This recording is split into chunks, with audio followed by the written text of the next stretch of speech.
Imagine having the strength to stay calm in chaos, to stay kind when others are cruel, to lead with wisdom even when no one claps for you.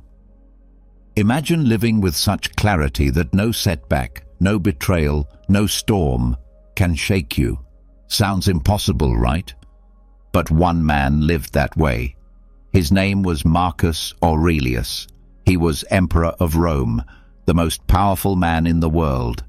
And still, every night, he sat down and wrote reminders to himself about how to be a better person. He didn't write to impress anyone. He wrote to survive, to stay focused, to stay human. And what he left behind, Meditations, has become one of the most powerful guides ever written on how to live with purpose, peace, and strength, no matter what life throws at you. But here's the problem. Most people never read it, or they read it once, think it's just old wisdom, and miss the real power behind it. Today, that changes, because you're about to discover the entire philosophy of Marcus Aurelius, explained in simple, clear, practical language. Not for historians, not for scholars, but for you, for your daily life, for your struggles, for your mind. These aren't dusty ideas from 2,000 years ago. They are tools, and once you learn to use them, you'll walk through life calmer, clearer, and stronger than 99% of people you know. So, before we begin, do one thing for yourself. Type in the comments, "I am the master of my mind." Write it, own it, repeat it, because that's what Marcus believed, that your life is shaped not by what happens to you, but by how you choose to respond. Now get ready. This is not just philosophy. This is a manual for greatness. Let's begin. Let's begin with a question that Marcus Aurelius asked himself again and again in different ways. Why do I let small things upset me when I am only a breath in the vastness of time? It wasn't a poetic thought. It wasn't for drama. It was survival, a mental survival skill. Because when you're Emperor of Rome, when everyone is either praising you or betraying you, ego is always hunting you. Every victory whispers, "You're special." Every insult screams, "You're not enough." And if you don't train your mind, you start believing both. So Marcus trained his mind every day to zoom out, not just from the problems of the empire, but from the empire itself. He reminded himself that Rome was a tiny dot in time, that his palace would one day be dust, that his name would be forgotten, that his body would rot, not to be dark, but to be free. Because when you realize that nothing lasts forever, you stop acting like everything is urgent. When you see your life next to the life of stars, you stop letting your ego take control. You stop needing to win every argument. You stop obsessing over how people see you. You stop clinging so tightly to things that were never yours to keep. This is what we call the cosmic perspective. And for Marcus, it wasn't just a nice idea. It was a tool, a powerful way to stay calm, kind, grounded, and focused, even when the whole world was losing its mind. So now, let's go deep into how this tool works, and how you can use it today, even if you're not wearing a Roman crown. Every time Marcus was faced with stress, vanity, jealousy, or fear, he zoomed out. He would mentally step away from the situation, lift himself above the city, above the empire, above the earth itself, and look down on it all. He would remind himself, this is small, not as a way of denying its importance, but to get perspective, real perspective. He wrote to himself, "How small a part of the boundless and unfathomable time is assigned to every man." Think about that for a second. How long do we live? 70, 80 years? Maybe 90 if we're lucky. Now compare that to the millions of years before you were born and the millions after you die. Your whole life becomes a flash, not even a blink. So why get offended? Why carry grudges? Why feel the need to always be right? Marcus wasn't saying your problems don't matter. He was saying they matter only for a short time. And once you realize that, your ego loses its grip. You stop trying to control things you were never meant to control. But Marcus didn't stop at time. He expanded space too. He would write about the Earth as just a point in space, floating among stars, which themselves are born and die. He knew this long before science could confirm it, that galaxies existed beyond what the eye could see, that everything, from the tallest mountain to the greatest king, is made of the same stuff, dust, atoms, nothing permanent. From this view, he asked himself, what is wealth? What is power? What is status? All of it, illusions that disappear in the dark. When you zoom out, fame means nothing. No one in another galaxy knows your name. Not even the richest man on Earth owns anything for long. Not even an emperor escapes time. That's why Marcus kept reminding himself, you are a soul carrying a corpse. Not to insult himself, but to wake himself up, to stay clear, to stop taking life so personally. Because ego loves to make you forget. It tells you that you're special, that your pain is unique, that your life is the center of the universe. And when you believe that, everything starts to hurt more. You react, you compare, you panic. But when you step back, when you see the full picture, your ego has no room to grow. It's not that you become cold, you actually become warmer, because you understand more. You stop judging others so quickly, because you realize they're just passing through this life too. You start listening more, you soften, you become humble, not in a fake way, but deeply, because you know what truly matters. Marcus would reflect on how even the stars don't notice our drama. The earth spins whether you win the argument or not. The universe expands even while your heart breaks. This isn't depressing. It's liberating, because it teaches you can feel pain without becoming the pain. You can go through hard things without letting them define you. So what does this mean for your daily life? It means that next time someone insults you, you pause, you take a breath, and in that breath, you step back. You tell yourself, this person, like me, is temporary. This moment is just a ripple in a giant ocean. And suddenly, your anger melts. It means that when you're stuck in traffic, or your plan falls apart, or your post gets no likes, you don't spiral, you zoom out. You remind yourself, this is not forever. This is not who I am. This is just passing through me. It means that when you fail, at work, in love, in life, you don't fall apart. Because you realize everyone fails. Every empire falls. What matters is how I respond. Marcus used this cosmic perspective not to escape his duties, but to do them better. He didn't say, nothing matters, so why try? He said, nothing lasts, so give your best now. And that's the real lesson. When you realize you don't have forever, you stop wasting time on what doesn't matter. The cosmic view kills procrastination. It kills envy. It kills perfectionism. Why? Because you realize you're not building a perfect life. You're building a meaningful one. You don't need to impress the stars. You just need to live in alignment with your soul. Marcus reminded himself constantly, what is the nature of this moment? What is in my control? What is my role in this vast play of life? These weren't abstract thoughts.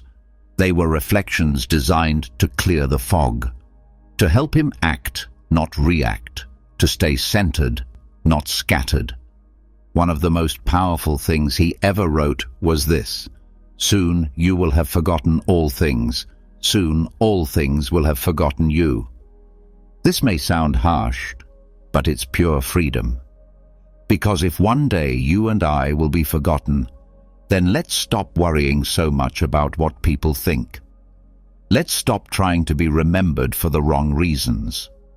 Let's stop chasing validation and start living with intention.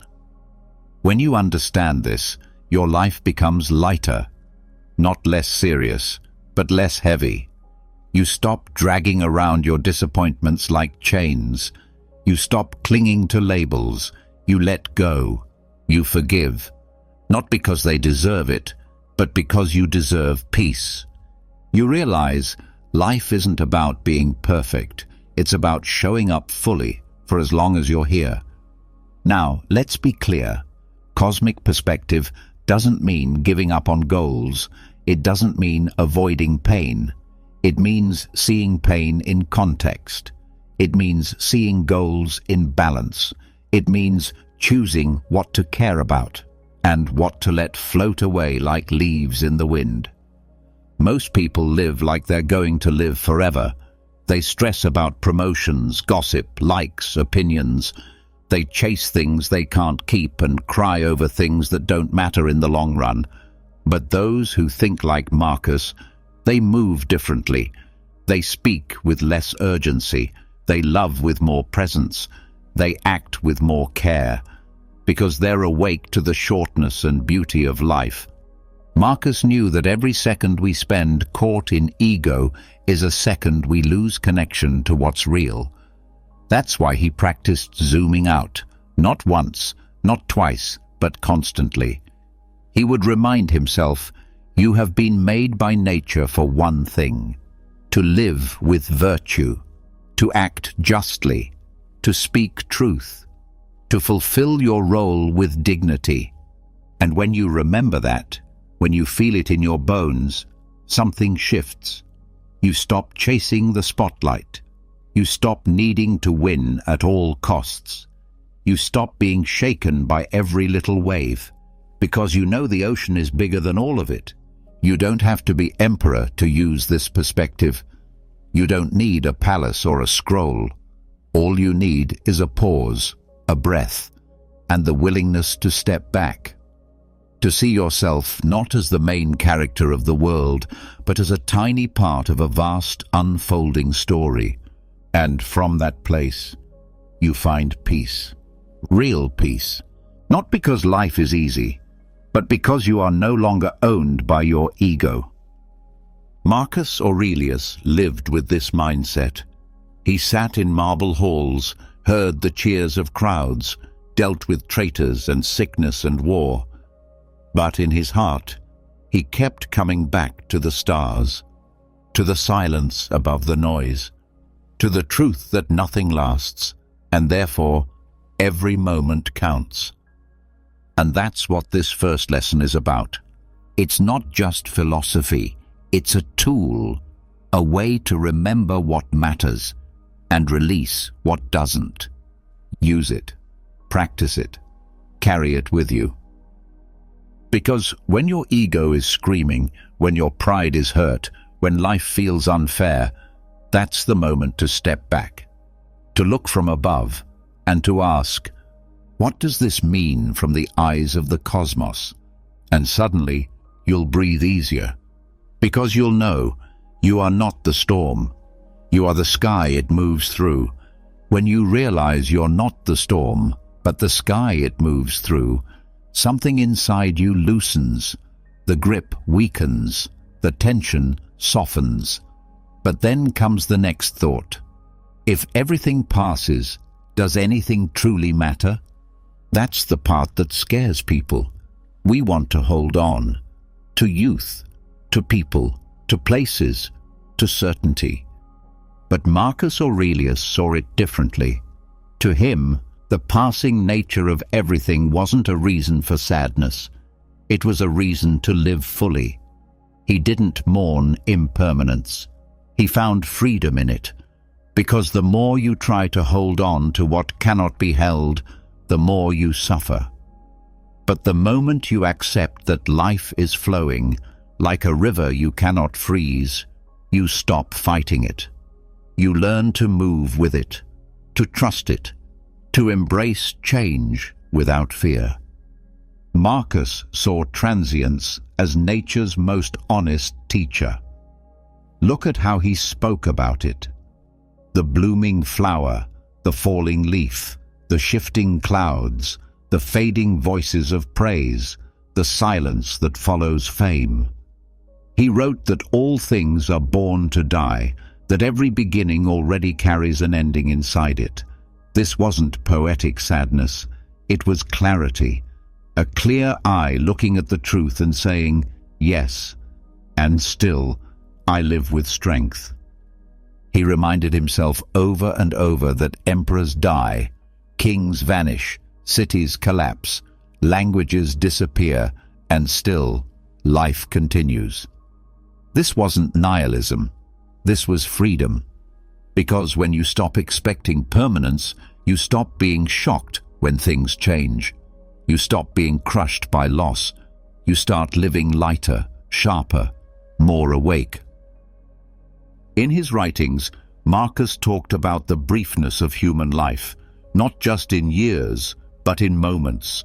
That breath you just took, it's gone. That word you just heard, it's already echo. That thought you clung to, it's dissolved. And the only thing more dangerous than not noticing this is trying to resist it. What made him extraordinary wasn't that he understood this truth, but that he used it to stay steady. He didn't let impermanence depress him. He let it sharpen him. He used it as a reminder, don't waste time, don't cling, don't chase what won't last.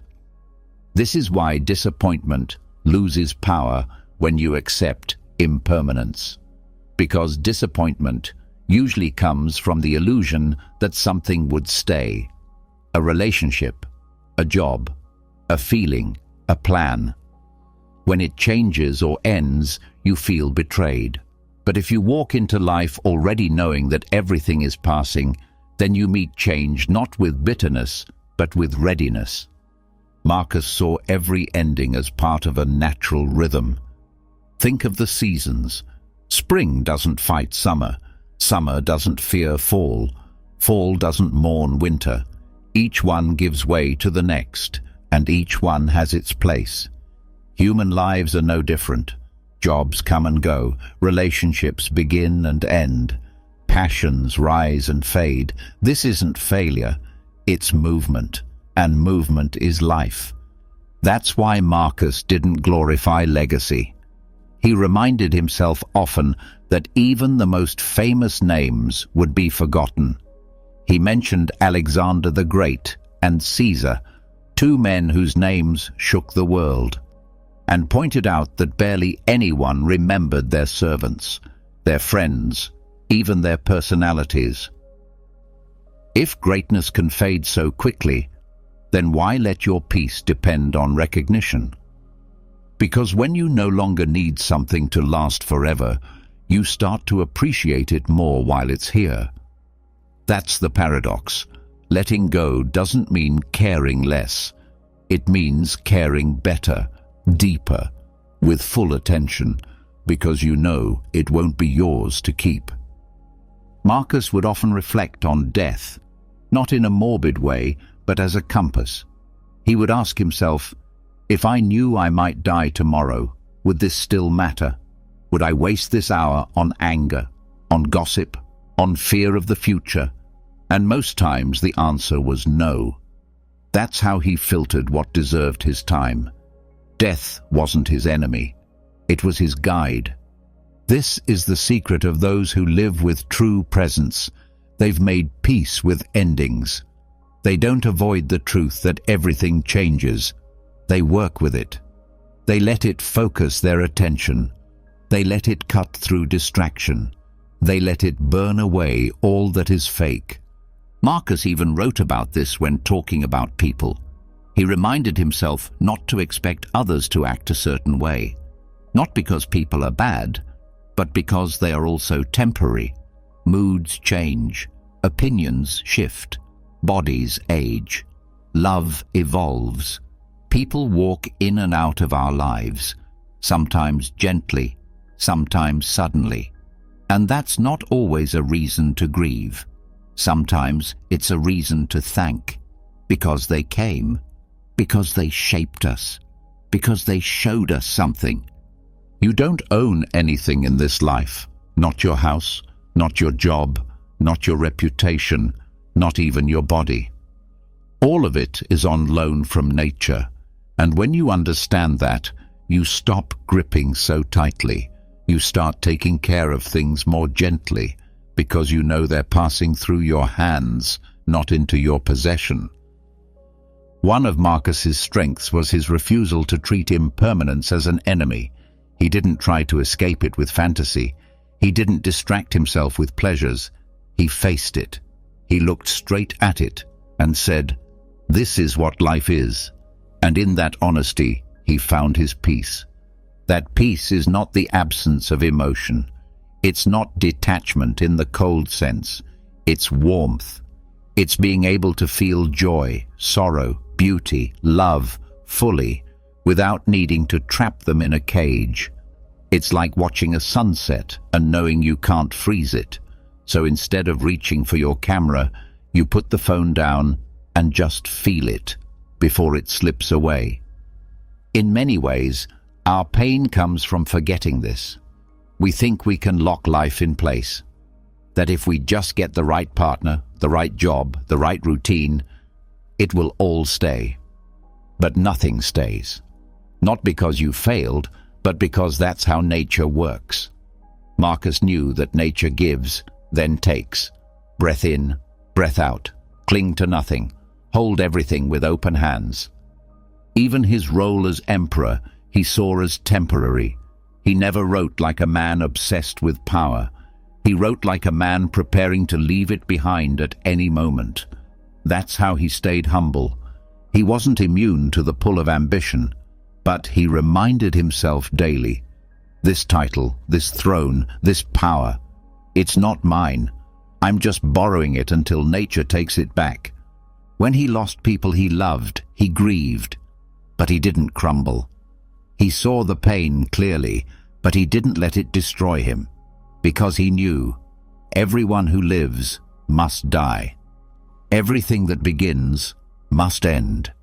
And knowing this doesn't kill the love, it deepens it, because you don't take it for granted. This is one of the hardest things for most people to accept. We want to hold on, we want to make people stay, we want to freeze the moment. But Marcus shows us, you don't need forever to find meaning. You just need to be present while it lasts. That's enough. He also warned against resisting the flow of time. Resisting change is like standing in the middle of a river and trying to push the water back upstream. It doesn't work. It just exhausts you. Instead, learn to float with it. Not aimlessly, but with trust. Trust that even when something ends, something else is beginning. That even after loss, there's still life. And even after a goodbye, there's still growth. Marcus would often speak of nature as a cycle. Life, death, decay, rebirth. Not in a mystical sense, but in a biological one. The leaf falls, turns to soil, feeds the roots, gives rise to new growth. Our lives follow the same rhythm, and when you accept that, you become part of something larger than yourself. You stop needing control and start participating in the dance. There's something powerful about people who've made peace with change. They walk with less fear, they love with less expectation, they face challenges with more calm, because they've learned, even this will pass, and when it does, I'll still be here, grounded, grateful, ready. This is the core of Marcus's strength. He didn't seek to avoid the pain of loss. He trained himself to carry it, not with bitterness, but with wisdom. He didn't need everything to last. He only needed to meet it with virtue while it was here. You can feel that mindset in every line he wrote. The acceptance, the clarity, the refusal to demand anything from the world except the chance to respond well. And when you live like that, disappointment loses its edge, not because life stops hurting, but because you stop expecting it to always feel good. There's freedom in that, a deep, steady kind of freedom. The kind that lets you hold joy in one hand and sorrow in the other without dropping either. The kind that lets you move forward after failure without shame. The kind that lets you say goodbye to what's gone while still being grateful it came. That's what impermanence gives you. Not despair, but perspective. Not fear, but fire. The fire to live more intentionally, to love more openly, to speak more honestly, to move more gently. Because now you know, this won't last. So let me give my best while it's here. Marcus didn't write for fame. He didn't write to be remembered. He wrote to remember, to remind himself of what matters, of what's real, of what will be gone tomorrow, even if it feels permanent today. And now you can carry that reminder too, in your relationships, in your work, in your moments of quiet. Let it whisper to you in hard times, "This will pass." Let it echo in moments of joy. Savor this now. Let it shape your choices, your values, your life. Because when you stop trying to make everything last, you start making everything count. That's not loss. That's liberation. When you stop needing things to last, you begin to act for the right reasons. No longer driven by fear or reward, but by principle. And that's where real character is born, not in what you achieve, but in how you carry yourself when no one is watching. Marcus Aurelius understood this deeply. His role wasn't just to understand the nature of life, but to lead within it. To act rightly, not because someone was watching, not because applause followed, but simply because it was the right thing to do. In fact, he led most powerfully when no one noticed, when decisions were thankless, when outcomes were unclear, when the weight of the empire was heavy and the praise was silent. To lead without recognition, to work without credit, to serve without being seen. That was the kind of leadership Marcus practiced, and that's the kind of strength most people overlook. It's quiet, it's invisible, but it is deeply noble and more needed than ever in our world. Today, we've grown used to attention. We want proof that our efforts matter. Likes, compliments, raises, reposts, validation that someone saw what we did and approved of it. But Marcus reminds us, the most important work you do will not be seen by others. It will be seen by your conscience. And that must be enough. He wrote about it constantly, that your job in life is to live according to reason and virtue. That's it. Not for applause, not to be remembered, not for rewards in the afterlife, just because it's right. He even reminded himself, waste no more time arguing what a good man should be one. That sentence carries a quiet, direct force, because it strips away the noise. Don't talk about values, don't post quotes about integrity, just do it. Lead, even when it's boring, even when it's unseen, even when it costs you. That's what Marcus faced. He dealt with plagues, wars, famines, political games, people who lied to his face and bowed while betraying him behind closed doors. And yet he still got up every day and did his job, not for a statue, not for fame, but because it was his duty. That word, duty, meant everything to him. It wasn't a burden, it was a compass.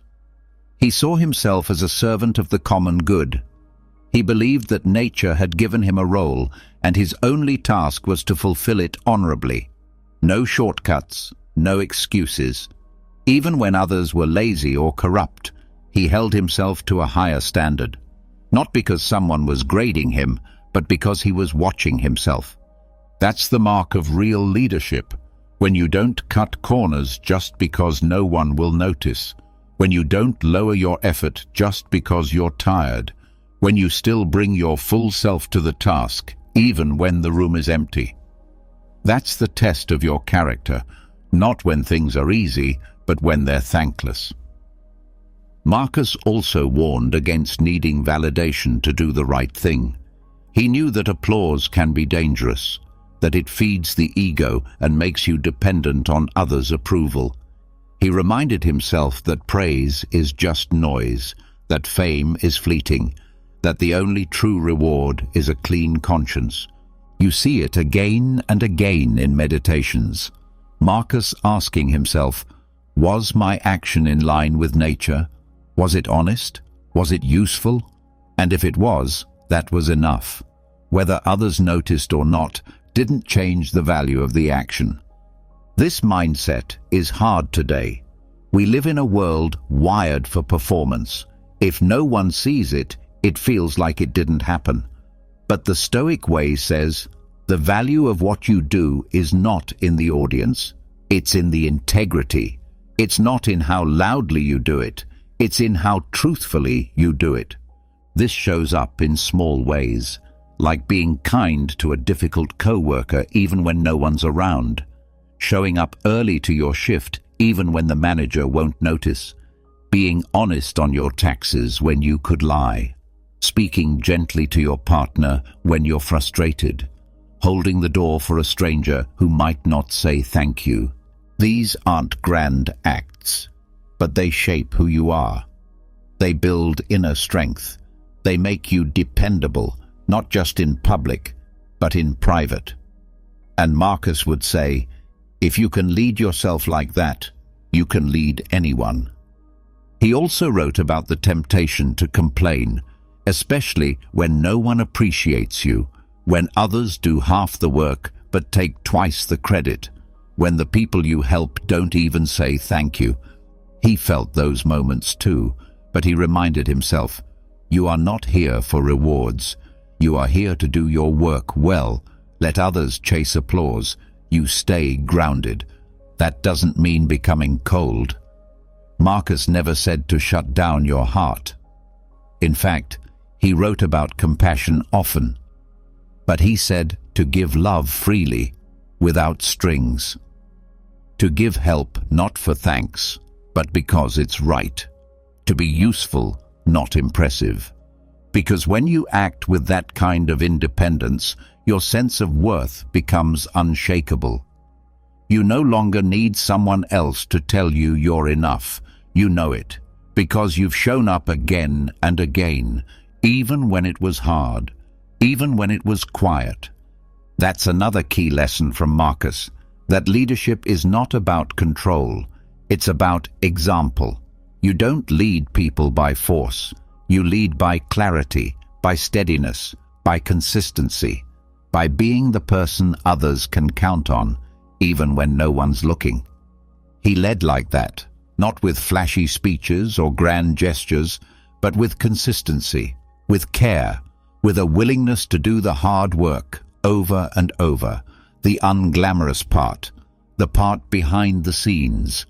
And that's a model we need more of, in families, in friendships, in workplaces, people who don't lead for attention, but because they believe in doing right, people who aren't addicted to credit, who can be kind without posting about it, who can work hard without being clapped for, who can guide others without needing to be called a leader. This mindset also makes you more resilient, because when you tie your effort to praise, you become fragile. The moment praise fades, so does your motivation. But when your effort is tied to values, it lasts. You keep going, even in silence, even in doubt, even when no one cheers. That's where strength is born. Marcus would often come back to the image of a horse running its race, not because of a whip, not for a trophy, but because that's what it was made to do. That's how he saw his role. Whether praised or blamed, he would do what was needed, because that was his nature. And what's beautiful about this is that it gives your life meaning in every season, even when things are slow, even when your work feels unnoticed, even when progress feels invisible. Because you know, I am showing up. I am doing my part. I am aligned with who I want to be. And that is enough. It also frees you from bitterness. When others get credit they didn't earn, when people misunderstand you, when effort goes unacknowledged, you don't have to let it poison you, because your work wasn't for them. It was for something deeper, and that keeps you light. Marcus also warned himself not to get addicted to identity. Even as emperor, he reminded himself, "You are only a man, a piece of the universe. Do your role, then step back." That's powerful, because even the highest title didn't own him. He didn't let his role become his ego. He knew leadership is temporary. That status doesn't last. So the only thing that really matters is how you carried yourself. Did you stay just? Did you stay patient? Did you use your position to help others or to glorify yourself? These are the questions that follow you, not your resume, not your awards. So whether you lead a team or a family, whether you run a company or just try to keep your own life in order, this principle applies. Do it quietly. Do it fully. Do it without waiting for applause. Because those who lead without being seen often lead the most. They set the tone. They build the culture.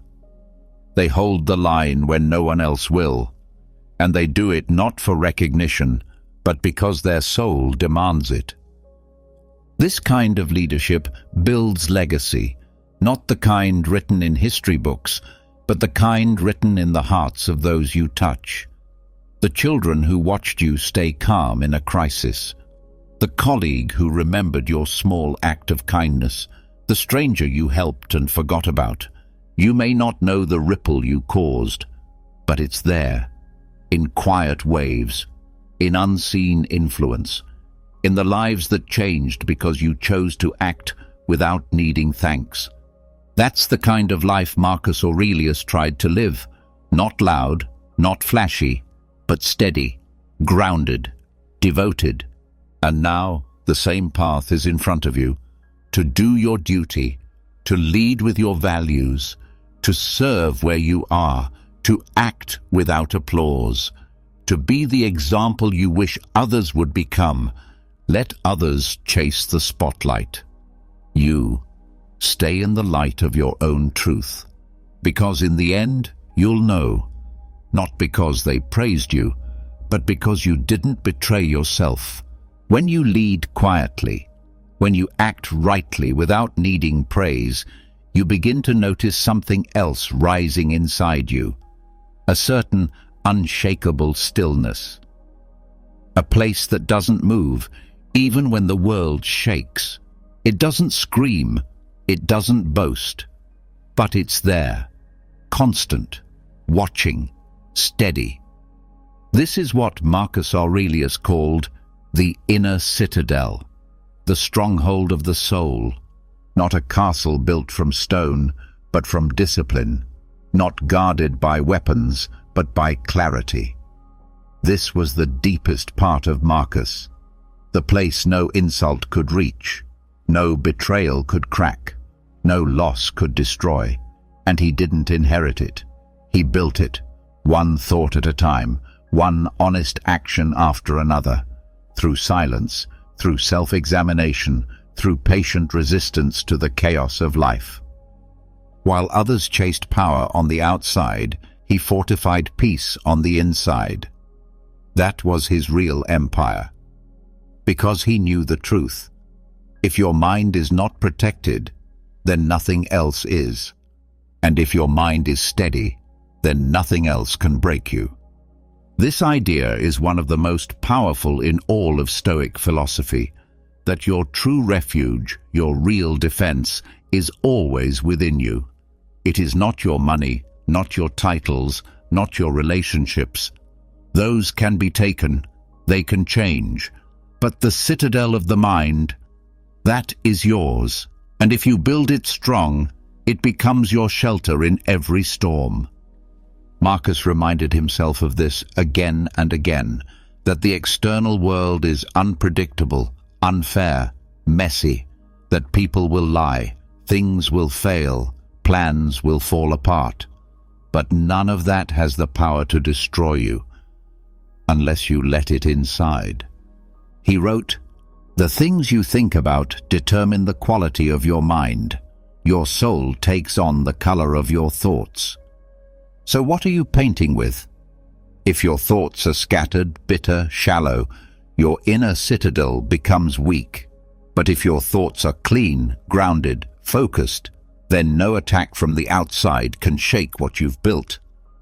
This wasn't just a theory for Marcus. He faced betrayal from those close to him. He faced plague, war, personal loss, and deep fatigue. And yet, he kept returning to that quiet strength inside, that center that reminded him, you cannot control what happens, but you can control how you meet it. And that's where the construction begins, in your daily response. When someone wrongs you and you choose not to retaliate, when your plans collapse and you choose not to panic, when you feel misunderstood and you choose not to crumble, these are the bricks, these are the walls, these are the choices that shape your mental fortress. The inner citadel isn't a place of escape. It's not detachment in the sense of running away. It's engagement from a place of clarity. It's being fully present in life, but not overwhelmed by it. Fully aware of the pain, but not destroyed by it. Because you know where your center is, and you return to it again and again. This is why Marcus placed so much importance on self-reflection. He wrote daily, not to be read, but to stay honest. He used writing as a way to audit his mind, to catch ego creeping in, to clean out resentment before it poisoned him. He wasn't trying to be perfect. He was trying to be stable. He knew that the world doesn't get easier. You get stronger, and the strength doesn't come from avoiding life. It comes from facing it directly, with the right tools. And one of those tools is awareness. Being able to notice your thoughts without becoming them. Being able to watch your reactions without obeying them. This is what the Stoics meant when they said, "Don't be carried away by impressions." You can feel the pull of anger, but not act on it. You can hear the whisper of fear, but not give it the wheel. You can be hurt, but not undone. That's the real meaning of invulnerability. Not that you don't feel, but that your values stay firm. That your identity doesn't shift with public opinion. That your peace doesn't depend on perfect conditions. Building this kind of mind takes practice. It takes choosing silence over reaction, patience over panic, discipline over comfort. And it's not always exciting. Sometimes it's boring, sometimes it's lonely. But over time, it adds up. And what you gain is priceless. A kind of inner stillness that no one can steal. This is also why Marcus emphasized simplicity, not just in lifestyle, but in thought. He wanted clarity, clean lines, direct truth, because the more clutter in the mind, the weaker the foundation. He didn't chase a million opinions. He filtered. He edited. He focused. You can see it in how he wrote, short sentences, clear principles, no fluff, because he was training his mind to be sharp, not distracted, focused, not pulled in every direction. The fewer things you allow to shake you, the more stable you become. He also reminded himself of nature. not as decoration, but as a teacher. Trees lose their leaves without resistance. The sun rises without complaint. The ocean accepts the storm and keeps moving. Nature doesn't argue, it endures.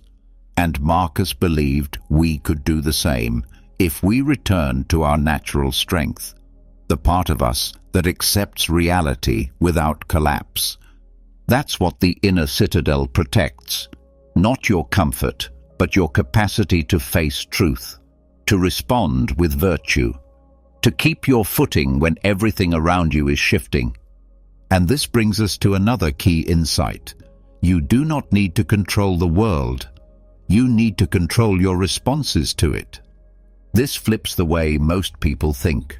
Most are trying to fix the world so they can feel safe, change others, rearrange life, remove all conflict. But Marcus knew that path never ends. There's always another threat, another frustration, another failure. The better path is this: build your strength so those things lose their power over you. He knew this wouldn't make life easy, but it would make it meaningful, because now you are no longer pushed around by every emotion. You are no longer a slave to every fear. You are no longer reactive to every inconvenience. You've built something inside, and that structure holds you when nothing else does. This also gives you freedom, because once your peace comes from within, the world can't take it from you. You stop needing approval. You stop fearing rejection. You stop chasing validation, because your stability doesn't depend on other people's behavior. It depends on your own alignment. This doesn't mean you stop feeling. Stoicism is not coldness, it's control. You can feel deeply, care fully, without letting those feelings own you. That's the strength of the inner citadel. It lets you feel through things, not be drowned by them. Marcus knew that each challenge was a test, not from the gods, but from life itself. A chance to prove. Have you built your fortress? Can you stand your ground? Can you act with reason, even when emotions storm the gates? And when he failed, he didn't collapse. He reflected, he wrote, he recalibrated, because even building a citadel takes patience. It's not built in one day, it's carved from experience, from missteps, from trying again. He also warned against letting flattery into the walls. Not just criticism, but praise can weaken your citadel, if you let it define you. Because once you start believing the compliments, you start fearing their absence. So Marcus reminded himself, stay humble, stay inward, stay true. He built his citadel so well that even when Rome was burning from within, he remained calm. When others panicked, he planned. When others blamed, he took responsibility. Not because he felt no fear, but because he had trained himself to respond with strength instead of collapse. That training is available to you too. Every day gives you the materials. Someone cuts you off, don't react. Place a brick. A delay ruins your plans. Don't spiral. Place another brick. You feel tempted to seek approval. Resist. Another brick. These small choices, repeated over time, build something solid. This fortress is not about building walls against people. It's about building space for wisdom. So you can hear clearly, think clearly, act clearly, even when the world outside is chaotic. And when you live like this, others feel it. They don't see the citadel, but they feel its strength. Your calm under pressure, your kindness in conflict, your clarity in confusion. And maybe, just maybe, it inspires them to start building too. Because in a world that pulls us in every direction, the rarest kind of person is the one who knows who they are and stands firm in that truth. who can face loss without losing themselves, who can be hurt without becoming hard, who can walk through storms and still carry light. That's what Marcus Aurelius built. And now, you can build it too. Strength begins inside. The deeper it is built, the calmer you remain when everything on the outside breaks apart. But even the strongest inner citadel stands under one shadow, one truth that no wall can stop, no wealth can avoid, and no wisdom can escape. That truth is death. Marcus Aurelius did not run from this. He didn't silence it. He looked straight at it, and instead of fear, he found clarity. Instead of sadness, he found sharpness. This wasn't about dwelling in darkness. It was about making life lighter, cleaner, more urgent, and more honest. He reminded himself daily that he was going to die, not in a dramatic, theatrical way, but in a matter-of-fact tone, like someone pointing to the sunrise. This was the practice of memento mori. Remember that you must die. And to him it wasn't morbid. It was medicine. It was the most direct way to cut through distractions and return to what matters. Because when you forget death, you start wasting time. You delay the apology. You hold on to resentment. You spend your days chasing status, complaining about things you can't change, waiting for some day. But when you remember death, excuses begin to dissolve. You realize that someday isn't guaranteed, that what you're doing today is either part of the life you want or time you'll never get back. Marcus wrote, "You could leave life right now. Let that determine what you do, say, and think." He wasn't being dramatic. He was being exact. Life is not a promise, it's a loan, and we don't know when it will be collected. This awareness didn't make him anxious. It made him clear. It helped him prioritize. It helped him forgive faster, speak more honestly, act more justly. Because when you keep death in view, you stop living like you're immortal. You stop putting off your values. You stop clinging to things you can't carry with you.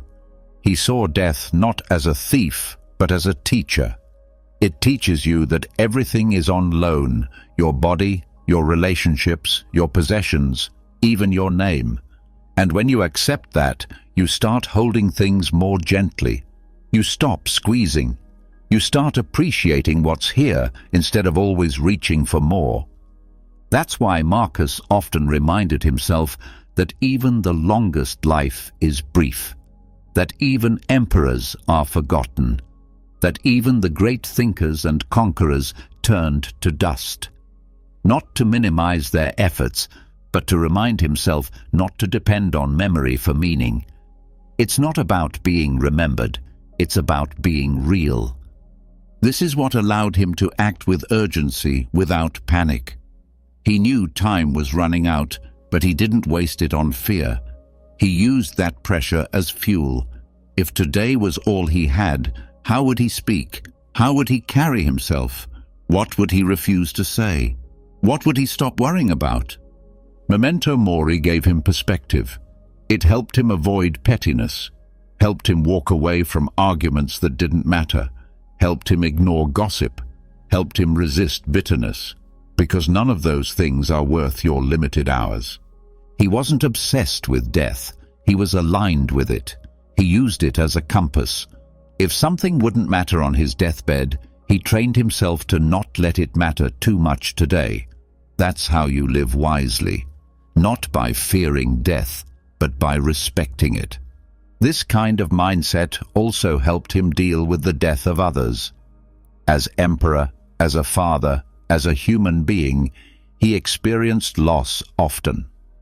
But he reminded himself, no one was promised more time than they were given. No one is owed a long life. So while grief is natural, resistance to loss is not helpful. This didn't mean he stopped loving. It meant he loved more deeply while he could. Because when you know something can end at any moment, you stop taking it for granted. You say the thing you are holding back. You notice the details. You give the compliment. You show up fully. Death becomes a reminder to live, not louder, not faster, but more honestly. Marcus saw clearly that fearing death is one of the fastest ways to ruin life. It makes you chase distractions, makes you avoid reflection, makes you hide in routine. But when you accept death, you become focused. You live more deliberately. You waste less time pretending things are fine when they're not. He often wrote about how death makes us equal, that the rich, the powerful, the famous, the forgotten, all meet the same end. And this equality can be freeing. It reminds us that no one is truly ahead of anyone else. We're all walking the same path. Some just walk it more awake. He used this thought to dissolve jealousy. Why envy someone who's just as temporary as you? Why compare your life to someone else's highlight reel when both of you will be dust before long? This kind of clarity protects you from wasting time in the trap of comparison. Marcus also warned against delaying your growth. He would ask himself, how much longer will you wait to demand the best of yourself? Because we always think there's more time, but there isn't always. We assume we'll be ready next year, or after the job changes, or when we're less tired. But life doesn't wait, and wisdom doesn't bloom under delay. This is where mortality becomes a motivator, not in the sense of panic, but in the sense of presence. When you treat each day as rare, you stop treating it like filler. You stop thinking you have time to be careless or dishonest or stuck. You stop numbing your awareness just to make the hours pass faster. You begin to ask better questions. What do I want to leave behind? Not in the world's memory, but in the lives I touch. How can I speak more truth today? How can I show love in a way I won't regret? What do I need to stop avoiding? Marcus also used this awareness to stay humble, because when you see your own end clearly, you lose the hunger for superiority. You're not here to impress. You're here to live with integrity. He saw that even the worst pain loses some power in the face of mortality, because no pain lasts forever. Even the hardest seasons pass. Even grief becomes quieter. And knowing that doesn't minimize suffering. It puts a boundary around it, helps you survive it. This also helped Marcus focus on what he could control. Death is the ultimate proof that we don't run the universe. So while others resisted the flow of life, he adapted. While others chased immortality through legacy, he returned to simplicity, to small daily acts of virtue, to the quiet courage of just being honest, useful, and kind, again and again. He often wrote that death is natural, not something to fear, but something to expect. It's like returning to the earth, like a leaf falling when its season ends, and that image brings peace. Because what ends returns, what dies gives way to what's next, and you are part of that pattern, not above it. This acceptance also helped him let go of regret, because when you focus too much on the past, you're not respecting the time you still have. Marcus knew that memory is not where life happens. Life happens now, and death sharpens now like a blade. He didn't use this mindset to rush or stress. He used it to choose, to keep choosing each moment, not out of fear, but out of clarity. When you live like this, death no longer stalks you. It stands beside you, reminding you to live well, to speak carefully, to use your time like it's valuable, because it is. This doesn't mean pushing yourself constantly.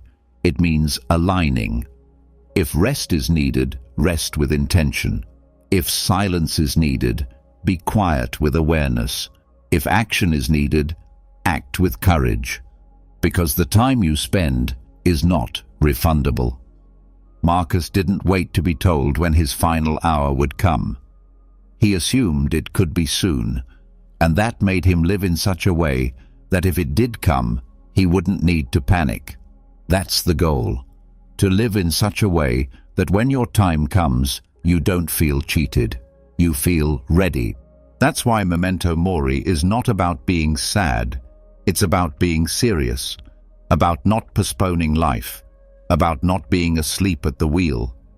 The clock is ticking, not in a threatening way, in a clarifying way. It's asking you, what do you want this hour to mean? When you live with that question, you start taking your life seriously, not in a heavy way, but in a real way. You stop outsourcing meaning. You stop floating. You start arriving to your own life, to the present moment. Marcus did this, not as a saint, but as a man doing his best every day, using the truth of death to shape the truth of how he lived. And you can do the same. When you accept death as your companion, you stop waiting to be brave. You begin living with full attention. No delay, no disguise. But the clarity found in contemplating your end must eventually lead you towards something greater than your own peace. It must lead you outward, to others, to action, to justice. Because the most honest proof that you value life is how you use it for the good of others. Marcus Aurelius knew this. For all his reflection, he never withdrew from responsibility. He didn't use philosophy as an excuse to isolate himself. He stepped into the chaos of politics, into the weight of empire, into the broken systems of human power. And through it all, he fought to remain just. He lived in a world full of corruption, full of flattery, betrayal, manipulation, and cruelty dressed up as policy. He saw friends become enemies. He watched honest men get crushed by greed. He knew what power does to people and what it tempts people to become, and still he didn't run. He stayed. He ruled. Not perfectly, but with effort, with awareness, with a refusal to become like the very forces he resisted. He believed deeply that justice was not optional. It was a duty, a principle that could not bend even when surrounded by those who twisted it for personal gain. He reminded himself often that being just wasn't about feeling good or sounding noble. It was about acting rightly when no one else did, about making fair decisions even when they cost you, about protecting the dignity of others when it would be easier to turn away. Marcus wrote, "If it's not right, don't do it. If it's not true, don't say it." This was the standard he held himself to, not because it earned him applause, but because it aligned him with his values. He knew that real power meant restraint, that justice begins not in laws or courtrooms, but in individual choices, repeated every day. He also knew that most people in power do not seek virtue, they seek control. And so he watched his own motives carefully. He asked himself, why am I making this decision? Is it because it's easy, because it benefits me, or because it's fair, even if it's inconvenient? These questions helped him stay centered, especially when surrounded by those who saw morality as weakness. Leadership in Marcus's time required more than intelligence. It demanded backbone, because to be just in a corrupt world is to stand alone, to be misunderstood, to be criticized by the very people who benefit from your decisions. Marcus accepted that. He did not expect to be liked. He expected to act in accordance with reason and integrity.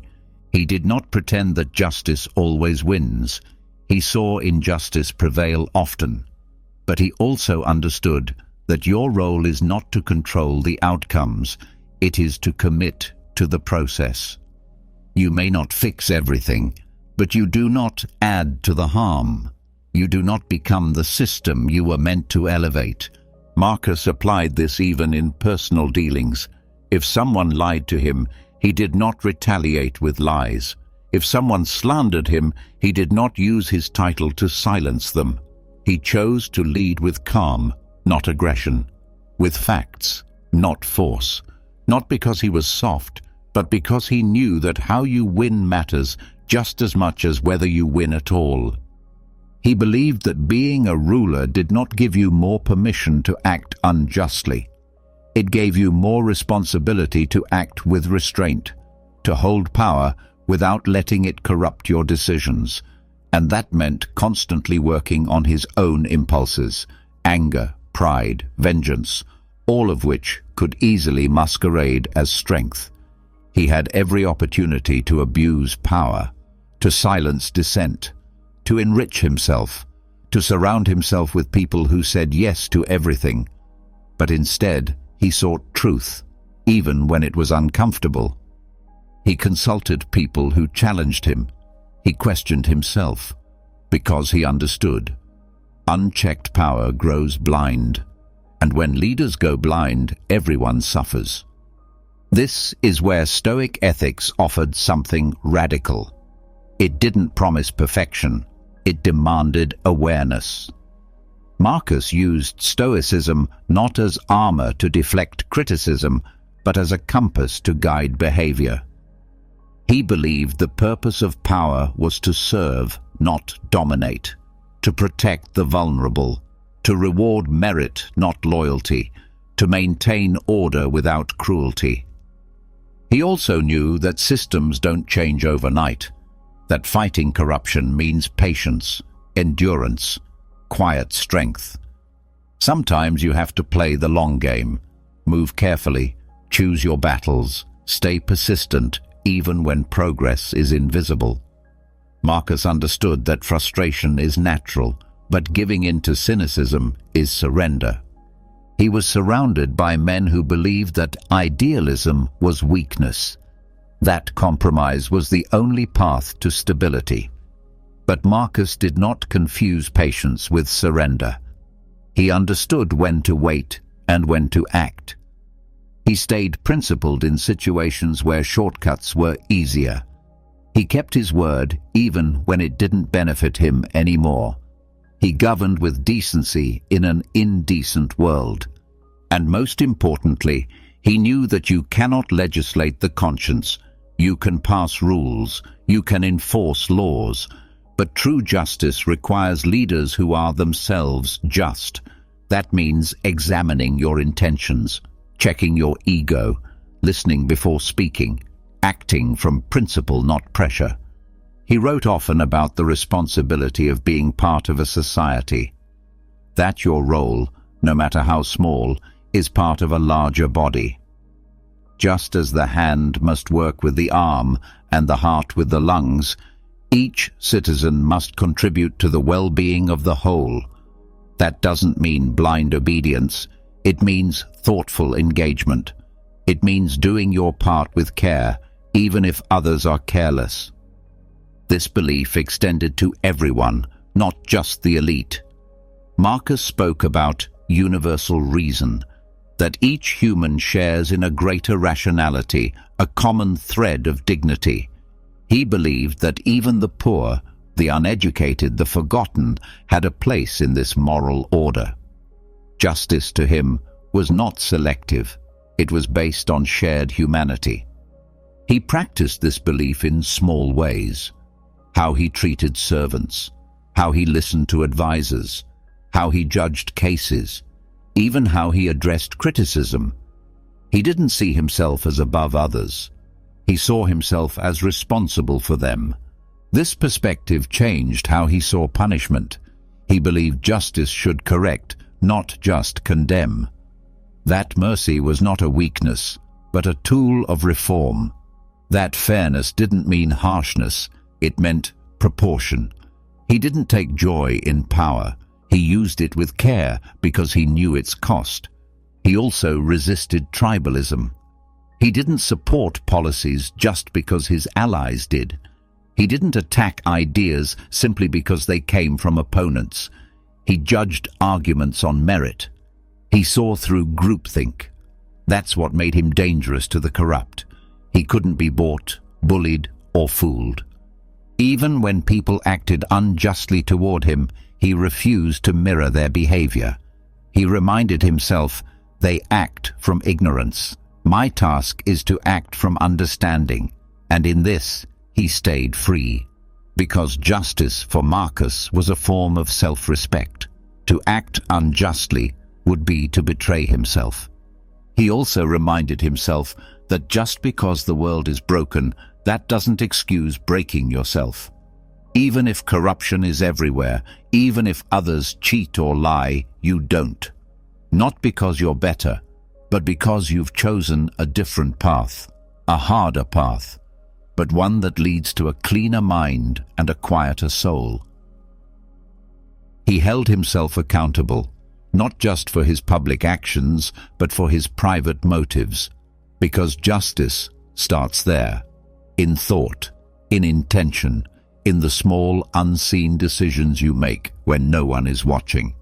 And this is the greatest challenge, not just to believe in justice, but to embody it, to live it when it's costly, to speak it when it's inconvenient, to defend it even when no one thanks you. That's where real leadership lives, not in slogans, not in strategy, but in integrity that holds under pressure. Marcus Aurelius didn't rule perfectly, but he tried. And that effort, that relentless return to principle, is what still echoes today. Not the laws he passed, not the wars he fought, but the steady way he tried to remain just in a world that made justice difficult. And now, in your life, the same test applies. Maybe you're not ruling an empire, but you have influence. In your home, in your work, in your choices. Will you use that influence for convenience or for courage? The world doesn't need more noise. It needs more people willing to stand in silence for what is right. More people willing to ask, is this fair? Is this true? Is this necessary? And then act, even if the answer leads to resistance. Because justice is not found in perfect systems. It's found in individual people refusing to be bent by the system they're in. It's found in the quiet decision to speak the truth, to protect the weak, to lift others without needing to be lifted. That is the politics Marcus practiced, not the politics of division or domination, but the politics of virtue lived out in every action. Justice for Marcus Aurelius was not just a public matter. It was a daily test, a test of whether your thoughts matched your actions, whether your values showed up when life got messy. But principles alone are not enough. They need to be practiced, lived, reinforced in quiet moments when the world isn't demanding anything from you. That's why Marcus didn't just write about character, he trained it every single day.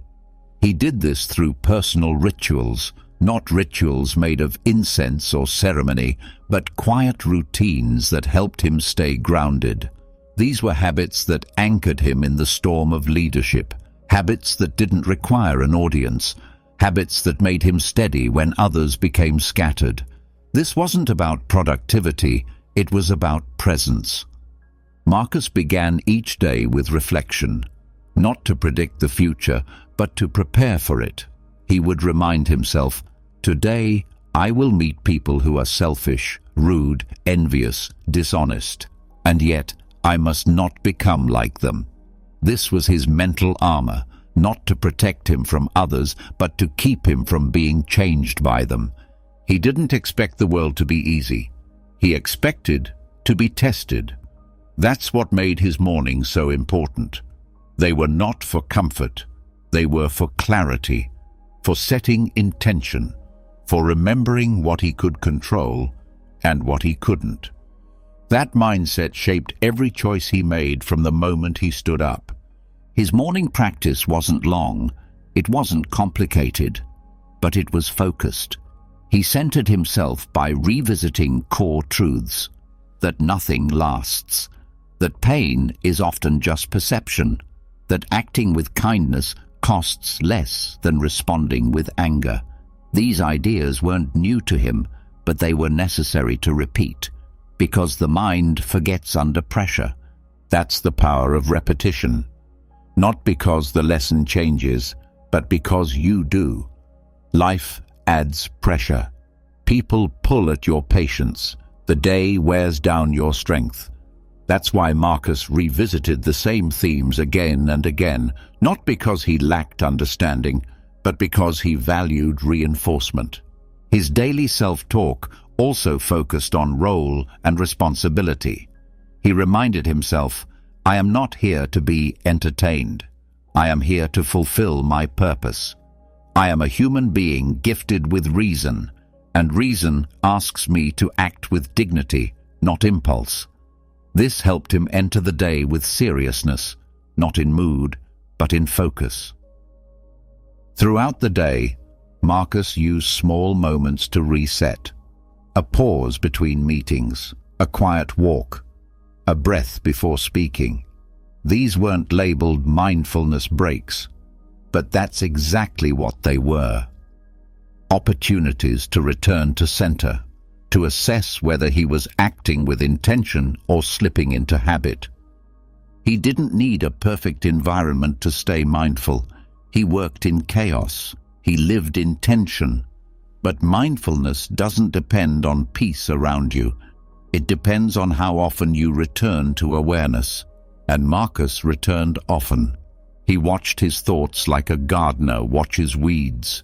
He caught complaints before they took root. He pulled back from judgment before it hardened.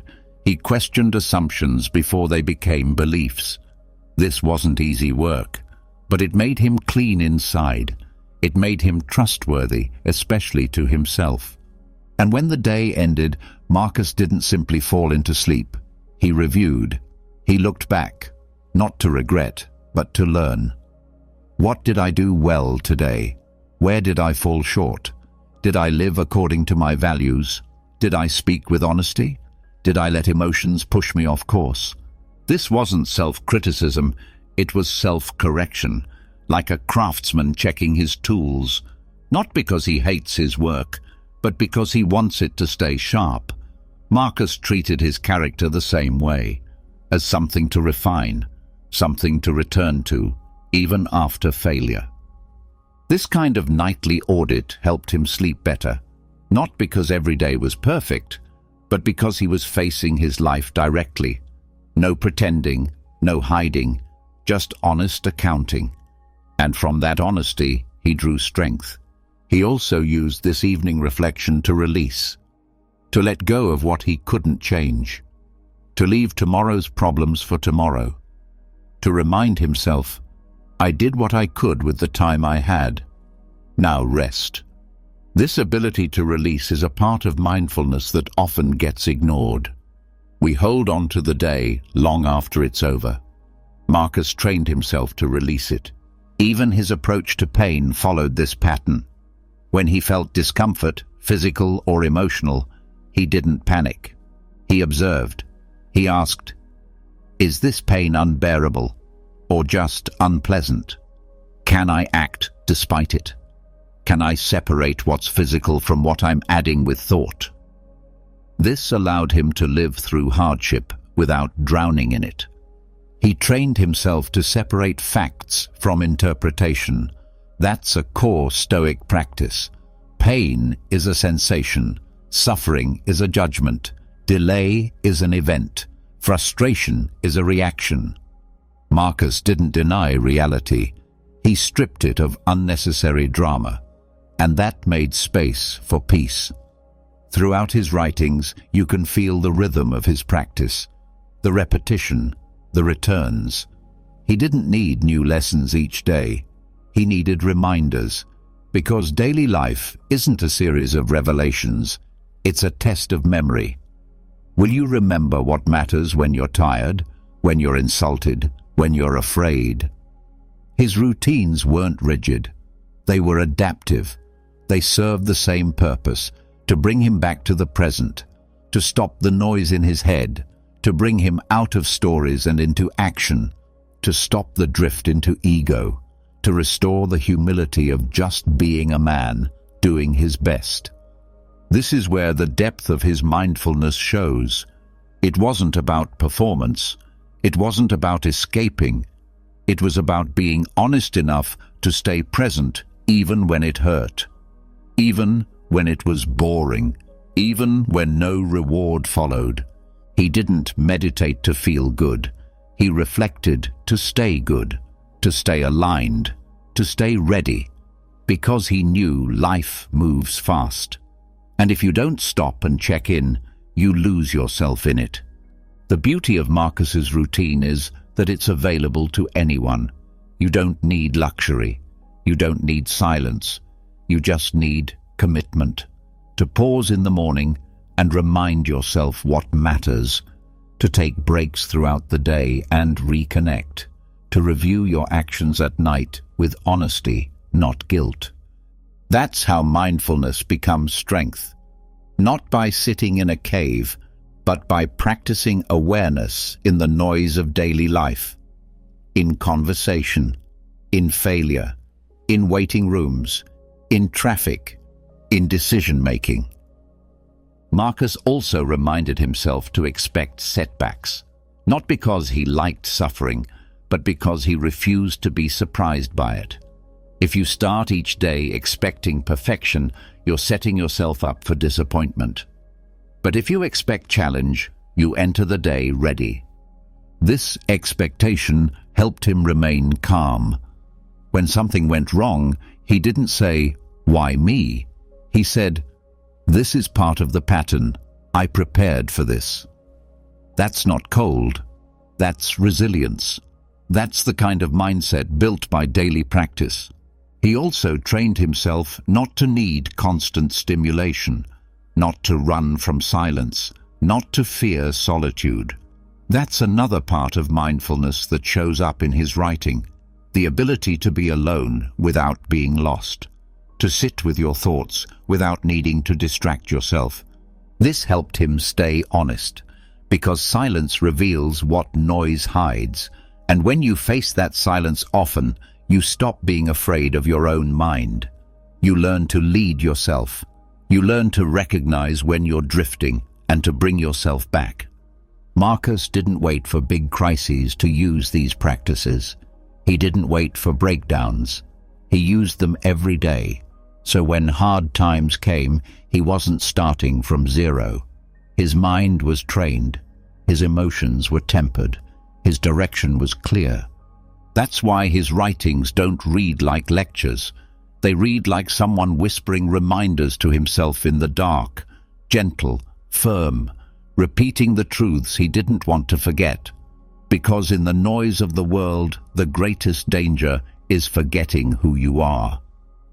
His rituals helped him remember. And now, they can help you do the same. Daily rituals helped Marcus Aurelius return to himself again and again. They were the anchor that held him steady in uncertainty. But even the most inward-focused man, one who polished his thoughts in solitude, understood that real philosophy must extend beyond the self. It must show up in how you treat others. That's where Stoicism becomes more than discipline. It becomes justice. And justice, for Marcus, could not be confined to tribe, nation, or personal benefit.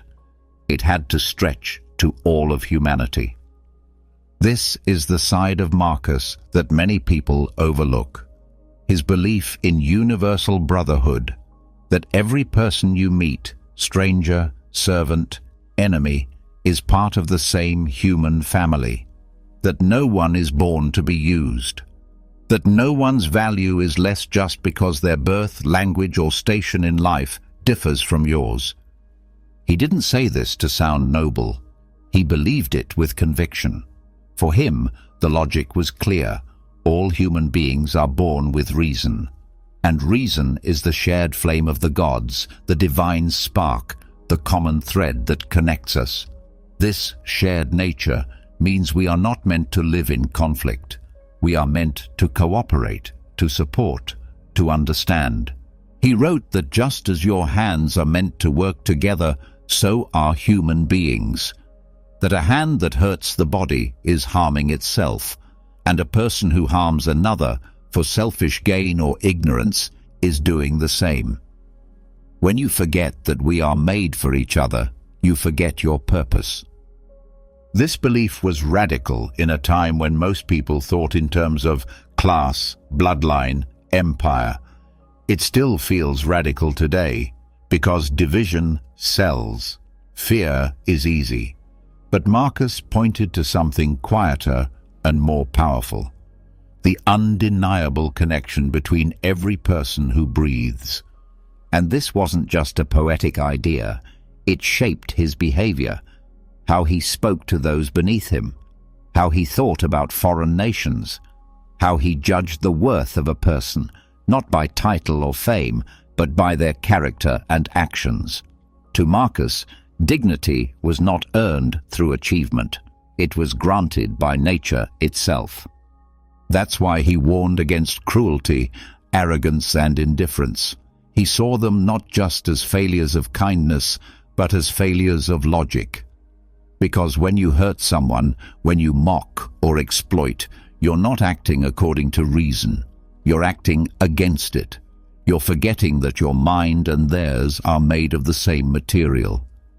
He understood that people would behave badly, that some would steal, lie, or betray. But even then, he said, respond with understanding, not approval, but clarity. If someone is lost in ignorance, your role is not to destroy them. It's to act in a way that does not add more harm, to lead by example, to stay kind without becoming naive. He saw anger not as power, but as a sign of confusion. When you understand that people act from pain, from fear, from habit, then you start to respond differently. You don't excuse wrongs, but you don't lose your soul trying to punish them. This was not softness, it was strength with direction. This belief also helped him resist tribal thinking. He didn't limit his concern to Romans. He saw value in every human being, regardless of culture. This doesn't mean he was free of the mindset of his time, but he stretched beyond it. He pushed against the idea that some lives mattered more than others. He believed that being born in a different region or raised under different gods did not make someone less human. He viewed the whole world as one city, and everyone in it as a citizen. This mental map allowed him to lead not with bias, but with balance. He didn't ask what group a person belonged to. He asked what principles they lived by. This mindset also shaped how he saw leadership. A ruler's role wasn't to dominate, but to serve, to use power to protect, not to privilege. Because if we are all brothers and sisters, then authority comes with deeper responsibility, not more freedom to harm. He reminded himself not to act out of superiority. Even as emperor, he believed he was no more important than the farmer or the soldier. His body would rot like theirs. His voice would fade like theirs. The only thing that truly mattered was how he acted, whether he did what he could, with the role he was given, to contribute to the larger whole. This sense of unity extended into how he handled disagreements. He didn't argue for victory. He argued for understanding. If someone was wrong, he didn't try to embarrass them. He tried to speak to the part of them that could still reason, because truth is not served by humiliation. It's served by clarity, by calm, by shared reflection. He also wrote about how division starts in the mind. When we label others as enemies, as stupid, as evil, we disconnect. And that disconnection feeds hate. But if you remember that even the cruelest person is still a human being, still part of the whole, then something in your heart stays soft. You stay grounded in compassion, even while being firm in principle. He knew that shared nature doesn't mean shared behavior. People still make harmful choices, but shared nature means we can still choose not to return harm with harm. We can set boundaries, speak truth, walk away, but we don't have to hate. We don't have to add more poison to the world. This is one of the deepest strengths Stoicism offers, not just emotional resilience, but ethical clarity. The ability to say, I will not become like what I oppose. I will not mirror cruelty. I will not divide the world into us and them, because the moment I do, I betray the truth I claim to believe in. Marcus believed that justice was not possible without this mindset. If you think only your group deserves care, then your justice will always be warped. It will serve your team, your tribe, your interests, but not truth. But if you start from the idea that we are all bound by a shared origin, then your decisions will be fair. Your actions will be balanced. This view also shaped how he approached service. He didn't just serve Rome, he served humanity. He didn't just think about policy, he thought about principles. He didn't ask, will this make me popular? He asked, will this bring people closer to virtue, to dignity, to understanding? This is what made his leadership different. It wasn't just effective, it was ethical. And ethics begins with empathy. Not the kind that gets lost in emotion, but the kind that stands on reason. That says, this person is like me in the most important ways. We are not enemies by nature, only by choice. This principle matters today more than ever. The world is loud with division. People are sorted by labels. Arguments replace dialogue. Identity replaces intention. But Marcus offers a reminder. Underneath every belief, every disagreement, is a person with a mind. A person with fear, with desire, with potential. He's not asking you to agree with everyone. He's asking you not to forget their humanity, not to reduce people to their worst opinions, not to become blind to the possibility that reason still lives inside them. Even when faced with cruelty, he called for justice without rage, correction without hatred, and that requires more strength than violence, because anyone can hate, anyone can strike. But it takes discipline to understand. It takes clarity to stay fair when others are not. Marcus also reminded himself often that people do wrong out of ignorance, not malice. That they act badly because they think it serves them, not because they're evil by nature. And while that doesn't erase consequences, it changes how you carry the weight of conflict. You stay clean. You don't let their error become your excuse for injustice. That's why Marcus's view of brotherhood wasn't emotional. It was rational. It wasn't about liking everyone. It was about acting in a way that preserved the dignity of the human connection. Even when it's hard. Especially when it's hard. This belief allowed him to govern with calm, to listen when others screamed, to pause when others punished, to build when others tore down, because he wasn't moved by bias. He was guided by something higher, the idea that we are all fragments of the same source. And from that source comes duty. A duty to live with care, to treat others not as threats, but as fellow travelers, not as background noise in your story, but as central to the story we all share. This isn't easy. It asks more of you, but Marcus shows that it can be done, that you can live in a world filled with anger and still choose reason, that you can feel disappointment and still choose fairness, that you can walk through broken systems and still choose to act with unity. Because the world won't change by itself. It changes when people act like what they believe is true, when they live their philosophy, not just speak it. And Marcus Aurelius, through war, loss, illness, betrayal, and power, chose to live this truth, that every human is your kin, that dignity is not earned, it is recognized, that justice begins not in courtrooms, but in the heart that sees clearly. Recognizing every human as your kin reshapes the way you move through life. It humbles your pride, it softens your judgments. But even when you view others as equals, injustice still finds its way into the world. People still lie, they still cheat, they still betray. And this is where the Stoic path becomes most difficult, because it asks you not to respond to injustice with rage, but with reason. Marcus Aurelius had every excuse to be bitter. He was betrayed by people he trusted. He was surrounded by political maneuvering, manipulation, and personal attacks. He ruled in a time of war, plague, and unrest. His choices were often questioned, his authority challenged, and his efforts twisted.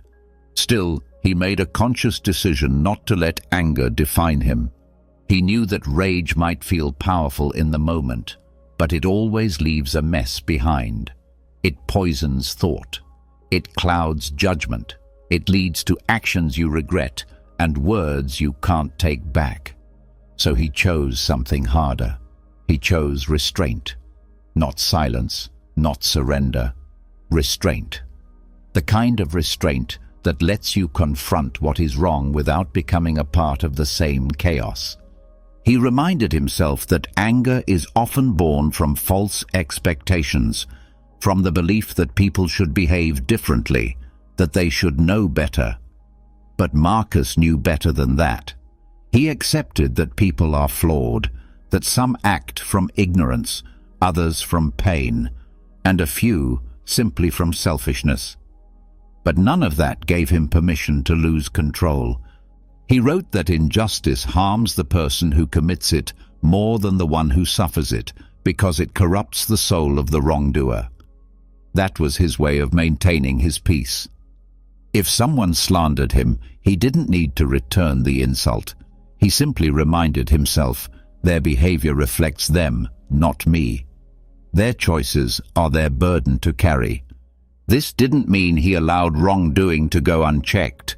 It meant he responded with clarity instead of fury. He believed deeply in justice, but not in revenge. And that difference is critical. Justice seeks what is right. Revenge seeks satisfaction. One corrects, the other punishes. One restores balance.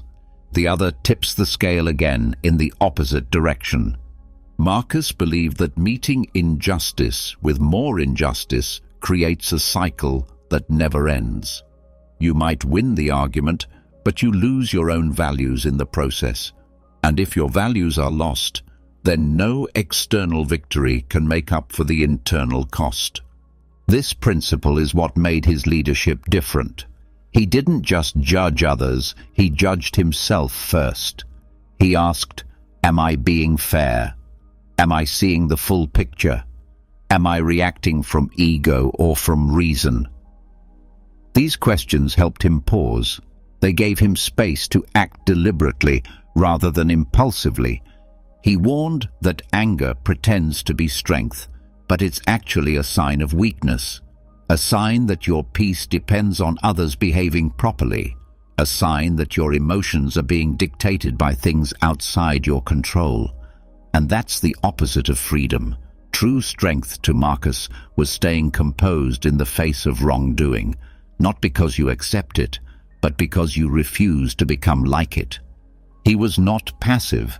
He took action when needed, but his actions were measured, guided by values, not by emotion. He believed in correcting others without humiliating them. He believed in disagreeing without disrespect. He believed in removing harmful people from positions of power without turning it into a personal crusade. This balance is what Stoicism trains: emotional independence, the ability to respond to chaos without being chaotic, to confront cruelty without becoming cruel, to hold your moral ground even when you stand alone. And Marcus stood alone often, even in his own family, even in his own court. But he didn't use loneliness as an excuse to become bitter. He used it as fuel to deepen his convictions. He knew that staying calm didn't mean you didn't care. It meant you cared enough to stay effective. Because rage makes you reactive.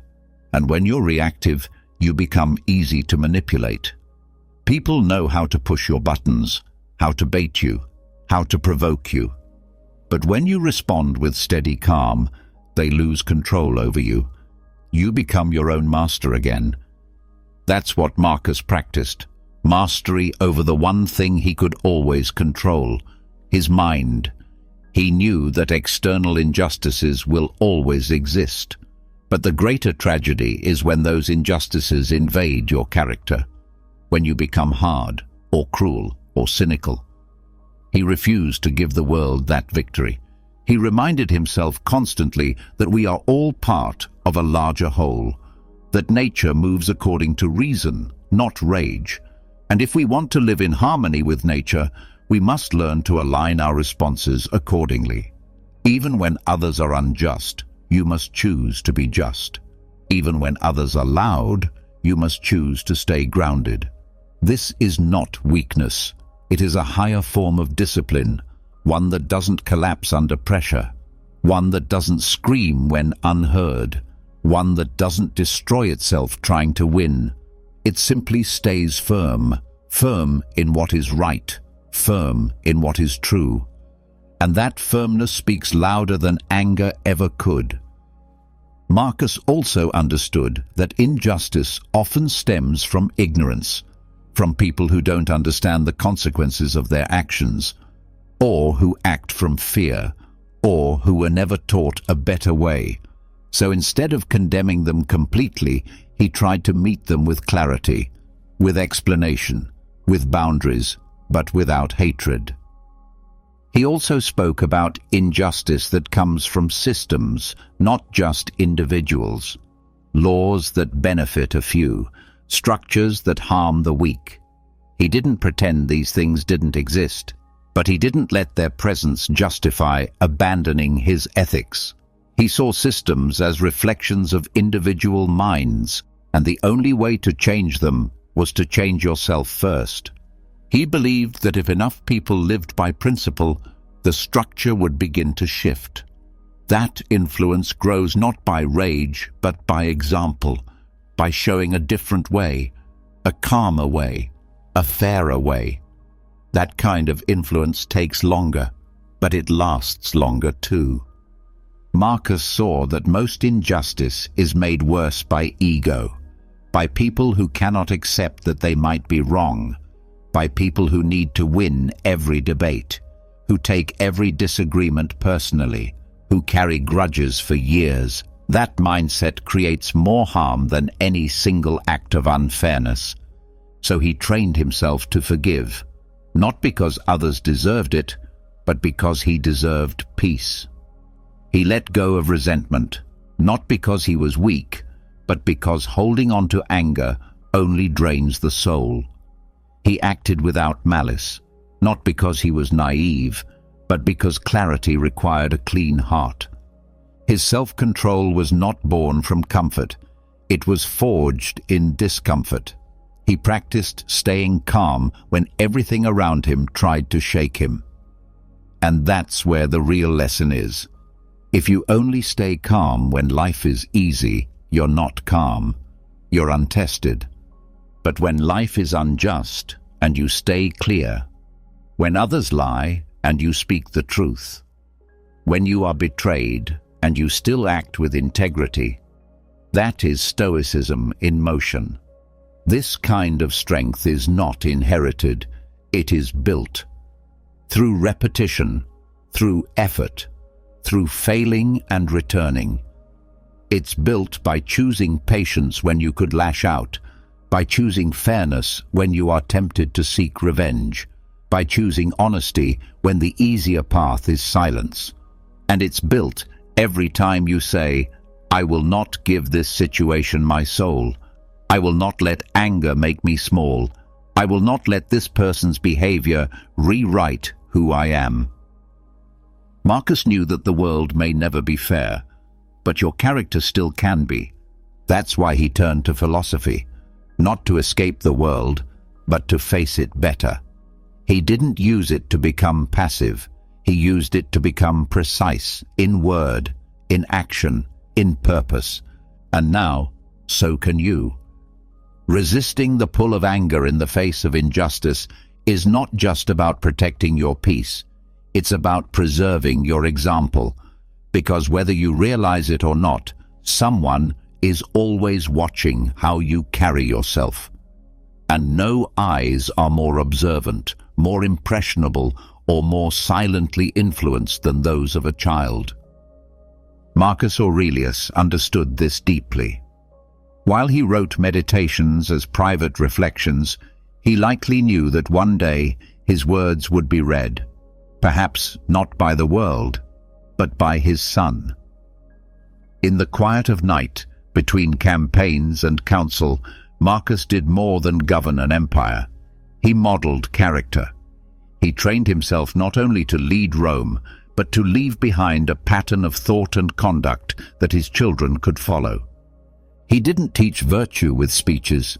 He taught it by living in alignment with it. He didn't say, "Be brave."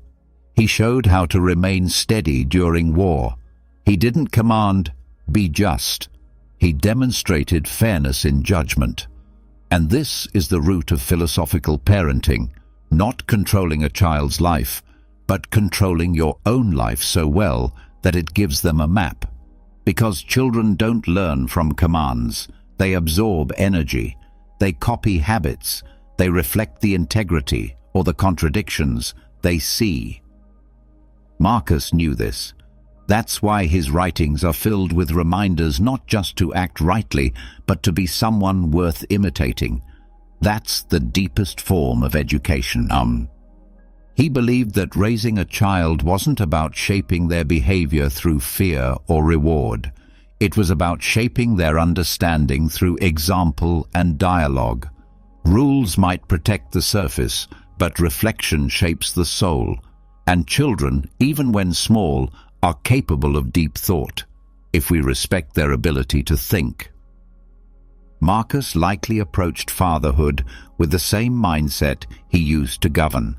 Not with domination, but with guidance. Not with strict control, but with steady leadership. He believed in showing rather than shouting. And most importantly, he believed that if a person sees virtue in action, they will naturally be drawn toward it. He would have told his son, "Reason is your highest gift. Use it. Think carefully. Don't follow the crowd. Don't act on impulse. Ask what is in your control and what is not. Ask what is right, not what is easy." These questions, repeated over time, don't force morality. They awaken it. That's why Marcus didn't just preach. He wrestled with himself on the page. He showed his own doubts, his missteps, his corrections.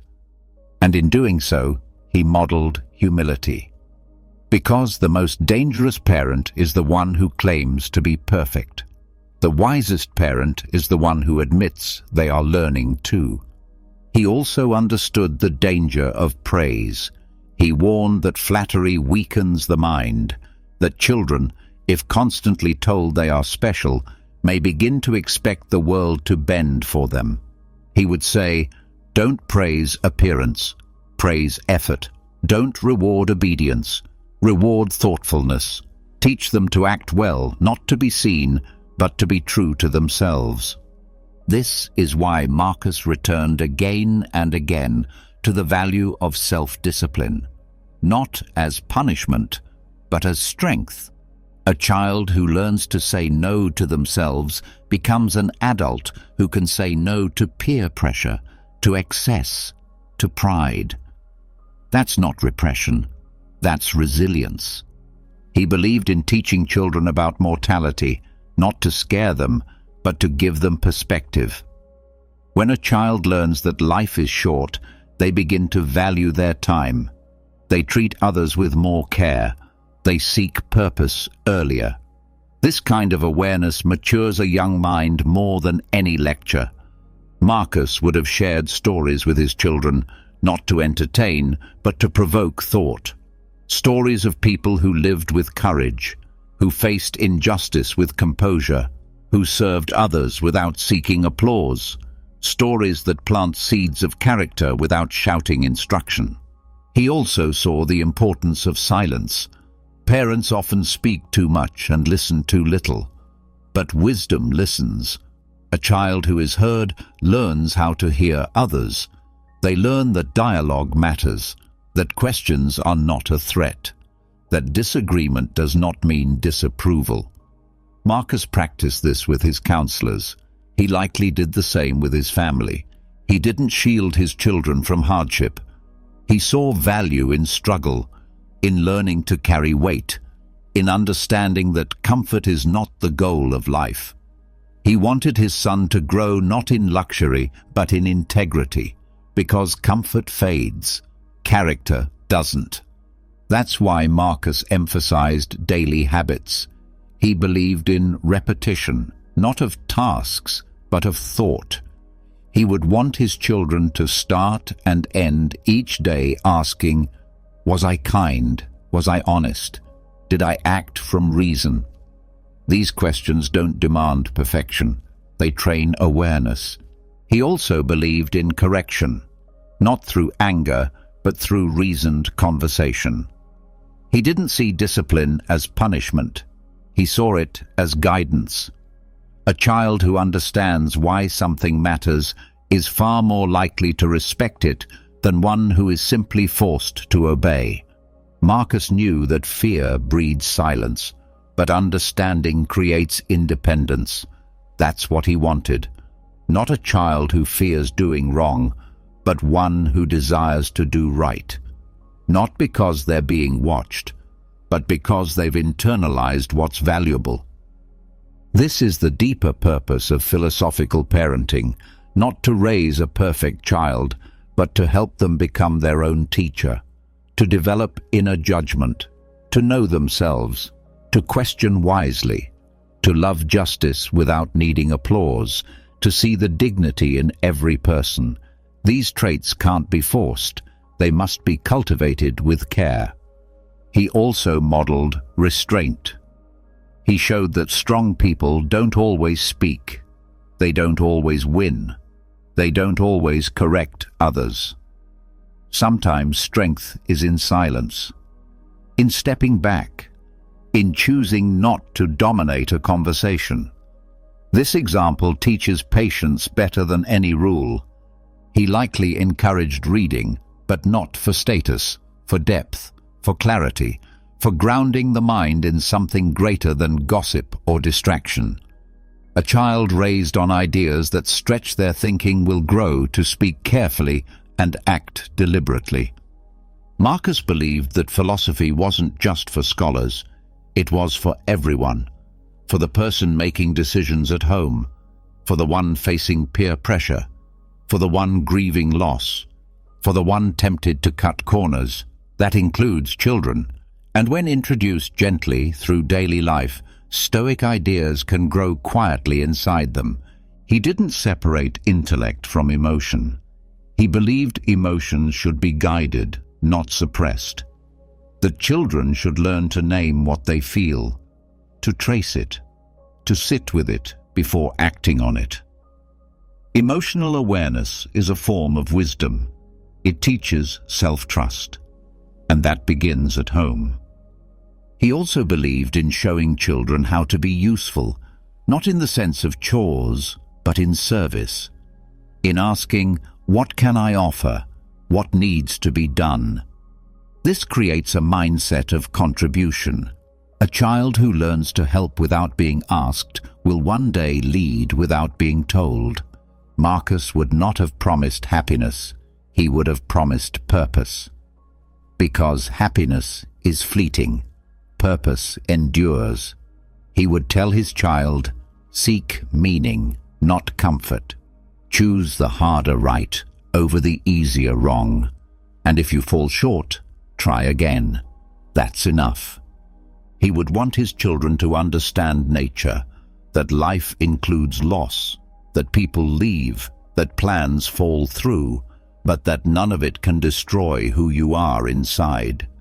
He would want them to find strength in accepting what they cannot change, and fire in changing what they can. Marcus also believed that life was a kind of role, that we are all actors on a stage we didn't design, and our task is to play our part well, to play it with grace, courage, and clarity. Whether that role is emperor or student, parent or child. That mindset breeds humility and pride in the right balance. He would have told his children, "You will be challenged, you will be judged, you will fail, but you can choose your response. Always. You can stay calm, you can stay kind, you can choose virtue even when it's difficult.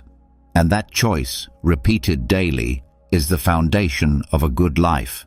And that's the core of his message, not just for children, but for anyone learning to grow. You don't need to be perfect. You need to be honest. You don't need to control everything. You need to control yourself.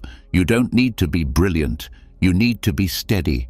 The way Marcus lived, the way he wrote, the way he reflected, that was his teaching, not just to Rome, but to his son, and maybe to all of us. The way you live teaches louder than anything you say.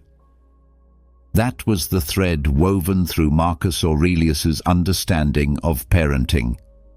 He believed that the best way to raise strong, thoughtful children was not through punishment or pressure, but through being a living example of resilience, clarity, and calm.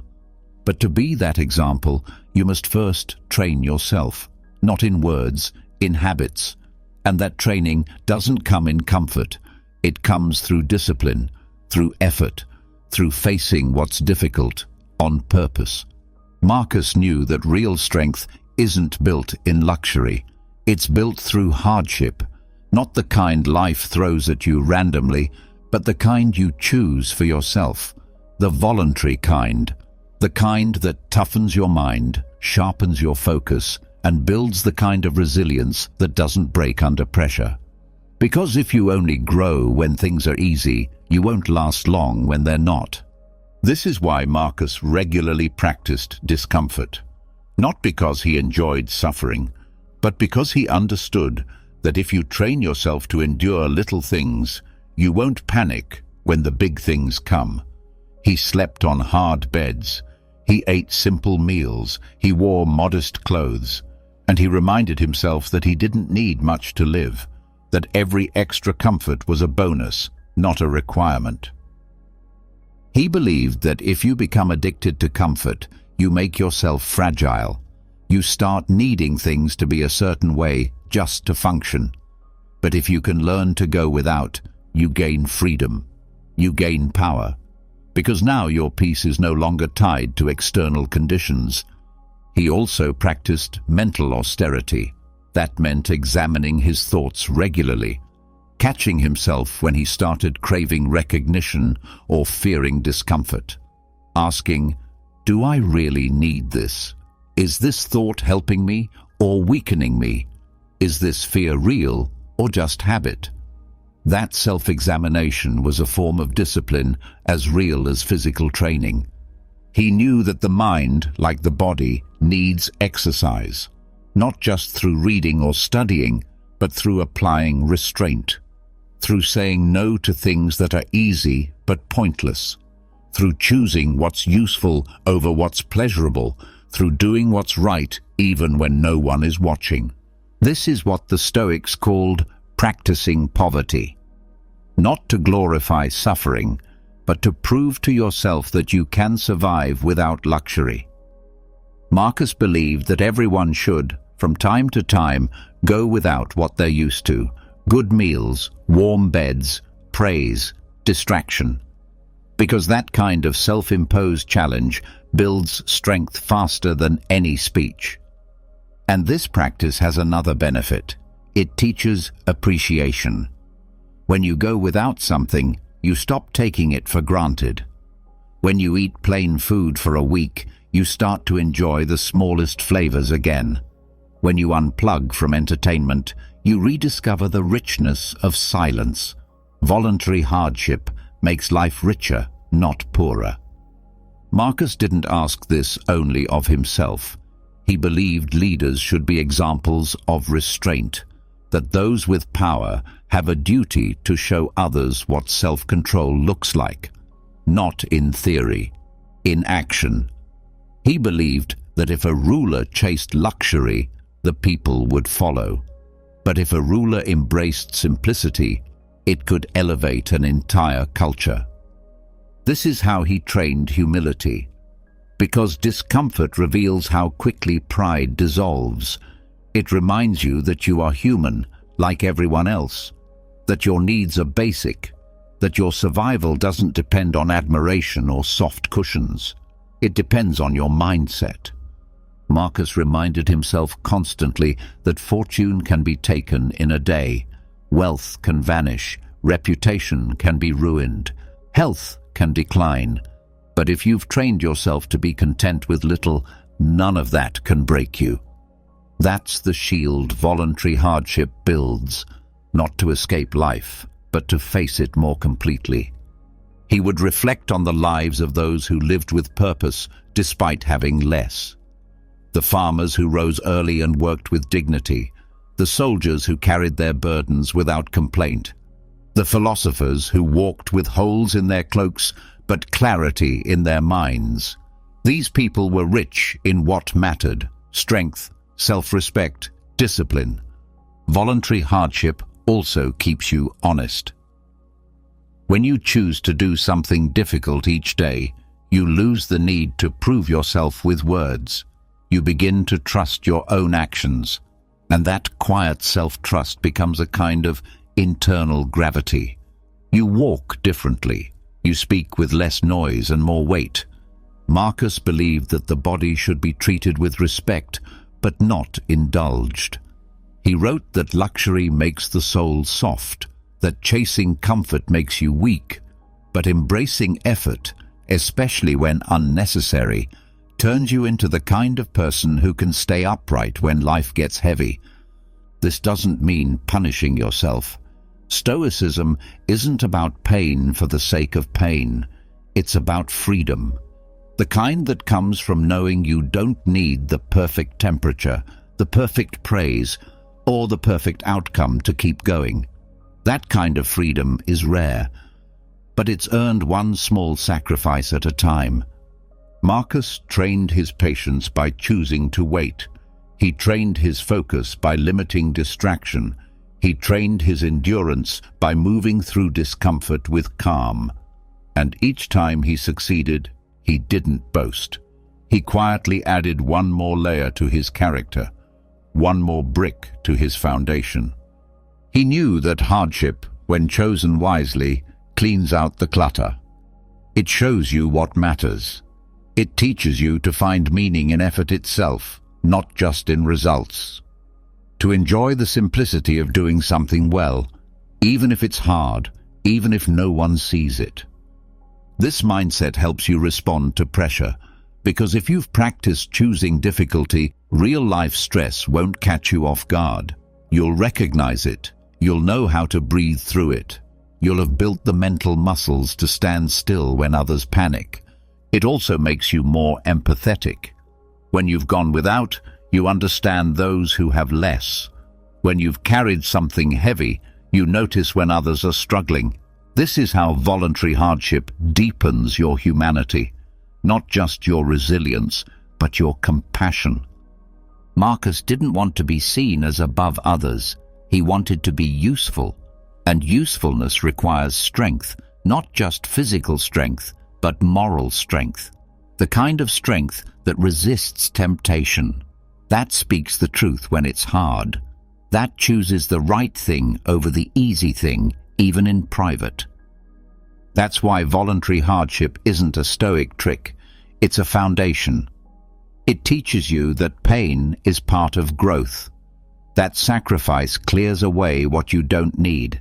That struggle isn't a detour from the path, it is the path. Even the smallest discomforts train something important. Waking early when you want to sleep, finishing the task when you're tired, resisting the urge to complain, choosing water over wine, silence over argument. These things seem small, but each one builds a brick of strength inside you. Marcus lived this way not because he wanted admiration, but because he wanted to be free. Free from need, free from fear, free from the kind of fragile happiness that disappears the moment life stops being convenient. And in that freedom, he found clarity. He could see what truly mattered. He could speak with conviction.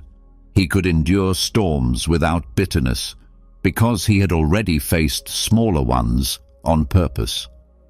He reminds us that you don't have to wait for life to challenge you.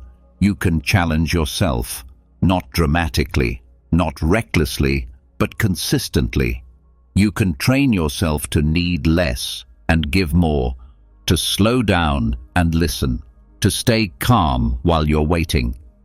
These are the tests that build the version of you that won't fall apart when things go wrong.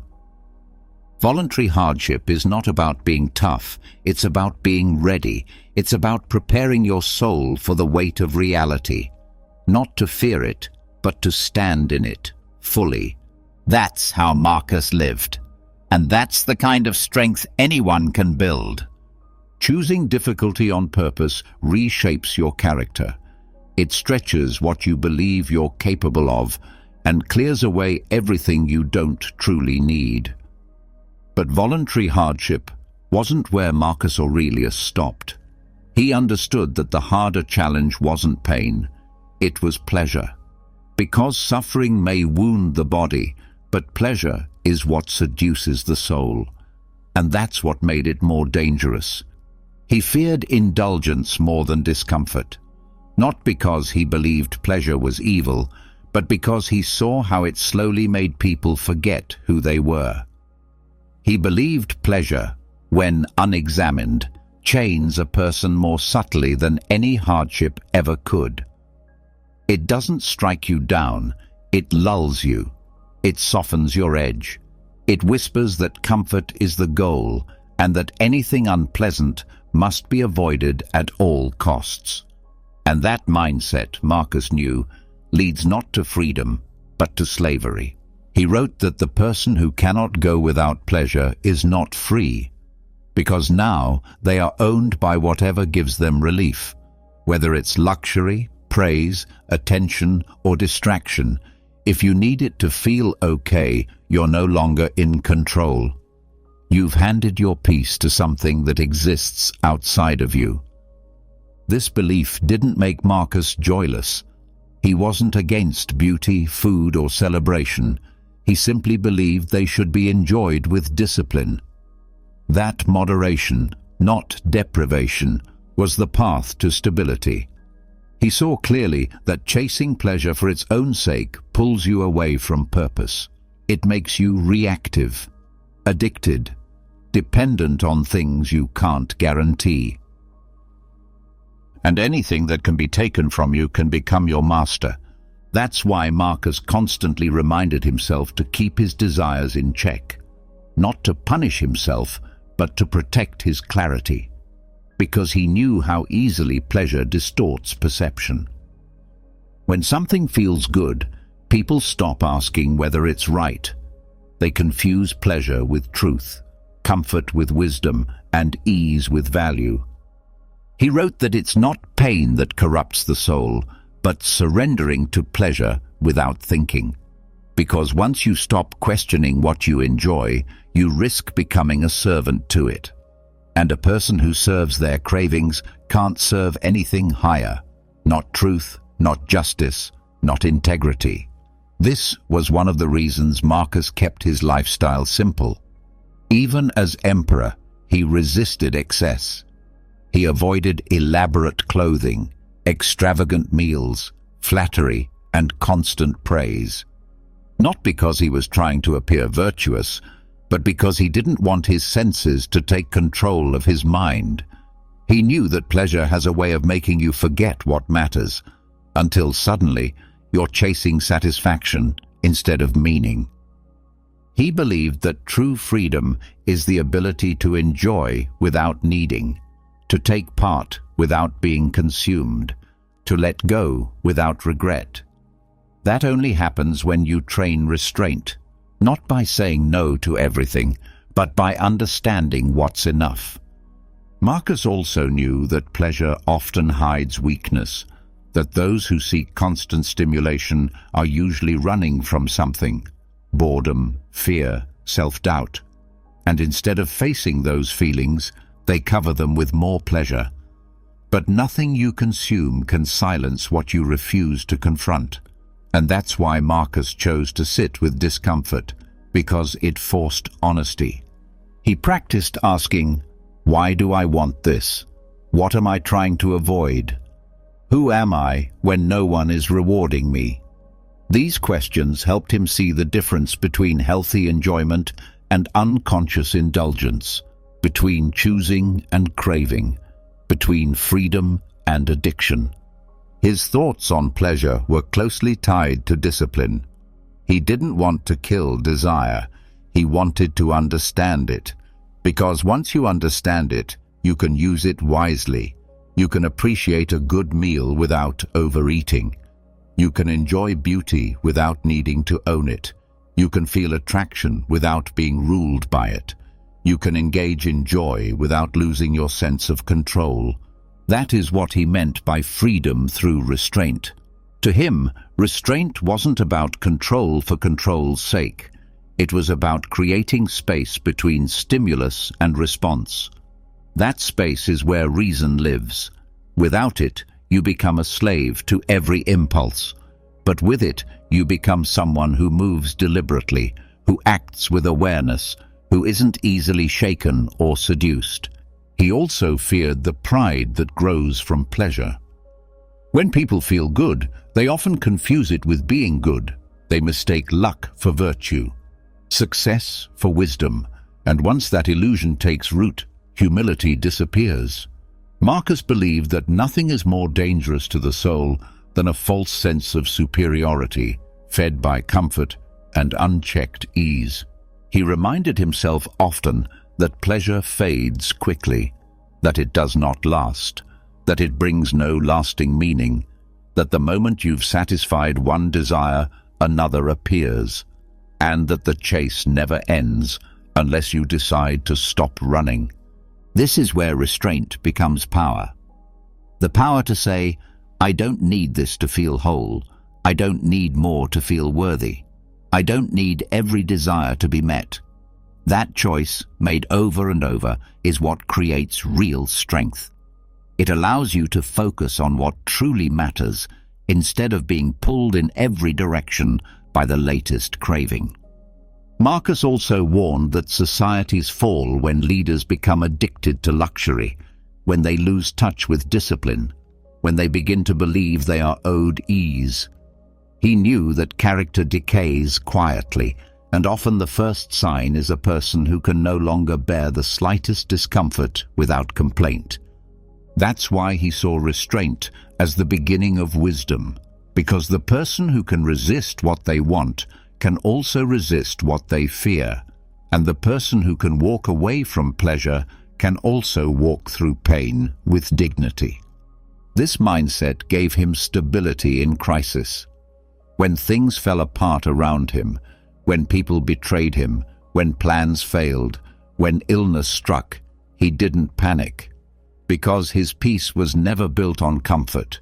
It was built on values, values he had tested through restraint. Even his thoughts on love and friendship followed this principle. He believed that love must be free, not possessive. That friendship must be based on virtue, not entertainment. That loyalty must come from character, not shared indulgence. These connections only last when they are not built on what's easy. He believed in joy, but not joy that comes from the outside.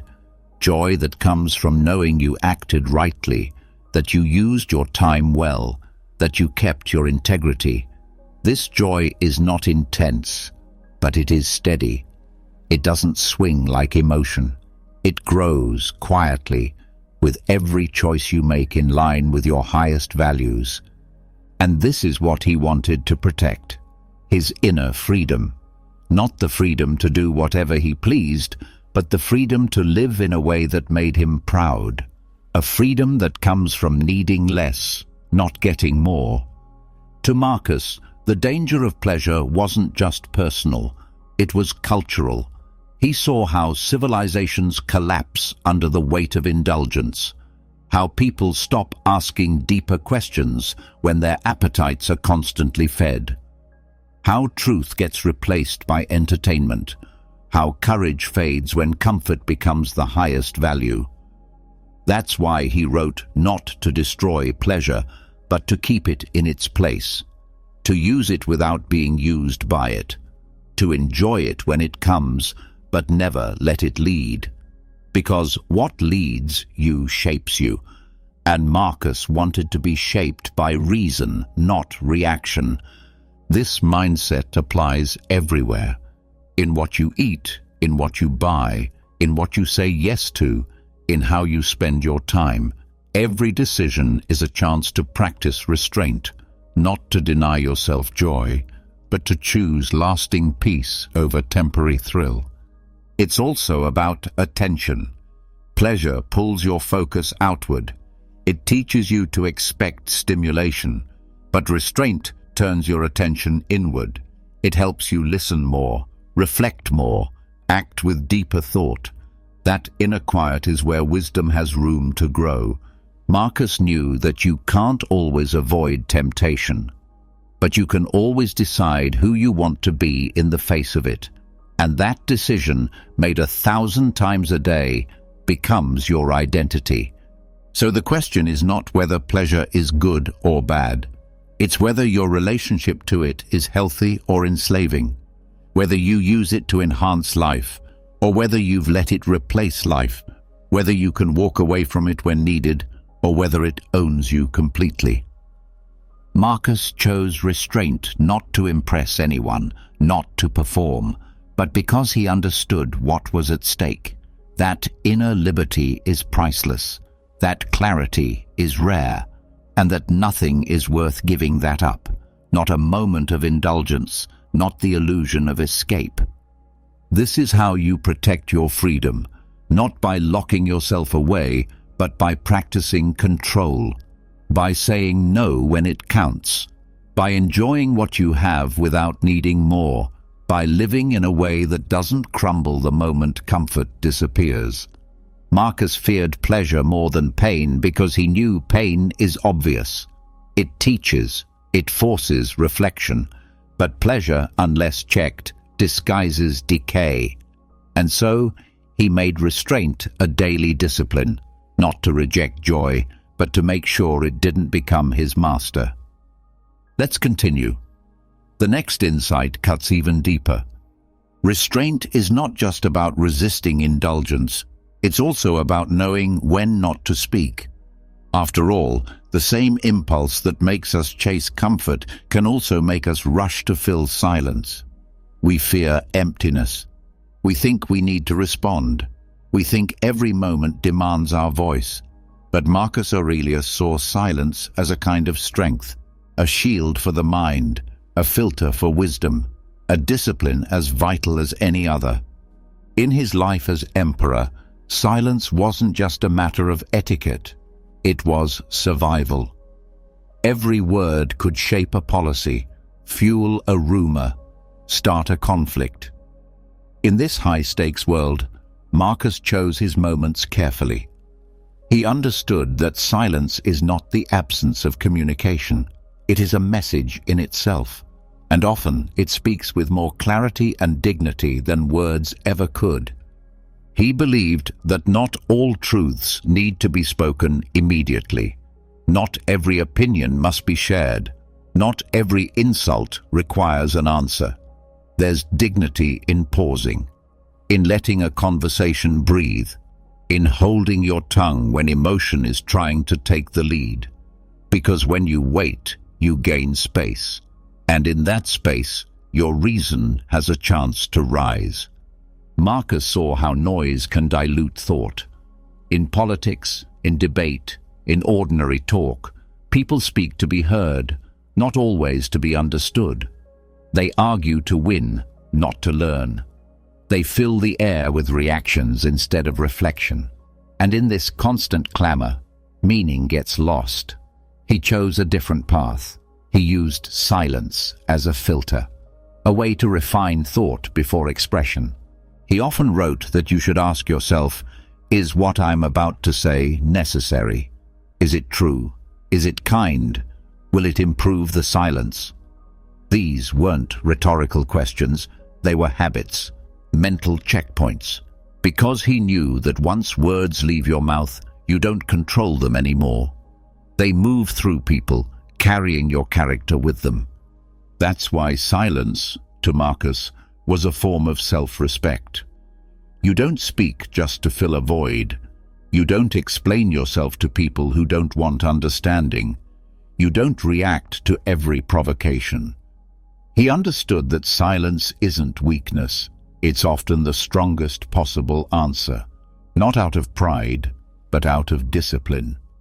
He believed there are moments when silence preserves your energy, when speaking would only drain you, when defending yourself would add nothing but noise, when trying to correct someone who's not listening is a waste of breath. In those moments, silence becomes your boundary. It says, I see clearly, and I choose peace. But this silence wasn't passive. It was active, sharp, and alert. Marcus wasn't withdrawing. He was choosing. He was staying centered. He was observing before acting. Silence in his hands became a strategy. It helped him listen more closely, judge more fairly, and lead more effectively. He saw that in the rush to speak, we often betray our own values. We say things we regret. We make promises we can't keep. We speak from ego instead of wisdom. But when you practice silence, you slow down.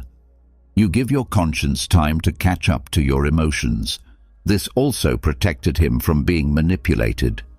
Because the person who can't stay silent is easily controlled. They reveal too much. They argue out of insecurity. They react instead of deciding. But the one who is comfortable in quiet cannot be baited. They are not pulled into meaningless debates. They stay anchored. Marcus didn't use silence to appear mysterious. He used it to stay honest. If he didn't know something, he preferred to say nothing. If the moment called for calm, he held his peace. And when words were needed, he used them with precision. Not too much, never too little, always just enough. He understood that words lose power when overused, that a sharp thought spoken too quickly can sound hollow, but a well-timed phrase, rooted in silence, can cut through confusion like a blade. That's why he saw silence as a preparation, not a retreat. This mindset extended to how he handled criticism. He didn't answer every attack. He didn't rush to defend his name. He believed that your actions will speak for you more honestly than any reply. That silence in the face of gossip shows more integrity than argument, because if you know who you are, you don't need to keep proving it. He also used silence to manage conflict. When others lost their temper, he held the line. When meetings grew tense, he let others speak first. This wasn't submission, it was strategy. It gave people space to reveal themselves. It gave him time to understand motives, and often it diffused tension better than confrontation ever could. Even in personal grief, Marcus leaned on silence. He didn't dramatize his pain. He didn't use sorrow to draw sympathy. He reflected privately, wrote honestly, and kept his composure. Not because he lacked feeling, but because he respected the depth of those feelings too much to throw them into public spectacle. He wrote that the inner life should be guarded, that not everything sacred needs to be spoken, that some thoughts are meant for your soul alone. This isn't secrecy, it's reverence. The recognition that your inner world is not always meant for public consumption. This silence also protected his clarity.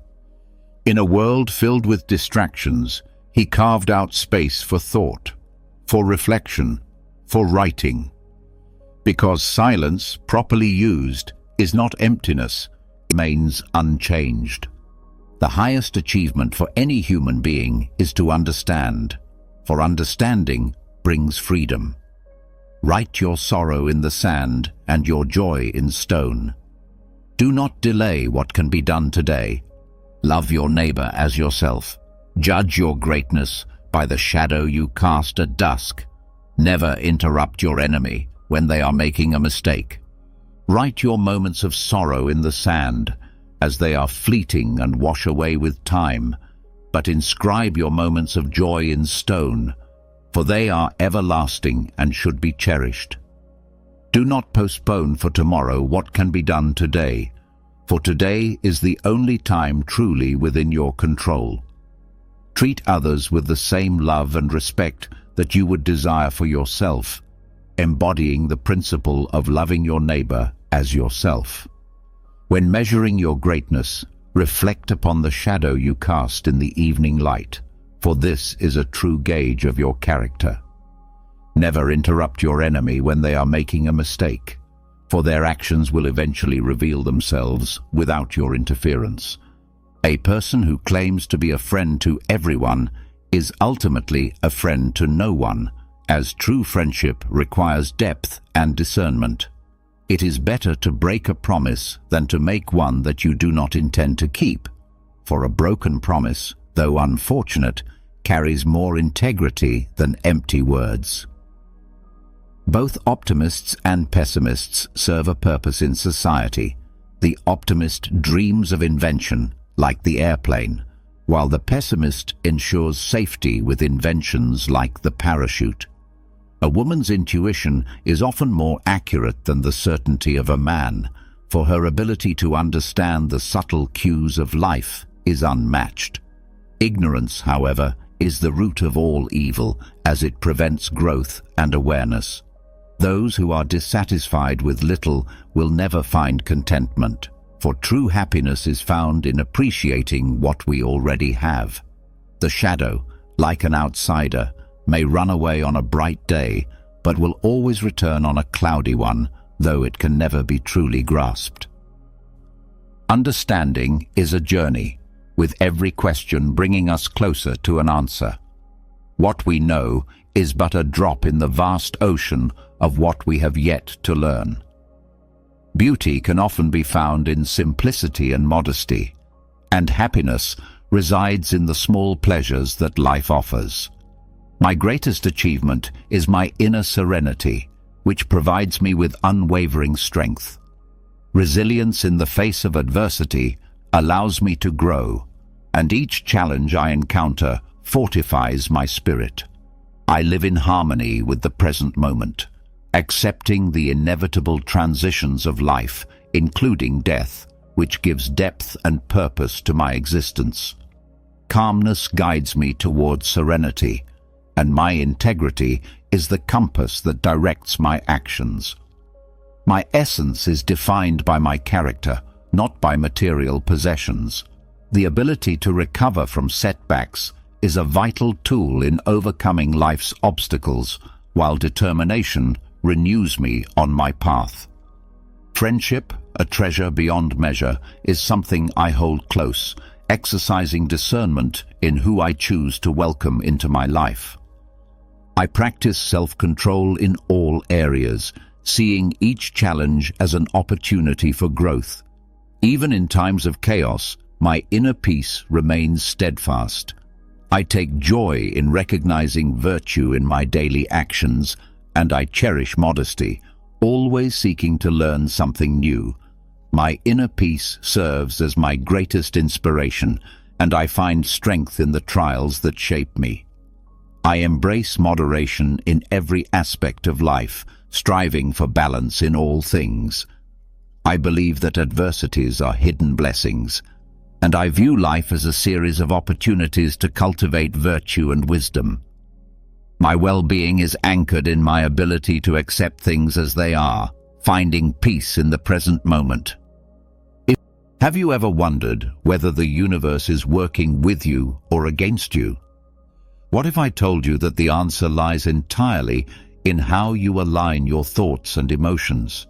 Welcome, because in today's video we're going to explore how Stoic philosophy and the law of attraction can reshape your entire life. Yes, you heard that right. An ancient philosophical mindset can have a powerful influence on what you draw into your reality. Your thoughts act like an immense magnet, attracting not only your desires, but also your fears. If you constantly dwell in negativity, it's no surprise when life doesn't unfold the way you hoped.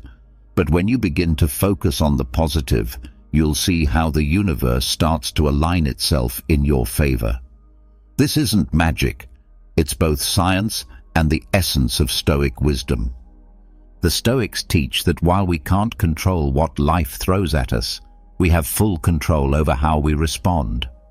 So ask yourself, are you ready to become the architect of your own fate? Because it all begins in the mind. Together, let's uncover 11 powerful principles that will help you attract what you truly desire. Don't miss the beginning, because it lays the foundation for everything else.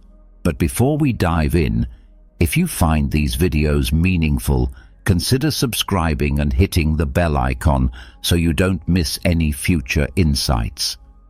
One idea could be the breakthrough you've been waiting for. Now, let's begin. Let's start with thoughts and emotions. Have you ever realized that your thoughts and feelings act like massive magnets, pulling experiences and events into your life? If you're someone who dismisses this as just another fluffy self-help theory, let's approach it from a more grounded and slightly ironic perspective. According to Stoic philosophy, the way we interpret the world and react to it plays a pivotal role in achieving inner peace.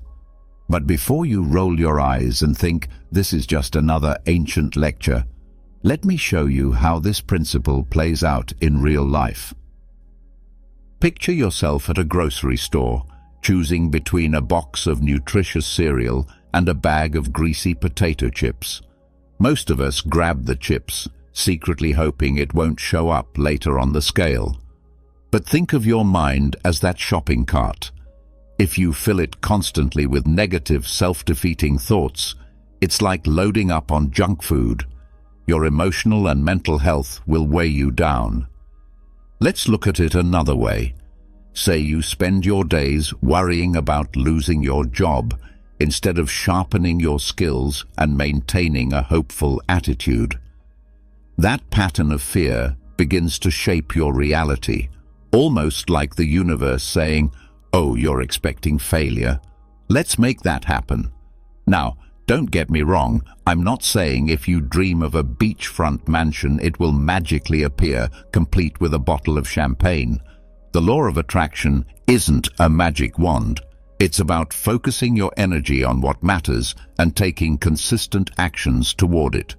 Your thoughts and emotions act like a GPS for your life. If you stay focused on your goals, you're more likely to reach them.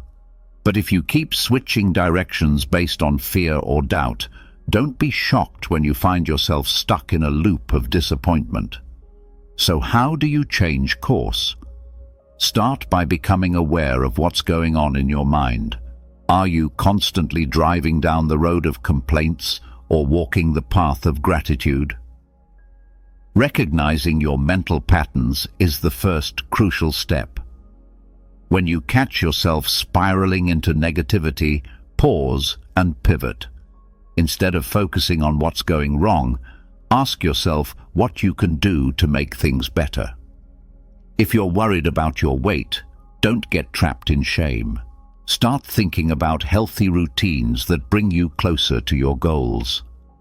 The Stoics remind us that we may not control all the events of our lives, but we absolutely control our reaction to them.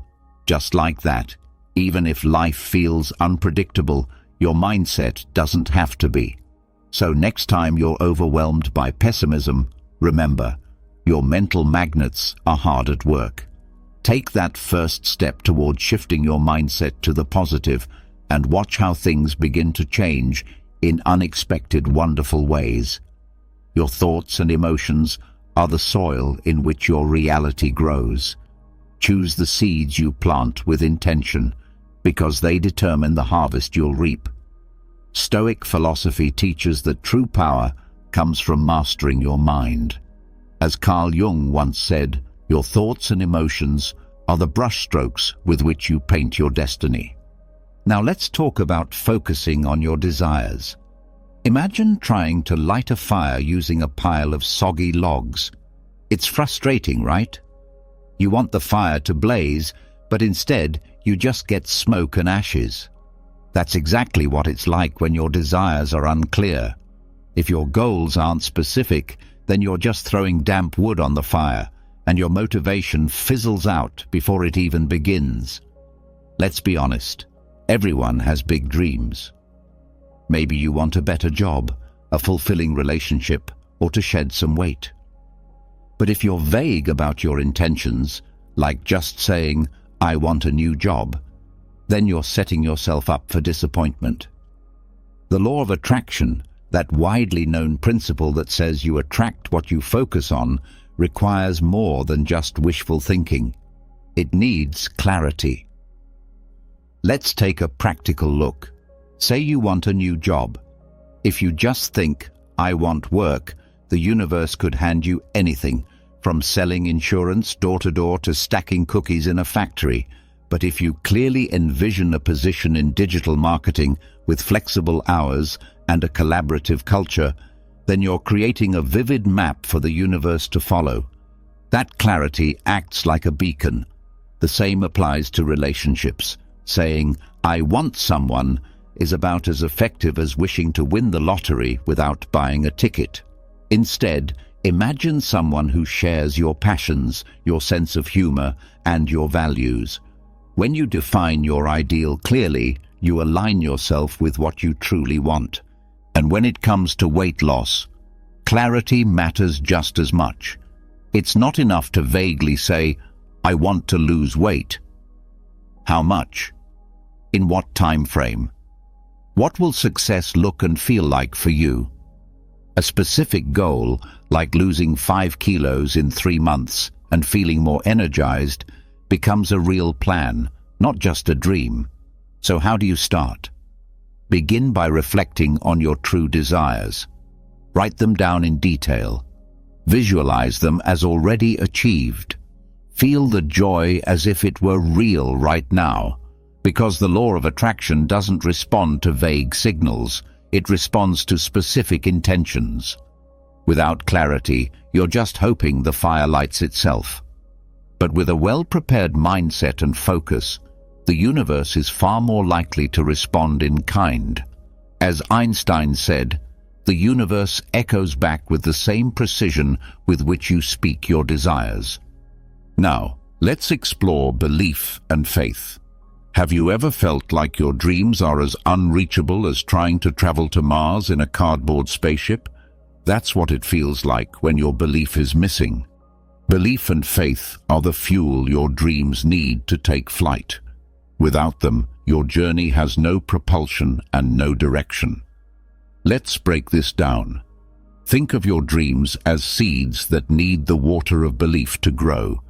Without that nourishment, the plant shrivels. The law of attraction isn't about snapping your fingers and manifesting miracles. It's about recognizing that belief is foundational.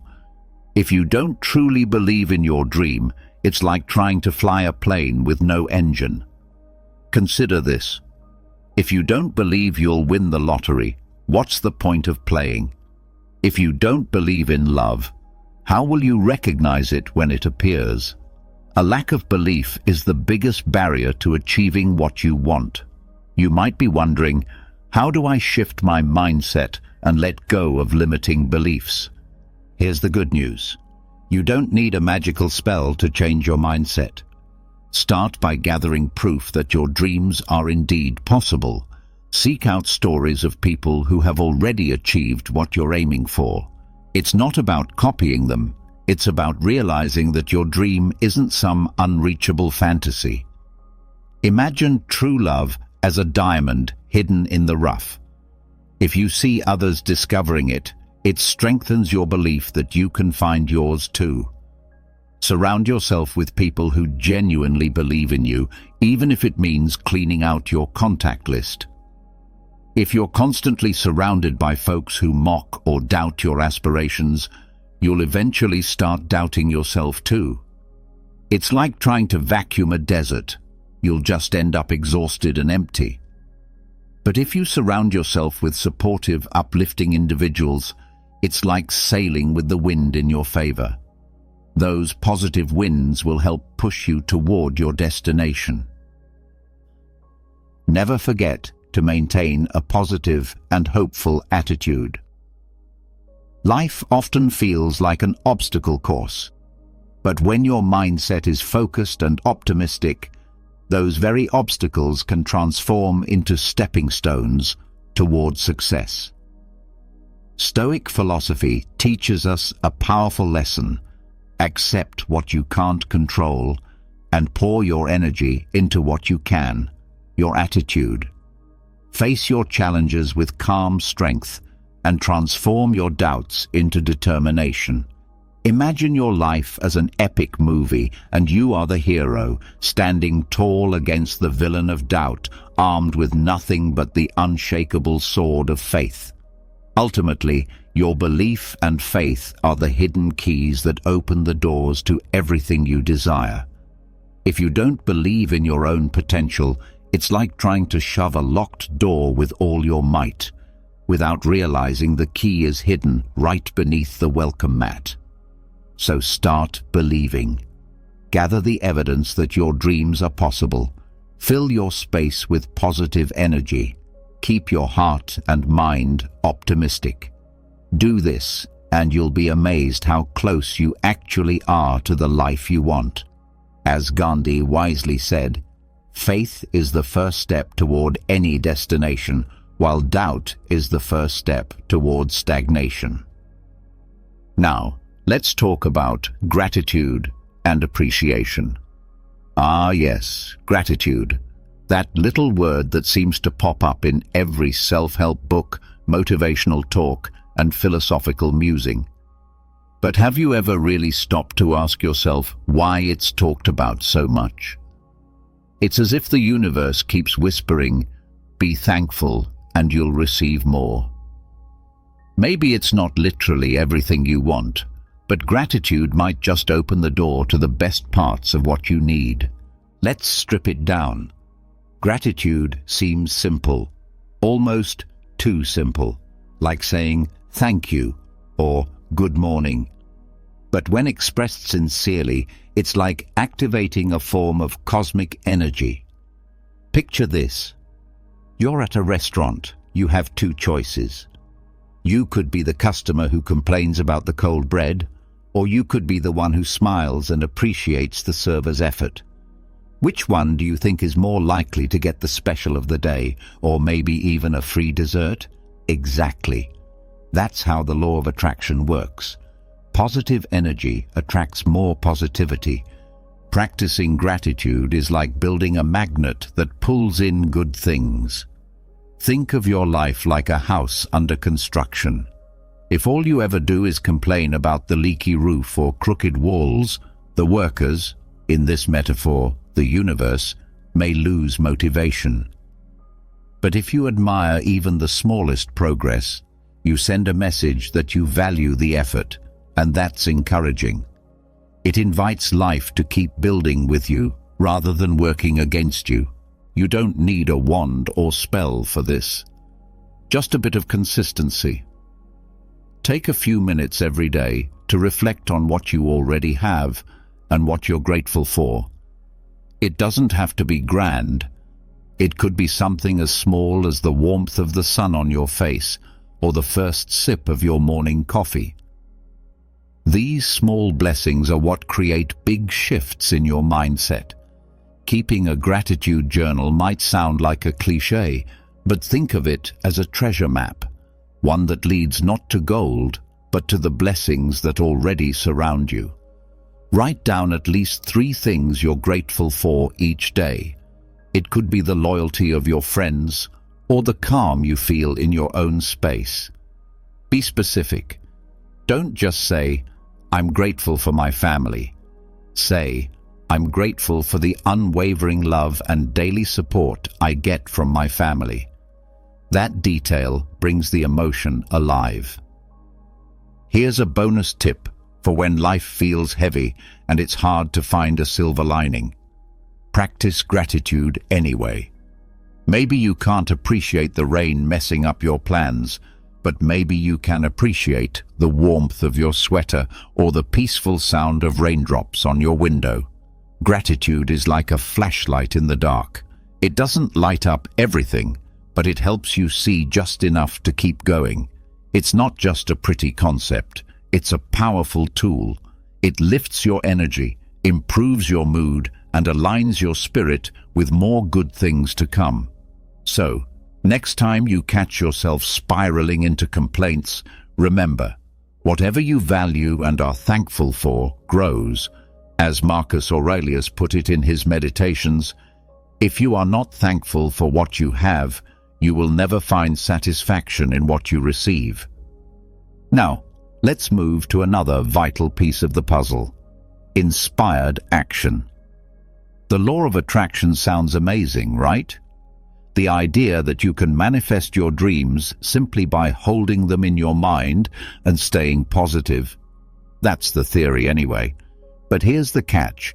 Even if you spend every day visualizing your perfect life, if your couch is still your best friend and pizza your closest companion, nothing's going to change.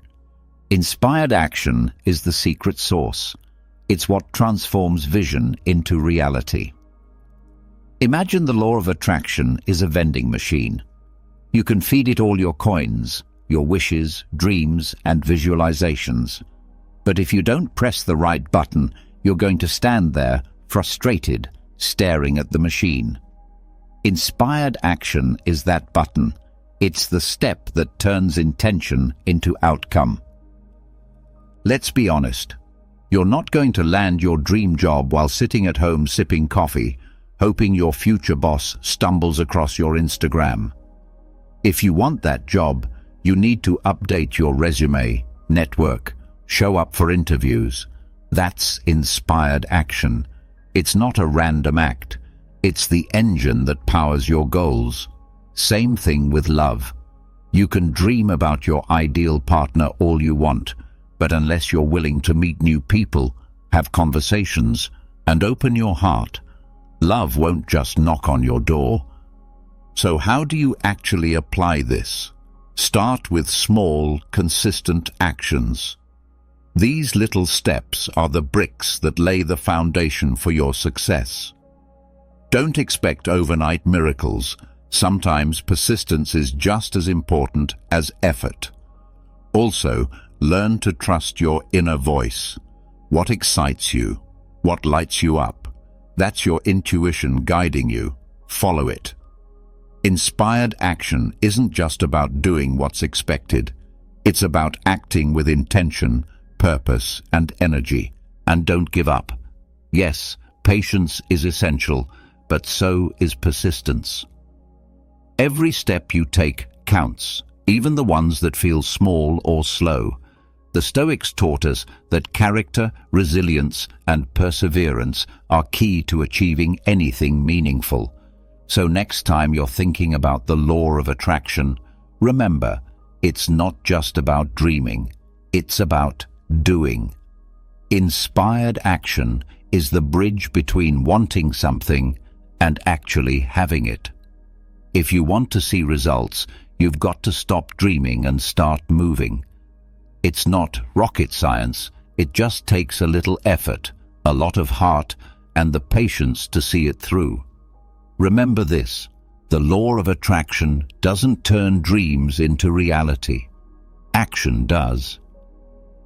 Finally, let's talk about something sneaky: the elimination of self-sabotage. Ever notice that sometimes you're the one holding yourself back? Not in some dramatic way, like staring yourself down in a dark alley, but in subtle, quiet ways. Self-sabotage is real and far more common than we'd like to admit. Chances are you've done it too, even without realizing it. It's like a tiny mouse living in the maze of your mind. It whispers doubts into your ear, telling you that you're not good enough, that happiness is for other people, or that success is reserved only for the lucky few. And worst of all, that little voice inside your head often plays the role of the director in your personal tragedy, orchestrating your every move away from your goals. But what if I told you that you have the power to rewrite the script of this chaotic production? Let's begin right there. The first step is awareness. Learn to notice those negative thoughts and limiting beliefs that constantly occupy your mind. They're like a trusted thief living in your house. If you're unaware of their presence, they'll continue to rob you of your most valuable treasures without you even noticing. This is where Stoic philosophy can offer clarity. With its emphasis on self-discipline and mastery over one's emotions, Stoicism teaches that true freedom comes from within. If your mind is in disarray, why not apply Stoic principles to restore inner order? Once you've recognized the chaos within, the next step is to consciously replace those harmful thoughts with empowering ones. Think of your mind as a garden. If you plant seeds of fear and doubt, you'll inevitably harvest a field full of insecurity. But if you choose to sow confidence and hope, your inner garden will flourish with success and fulfillment. Changing your mental landscape isn't a quick or easy task. It's a journey. Every positive thought you cultivate is a step forward, not backward. From there, focus on strengthening your self-esteem and inner trust. This isn't about borrowing someone else's confidence. It's about building your own, brick by brick. Self-worth isn't handed out like a gift. It's something you create with intention and persistence. So the next time you catch yourself thinking you're unworthy of happiness or success, remember this: the seeds of success begin to grow in the soil of your thoughts. Shifting your mindset might feel like mental weightlifting, but here's the empowering truth: you already hold the pen to your life's script. The law of attraction, often misunderstood, suggests that we draw into our lives what we frequently focus on. But if you're stuck in a loop of self-sabotage, even the most powerful laws can't help much. Break free from those mental chains, and you'll be in a far better place to receive the blessings life has in store. Ultimately, overcoming self-sabotage is like steering a ship that's been drifting towards stormy waters. The ocean won't change, but your direction can. If you've been unknowingly setting traps for yourself, the time to shift course is now. It all starts with your mind. As Oscar Wilde once said, change your thoughts and you change your destiny. Let's explore vibrations and energy for a moment. Have you ever imagined yourself as a living speaker, constantly transmitting frequencies into the universe? It might sound a little far-fetched, but bear with me. According to the law of attraction, a concept that might seem pulled from the pages of science fiction, the entire universe is made up of energy. From distant galaxies to the sand between your toes, everything is in motion. And yes, that includes you. You're a dynamic field of energy, and the vibrations you emit can either draw in your desires or push them further away. Let's break it down. Imagine yourself as a giant speaker, always sending out a melody through the vibrations of your emotions and thoughts. When you're filled with joy and gratitude, your energy plays a beautiful, uplifting symphony. The world feels it, and in return sends even more reasons to celebrate your way. It's like throwing a boomerang of good vibes into the universe and watching it return to you, amplified. Of course, life isn't always harmonious. Sometimes you just want to disappear into your pajamas, binge-watch a series, and drown out your inner dialogue. That's completely human. But here's the catch. When you dwell in sadness and negativity, your vibrations drop to a low hum. The universe, that constant collaborator in your energetic dance, picks up on these low frequencies and reflects them back. Suddenly, your life feels heavy, not by coincidence, but by attraction. So how can you become the DJ of your own energetic playlist?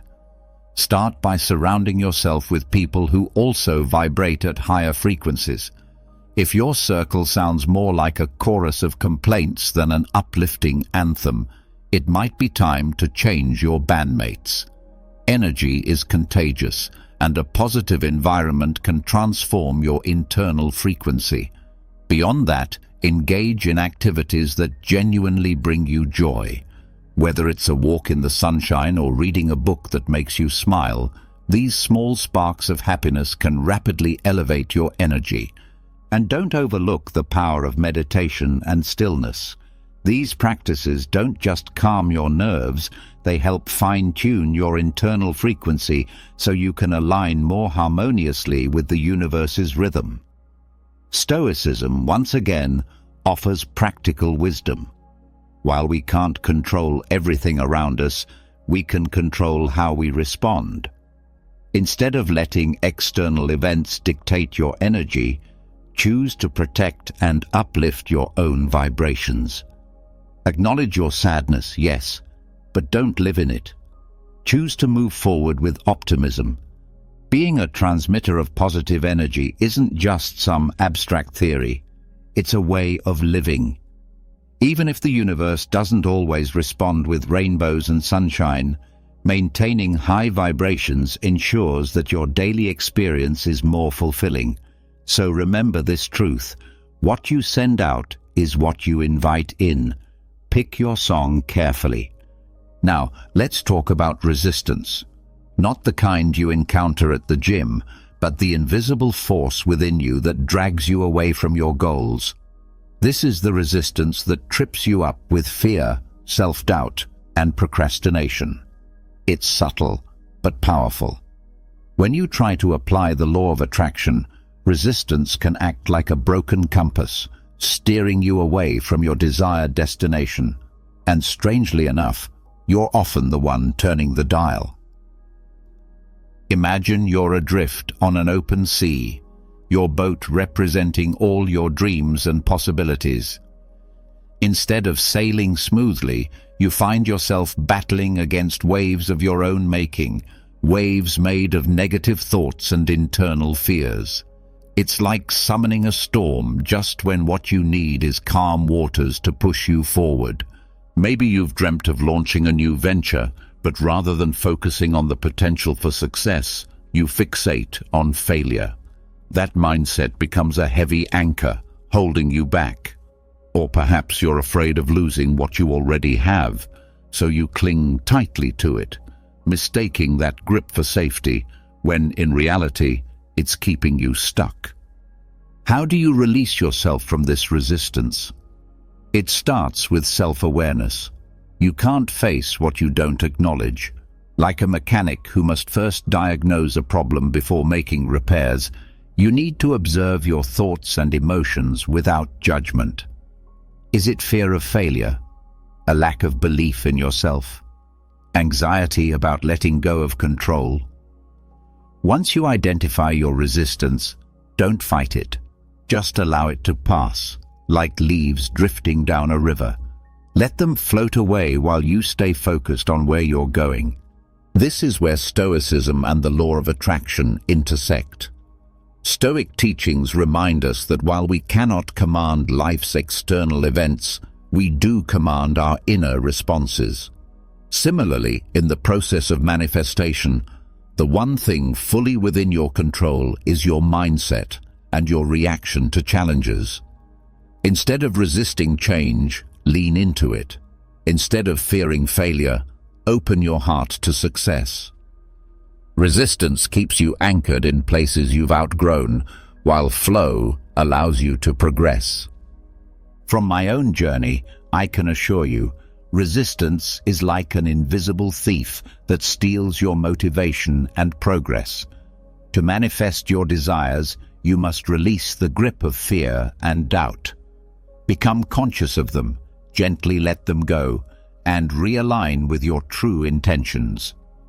In doing so, you not only unlock the full potential of the law of attraction, but also embrace a more stoic approach to life.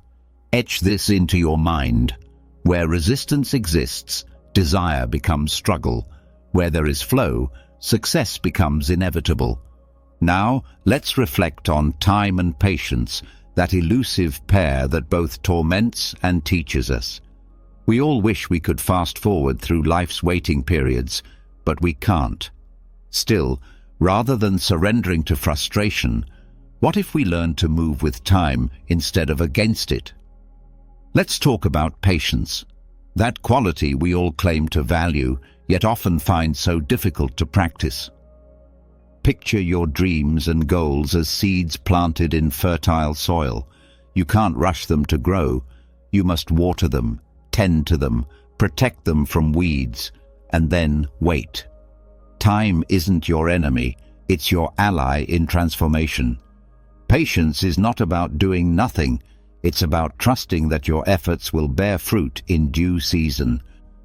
Sometimes impatience stems from fear, the fear that what we want won't come, or that we're running out of time. But that fear only distorts your energy and creates resistance. Instead, anchor yourself in trust. Let time work its magic while you keep showing up every day with faith and intention. The Stoics believe that everything unfolds according to nature's plan. You do your part, and the rest will follow. So the next time you find yourself frustrated by how slowly things seem to move, remember, dreams take time, change takes time, healing, success, growth, they all move to the rhythm of time, not urgency. Learn to dance with that rhythm. Trust the pace, trust the process, and most importantly, trust yourself. Think of your hopes and dreams as seeds you've carefully planted. If you try to force them to grow by dumping on too much fertilizer, you'll only end up with a fragile, stressed-out plant. Patience is the natural, steady nourishment that helps those dreams take root and grow strong. The first step is consistency, showing up every day, tending to your goals.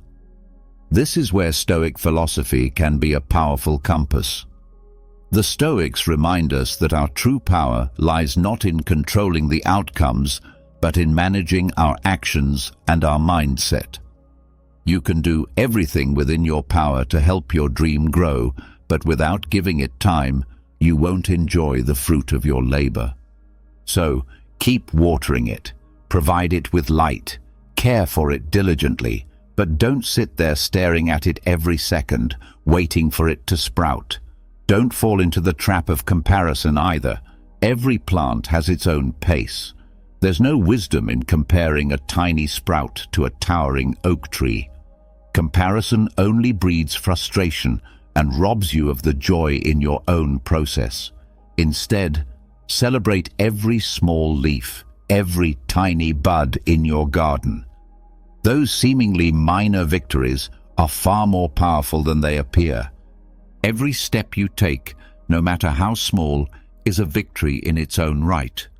Never downplay the value of those moments. It's the small wins that pave the way to your greatest achievements.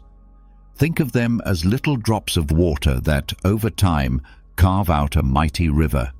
You may not see the transformation immediately, but with consistency and care, the current becomes unstoppable. Now, when it comes to the law of attraction, yes, your thoughts do shape your reality. But remember, thinking alone isn't enough. The true magic happens when you combine a positive mindset with persistent action. So dream big, yes, but match your dreams with unwavering dedication and patience. Time is not your enemy, it's your partner, your ally, when you learn to move in harmony with it.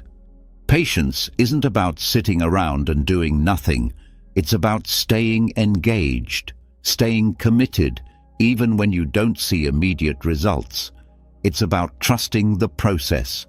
Celebrate your progress, however small. Don't get distracted by what others are doing. Keep your eyes on your journey. The real secret? It's perseverance combined with a positive attitude.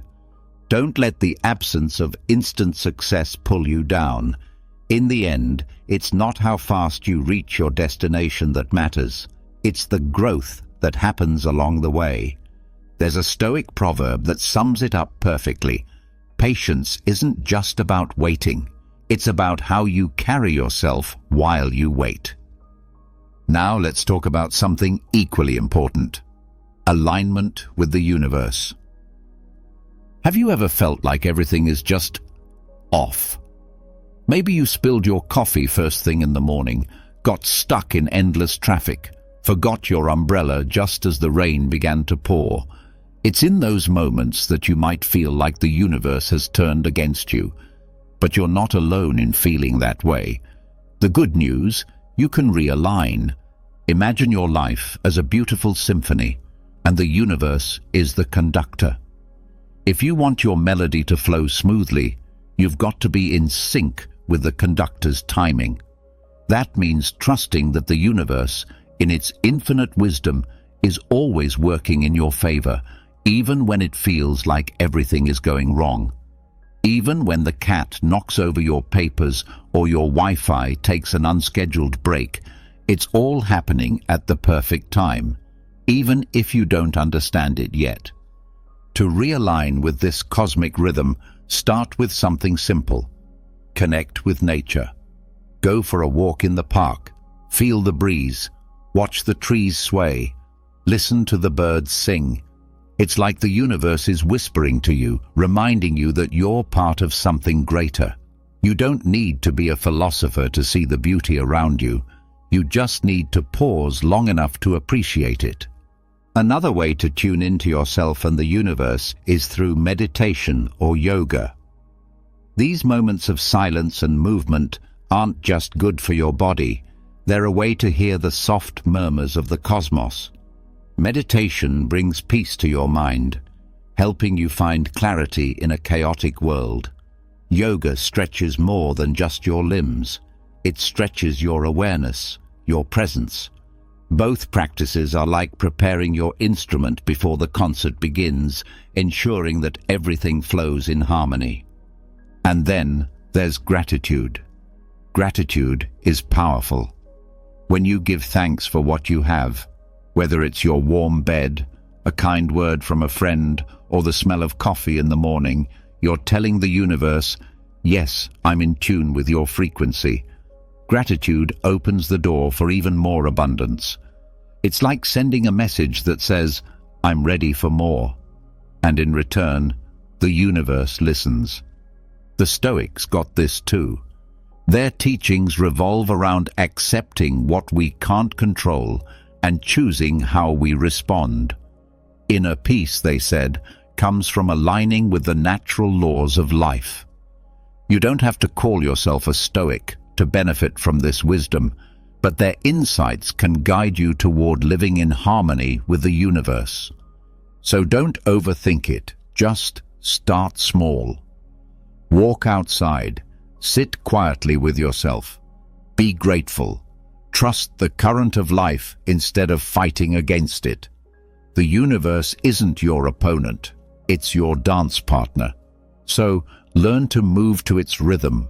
Trust that everything you need will come, not when you demand it, but when you're truly at peace with who you are and where you are.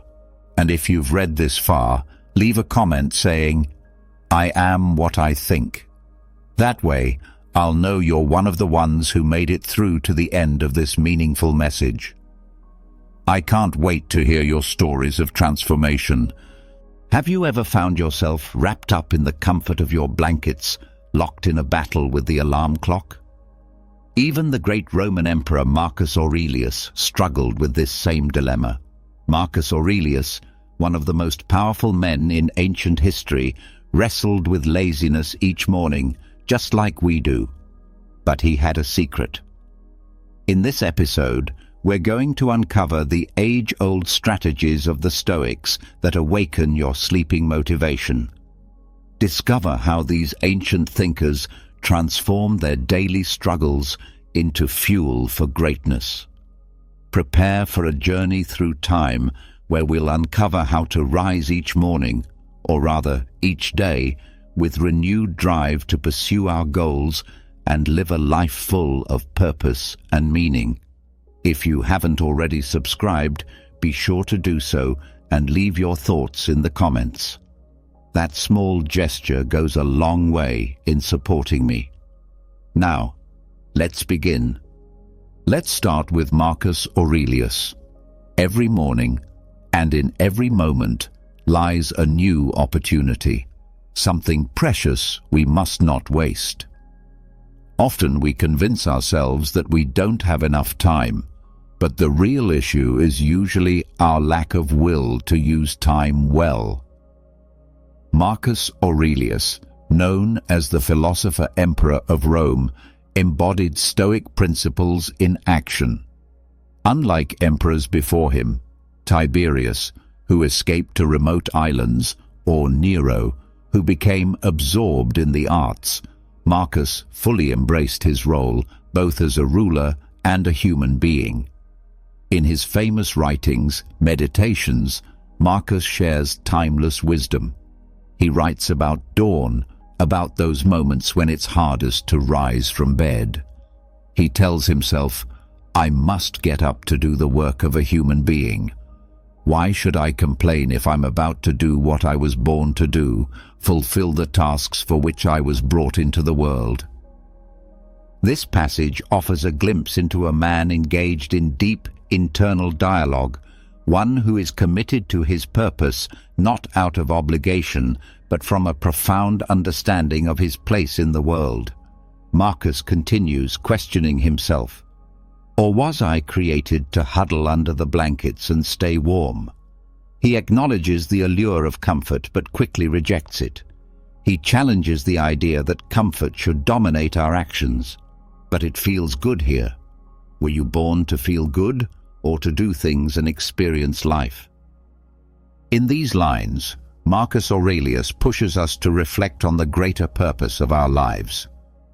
He reminds us that we are part of a larger system, an active part of the grand order of the universe. Look at the plants, the birds, the ants, the spiders, and the bees. They all fulfill their purpose, organizing the world around them in the best way they know how. And yet, we often hesitate to do our work as human beings. Why do we resist doing what our very nature requires? This is more than just a philosophical musing. It's a powerful call to action. It reminds us that our human nature isn't centered on the pursuit of comfort, but on fulfilling our unique purpose in the world. Still, it's crucial to understand that Stoic philosophy, while rooted in duty and discipline, doesn't dismiss the value of comfort and rest in a balanced life. Marcus Aurelius isn't suggesting that we should deprive ourselves of all well-being. Instead, he warns against becoming enslaved by it. True rest and reasonable comfort are essential to our physical and mental well-being. They allow us to recharge and return to our responsibilities with clarity and strength. What Marcus Aurelius teaches us transcends the idea of mere morning motivation. He reveals that true fulfillment comes when our actions are in harmony with our essential nature as rational and social beings. It's not just about checking tasks off a list, but about living in alignment with our higher values and contributing to the greater good. When we face resistance from within, when we're tempted to delay or procrastinate, we should return to Marcus Aurelius's reflection.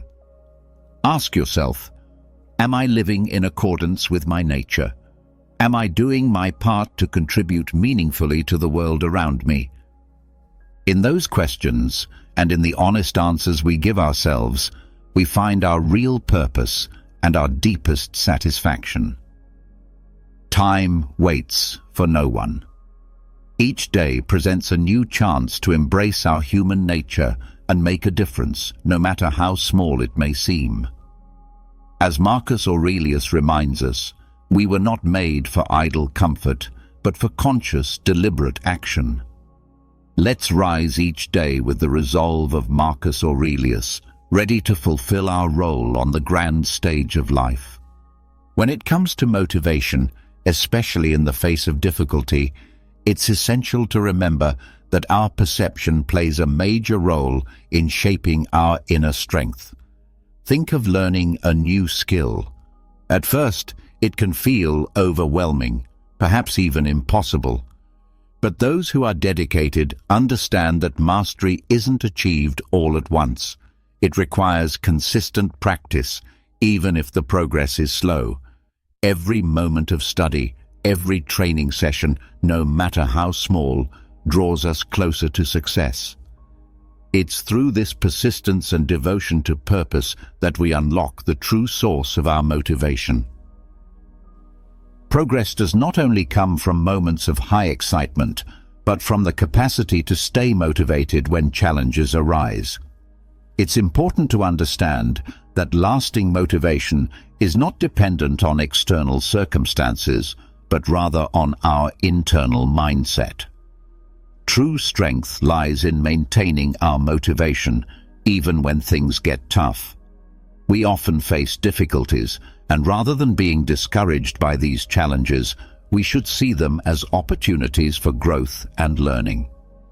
When embarking on any significant endeavor, whether intellectual, creative, or personal, it's crucial to recognize that motivation is not a constant force. The key to enduring motivation is to cultivate an internal drive based on solid principles, not fleeting emotions. Stoicism teaches us that true motivation isn't solely about achieving goals, but about growing stronger and more balanced through the process. Each challenge we encounter, faced with determination, and each obstacle we overcome with persistence, strengthens our capacity to stay motivated. So, when you feel discouraged, remember the words of Marcus Aurelius. You have power over your mind, not over external events. By recognizing and accepting this, we can tap into the inner strength that Stoic principles help us build. This inner strength becomes the true source of lasting motivation and the path toward achieving great things. When it comes to pursuing excellence and personal fulfillment, many of us wonder how we can maintain the momentum necessary to achieve our goals.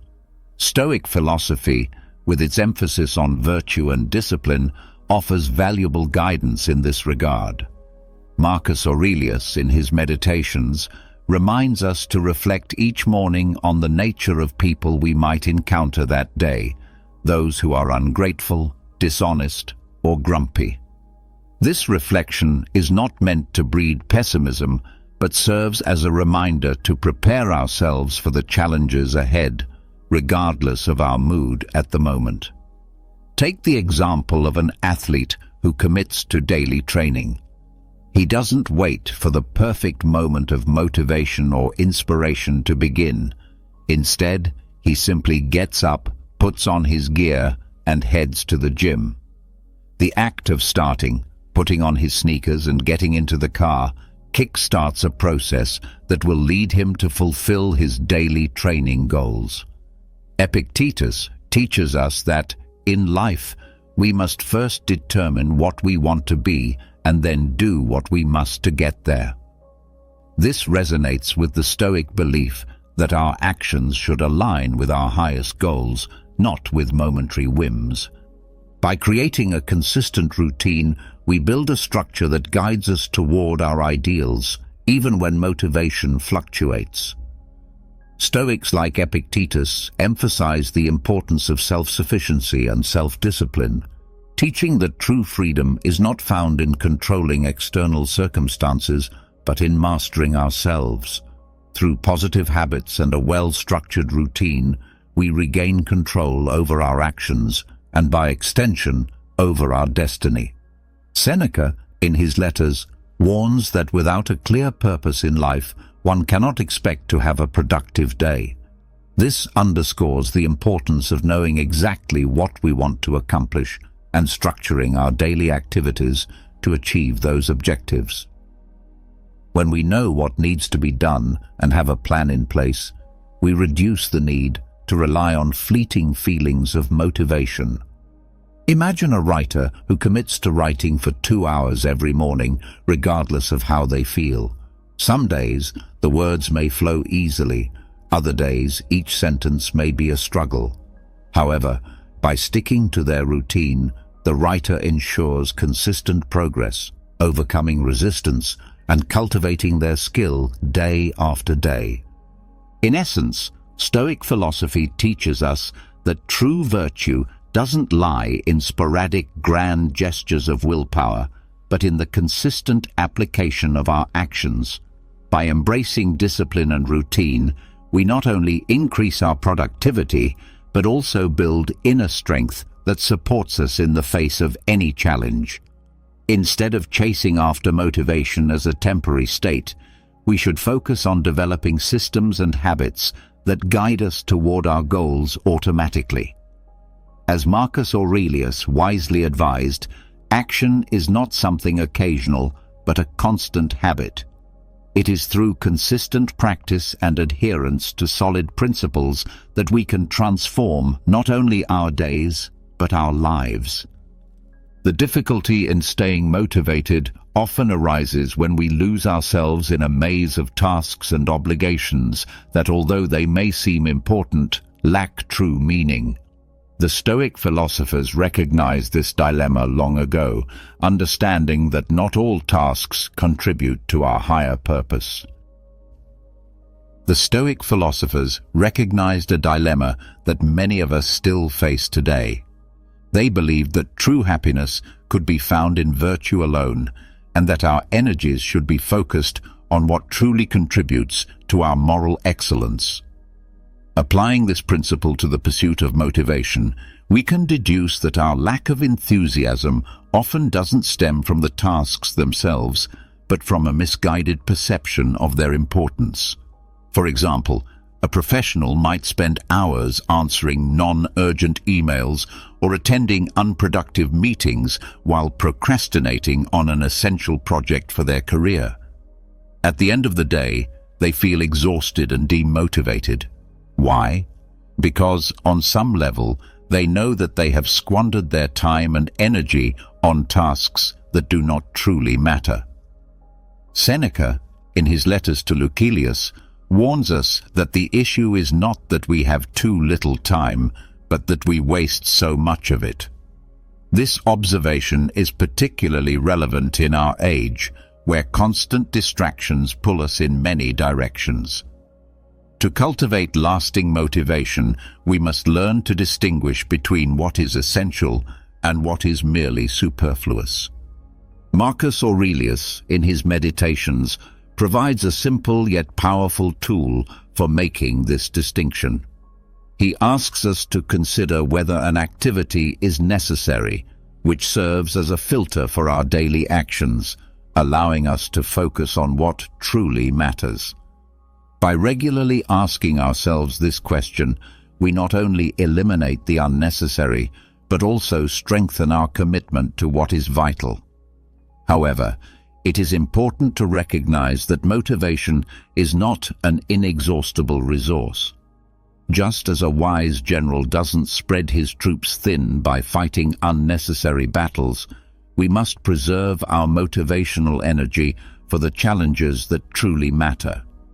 By doing this, we not only improve our chances of success, but also discover a deeper sense of meaning in our actions. In essence, Stoic philosophy teaches that true motivation does not arise from external stimuli or temporary rewards. It comes from an internal alignment with our deeper values and greater purposes. By freeing ourselves from unfounded social expectations and trivial distractions, we create the space for authentic motivation to grow. Therefore, next time you feel unmotivated, pause and reflect. Does this task genuinely contribute to my personal growth or well-being? If the answer is no, have the courage to eliminate it or delegate it, and focus your energy on what truly matters. In doing so, you will uncover a constant source of motivation and purpose. Many of us face a silent battle within ourselves each morning. On one side is the desire to remain in the comfort of our bed, and on the other is the call of duty and virtue. This internal conflict is not new. The Stoics recognized it long ago and offered us valuable insights on how to face it. Epictetus, in his discourses, reminds us that we must first decide what kind of person we want to be and then act accordingly.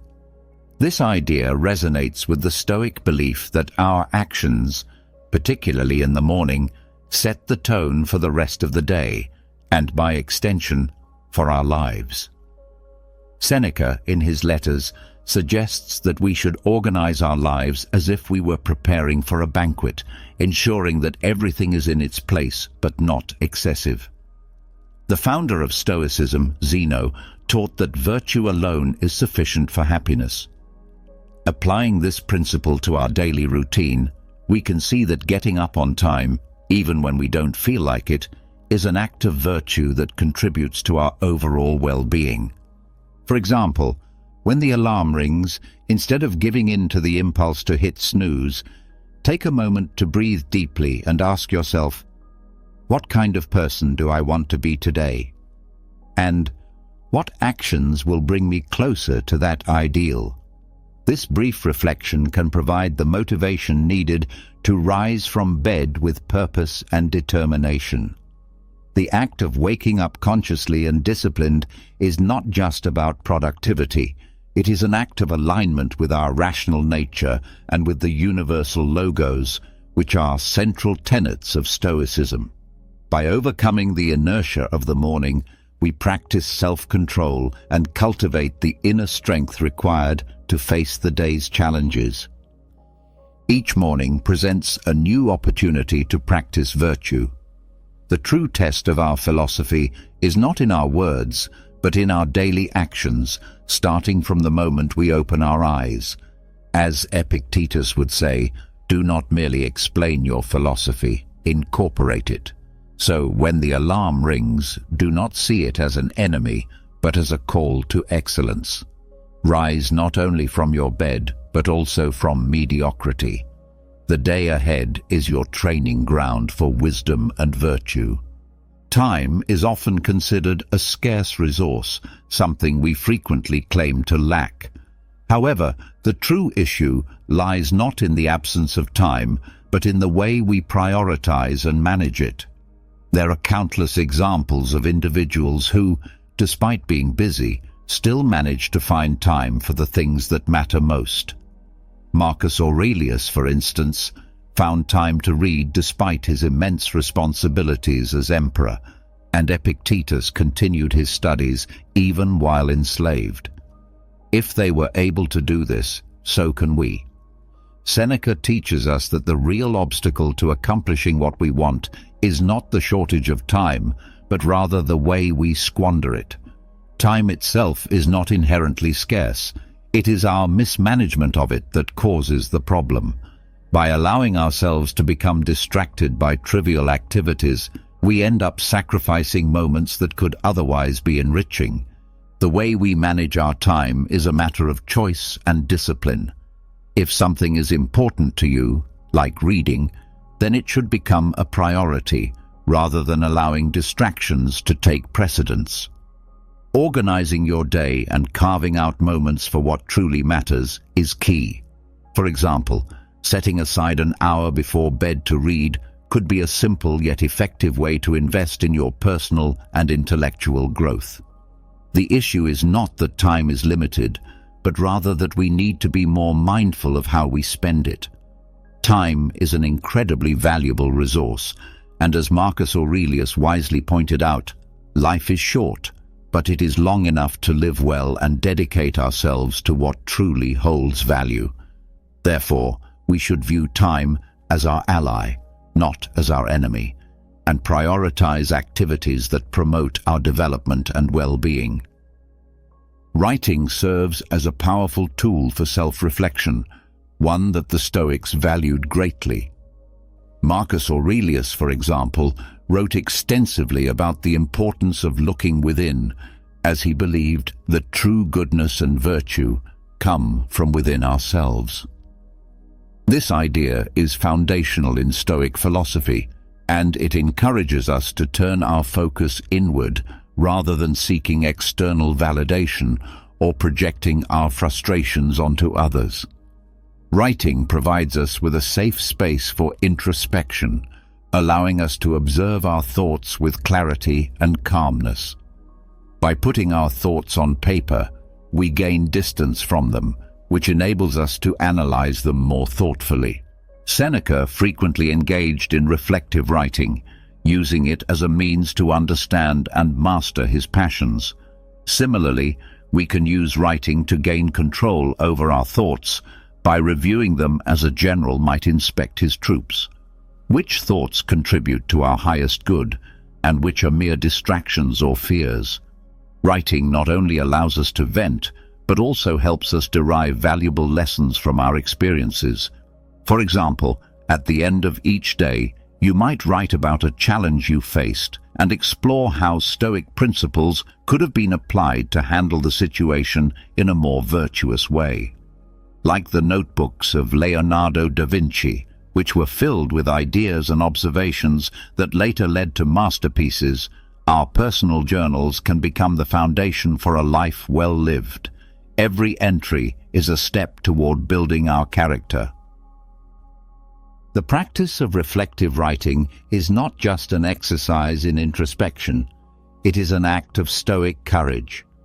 By confronting our thoughts on paper, we demonstrate honesty with ourselves. It is a continuous process of refinement, helping us learn to distinguish between what is within our control and what is not. In a world filled with distractions and external opinions, writing becomes a refuge, a personal space where we can examine our beliefs and convictions. By aligning our thoughts with the Stoic values of virtue, reason, and harmony with nature, we gradually shape a more intentional and meaningful life. As Seneca said, the act of writing helps us learn, with every word contributing to our wisdom, serenity, and self-knowledge. According to Stoic principles, maintaining physical discipline is crucial so that the body does not interfere with the clarity of the mind. As Seneca explains, we must treat the body with rigor so that it remains obedient to the mind. The goal is to ensure that the body does not become an obstacle to our mental clarity and emotional resilience. This requires regular physical exercise and maintaining a healthy routine, even engaging in challenging activities, to ensure that the body remains under control. By doing so, we cultivate an inner strength and resilience that are vital when facing pressure or making important decisions. Treating the body with discipline strengthens both the body and the mind, enabling us to better handle the challenges life presents. Physical training and personal discipline are essential for developing a mind that remains steady and focused, especially in situations of high pressure and when critical decisions must be made. Engaging consistently in such efforts is not just about physical conditioning. It is a preparation that ensures the body is ready to face challenges, allowing the mind to maintain control and clarity when swift, deliberate action is necessary. Consider the example of a dedicated athlete preparing for an important competition. Every training session becomes a lesson in self-discipline and inner resolve, conditioning the body to endure intense physical exertion. Through this process, the athlete not only enhances physical performance, but also fortifies mental strength, ensuring that during decisive moments they can respond with accuracy and self-assurance. Thus, caring for the body is more than a matter of health. It is a vital practice for mental stability and peak performance. It strengthens the connection between physical discipline and mental resilience, allowing one to navigate life's challenges with poise and determination. Turning inward, we find another powerful Stoic practice, meditation on mortality, known as memento mori.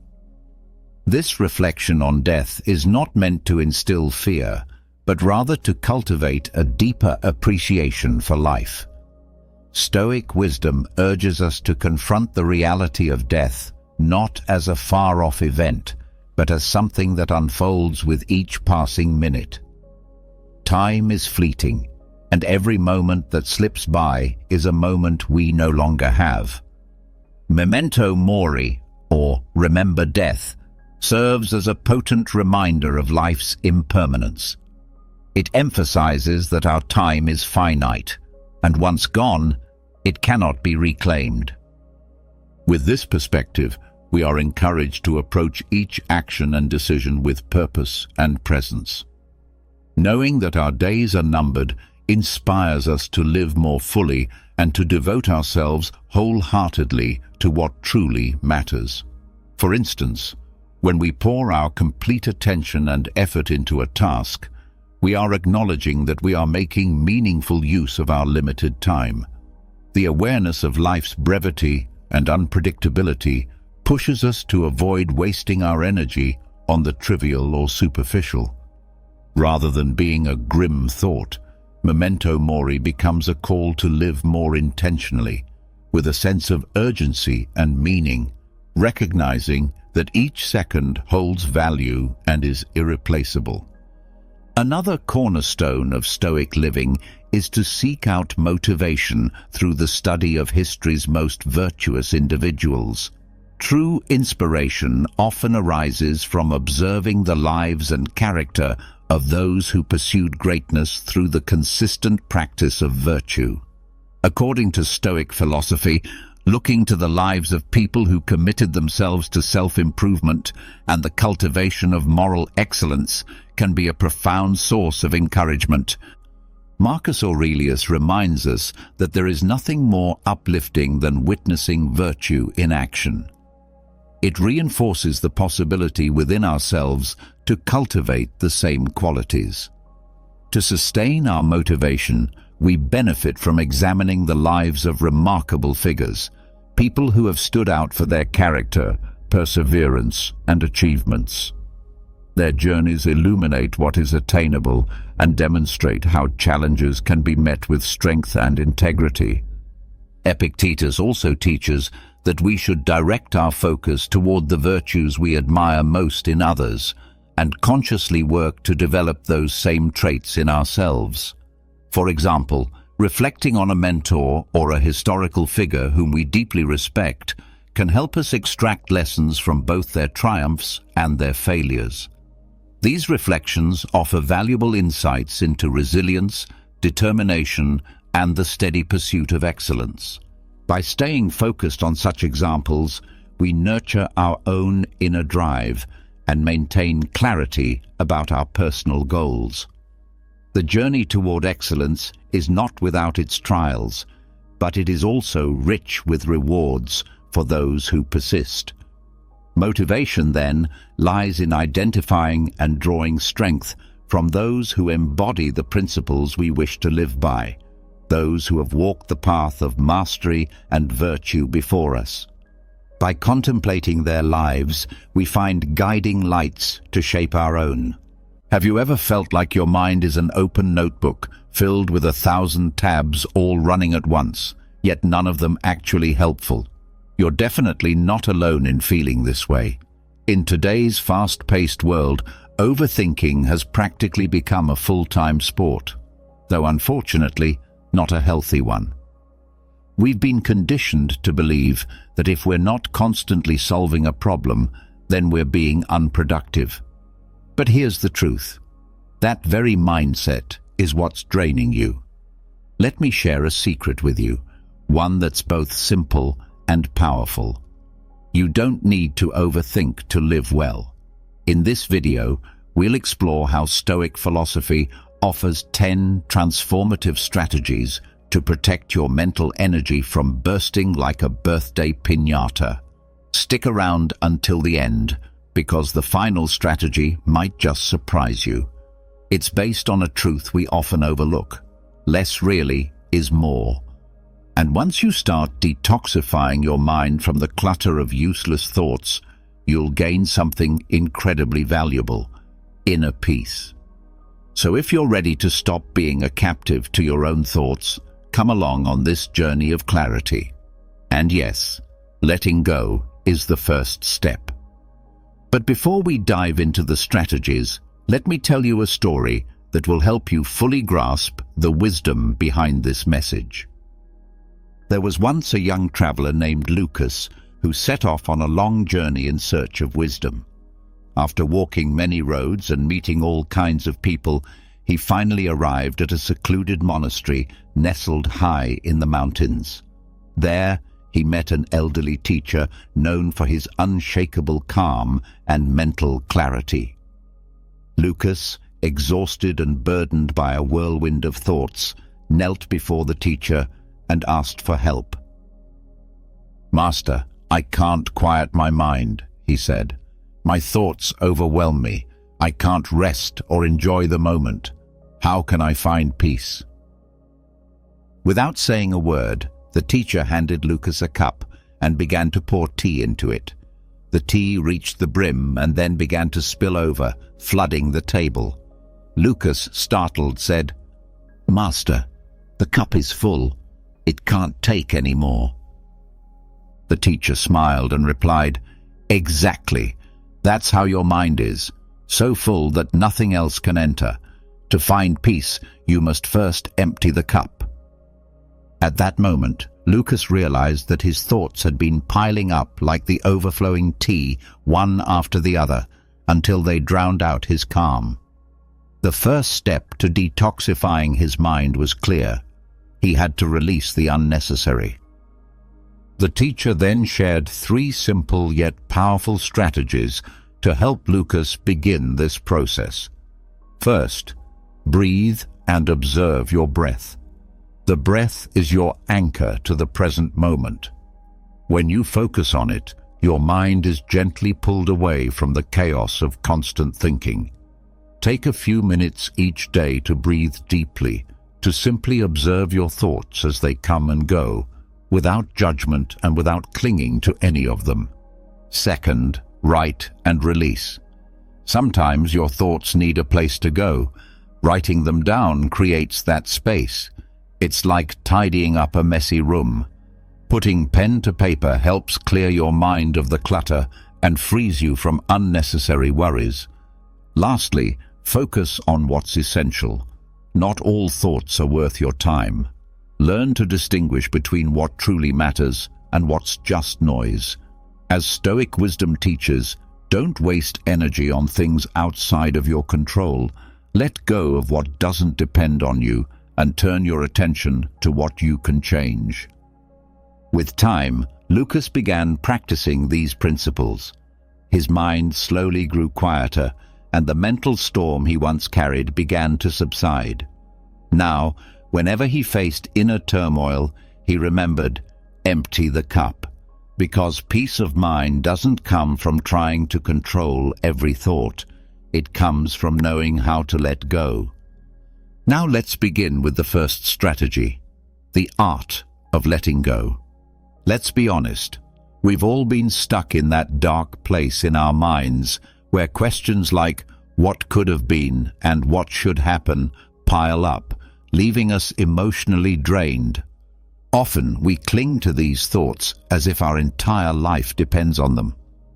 But here's a question for you. That thing you keep replaying in your head, can you even control it? If not, then why let it torment you? Yes, I know. It's easier said than done, but here we're going to talk about practical ways to stop being a prisoner of your thoughts and start clearing space in your mind. Because, believe it or not, letting go is the very first step. One of life's biggest ironies is this: the more you try to control everything, the more you realize how little you actually can. You spend your days planning for every possible outcome, anticipating problems that might never happen, and you miss out on living in the moment. It's like trying to stop the wind with your bare hands. The Stoics called this kind of mental exhaustion a waste of vital energy. Epictetus, one of Stoicism's great teachers, said life is made up of two categories: what depends on you and what doesn't. And yet, we spend the majority of our time obsessing over things we can't change.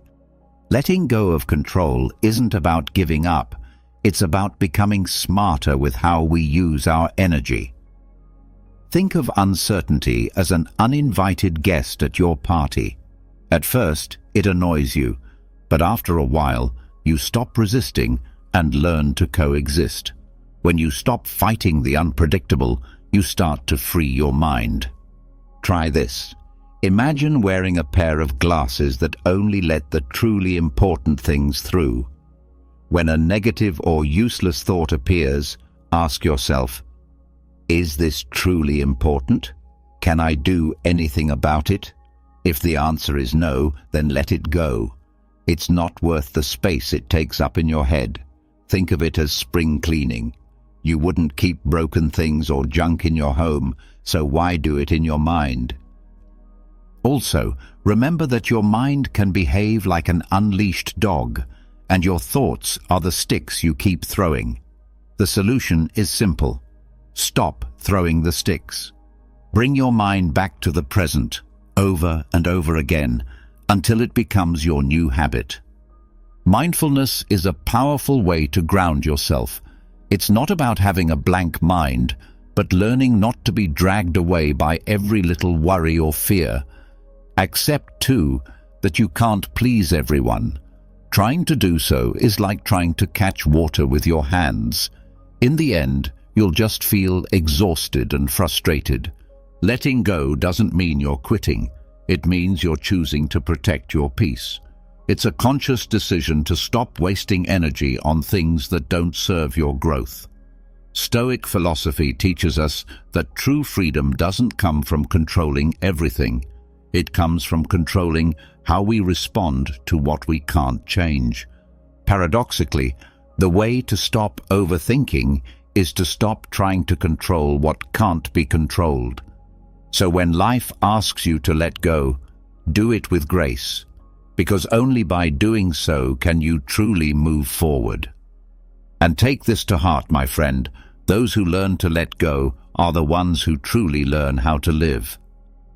Now let's talk about something incredibly simple but often forgotten: a minute of silence. Have you ever tried to put out a fire by throwing more fuel onto it? Of course not. So why do we try to solve mental chaos by thinking even more, as if giving it one more round of thoughts will finally bring clarity? What if I told you that the smartest thing you can do in those moments is stop? Yes, you heard me. Just stop. There's real magic in conscious pauses.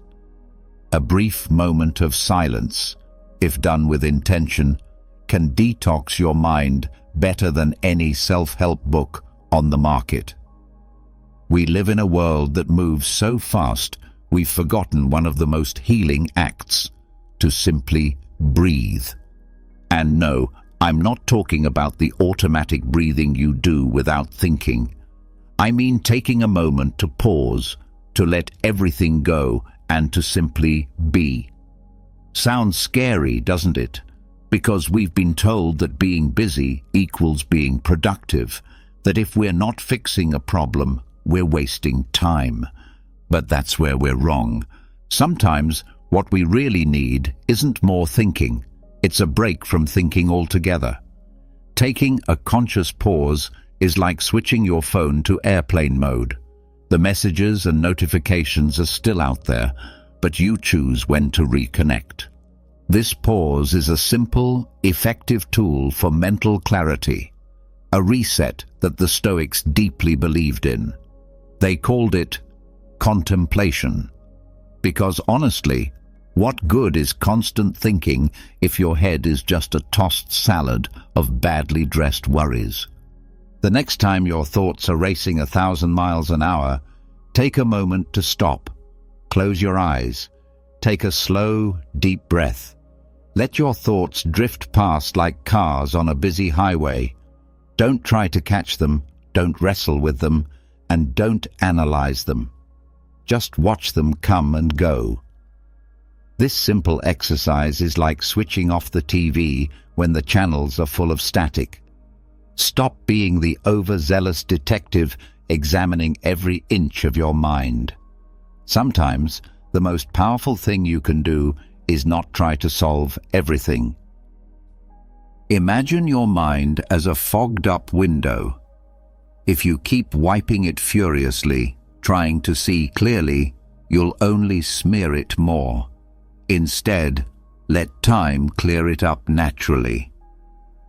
With patience, the view becomes sharp again. Remember how, as a child, boredom often opened the door to creativity. You're not being told to chase boredom, but rather to embrace moments of doing nothing. Because, paradoxically, doing nothing often does the most. Stillness is where your greatest ideas begin to breathe.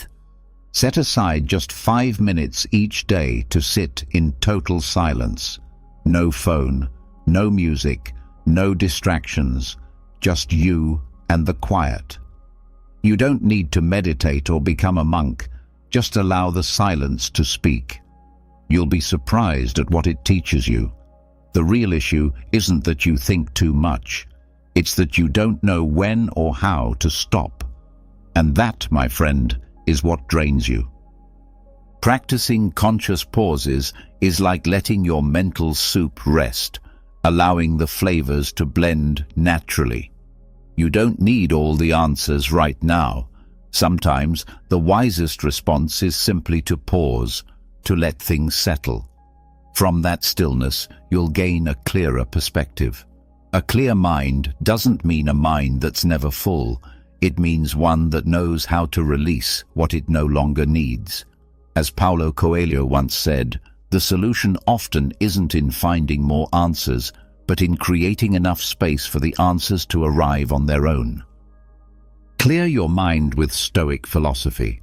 Ask yourself how often you've gotten trapped in mental loops, obsessing over things that don't even deserve your time or energy. You're not alone. The human mind is like a hyperactive child on a sugar rush, constantly jumping, worrying, over-analyzing. But the Stoics, those wise old souls with calm eyes and flowing robes, held the secret to quieting the noise and redirecting focus to what truly matters. They taught that thinking less doesn't mean being shallow. It means knowing how to sort out what's worth your attention and what isn't. Why not train your mind the way you'd train your body? Stop overthinking everything. Learn to live lighter. One way to do this is to adopt what you might call a mental remote control. Just like you'd switch channels when something boring or distressing is on TV, do the same with your thoughts. When you're stuck in worry and mental reruns, change the channel in your mind. Another Stoic method is what they called negative visualization. Ask yourself, what's the worst that could happen? Imagine it, really see it, and then let it go. It's like preparing for a storm. You carry your umbrella just in case, but you don't spend all day staring at the sky. You get on with your life. Also, learn to simplify. Not every problem needs a deep investigation. Not every moment needs a solution. Your mind is like a suitcase. If you stuff it with things you don't need, every step becomes heavier. Choose only what truly matters. Let go of the mental baggage that serves no purpose, and practice silence. Not the kind where you simply stop talking, but the kind where you stop overthinking. Just be. Don't ask why you feel a certain way or what you should do about it. Just sit with whatever is present in that moment. The Stoics spoke about living in harmony with nature, and that includes accepting reality as it is, without piling on extra thoughts that only make things more complicated. At the end of the day, peace of mind is not about having an empty head, but about thinking with intention, less noise, more clarity. Living more isn't about packing your days with activities, it's about reducing the internal chatter. Train your mind to focus on what matters. That's where true freedom lies. Start by thinking less, but thinking better. Epictetus once said the goal isn't to have fewer worries, but to be more selective about which ones we choose to entertain. Every day, life can feel like an all-you-can-eat buffet of decisions. So many choices, so many mental dishes laid out before you, and in the end, you often end up overloaded, stuffed with more than you actually wanted. That's what happens when we don't create mental boundaries, when every little decision becomes an exhausting puzzle. But here's something that might help. Just make 3 solid decisions each day. That's all. Fewer choices, less stress, more clarity. It may sound too simple to be true, but this is Stoic wisdom in action. Your first decision of the day should be to limit the unnecessary.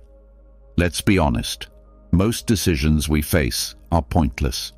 How many times have you stood in front of your fridge wondering what to eat, or stared at your closet trying to decide what to wear? Cut that out. Build routines that strip away those trivial choices. Decide your meals ahead of time. Pick out your clothes for the week. The mental relief from not sweating the small stuff is huge. The Stoics understood that peace of mind comes from simplicity. The calmest people you know, they're not calm by accident. They've cleared their lives of unnecessary complications. And when you clear out the clutter, your mind naturally quiets down. Your second daily decision is about focusing your energy. Think of your attention like a flashlight.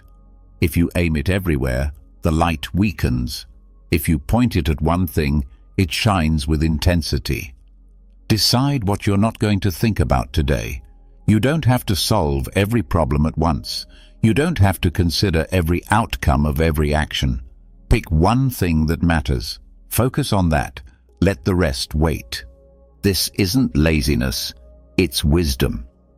If your mind is jumping from thought to thought, it's like trying to fill a bathtub with a strainer. You're working, but nothing sticks. Get focused, and mental overload begins to disappear. The third decision is just as crucial. Choose to rest your mind. Not necessarily by taking a nap, though that's not a bad idea, but by consciously stepping away from your mental whirlwind. Let yourself disconnect, even briefly. Give yourself permission to breathe. Take 5 minutes to stare out the window. No agenda, just rest. You don't need to meditate for 2 hours. Just stop. Even if it's only for a few moments, that silence is like a reset button. The Stoics never promised a life without chaos, but they did teach how to find calm inside yourself. If your mind is peaceful, the world outside can't shake you as easily. Less is more. Reduce useless decisions. Focus your energy. Prioritize rest. You'll notice how the weight you carry in your mind begins to fade. You can't control the wind, but you can always adjust your sails. And when you do, you'll feel the difference. Remember, Simplifying doesn't mean you're less capable. It means you're smarter with your energy. Stoic wisdom reminds us that real freedom isn't about having endless options. It's about knowing when to say enough. Think about how satisfying it feels to throw out trash. There's something almost sacred in the act of clearing space, removing what's no longer useful. Your mind needs the same treatment. Every day we accumulate mental waste, useless thoughts, unproductive worries, and nagging doubts that grow bigger the more attention we give them. But just like you wouldn't let your home fill up with garbage, you shouldn't allow your mind to do the same. The problem is that mental clutter is sneaky. It builds up quietly, like a virus running in the background, draining your peace, your concentration, and your energy. We take in so much news, opinions, other people's problems, and without realizing it, our minds become emotional landfills. So ask yourself, what systems do you have in place to filter what enters and stays in your head? That's where Stoic clarity comes in. By filtering your thoughts, by being mindful of what you allow to settle in your mental space, you can protect your peace and reclaim your energy. Let go of what doesn't serve you. Don't hoard thoughts like old junk. Instead, clean house, mentally and emotionally, and make room for clarity, calm, and the kind of life you really want to live.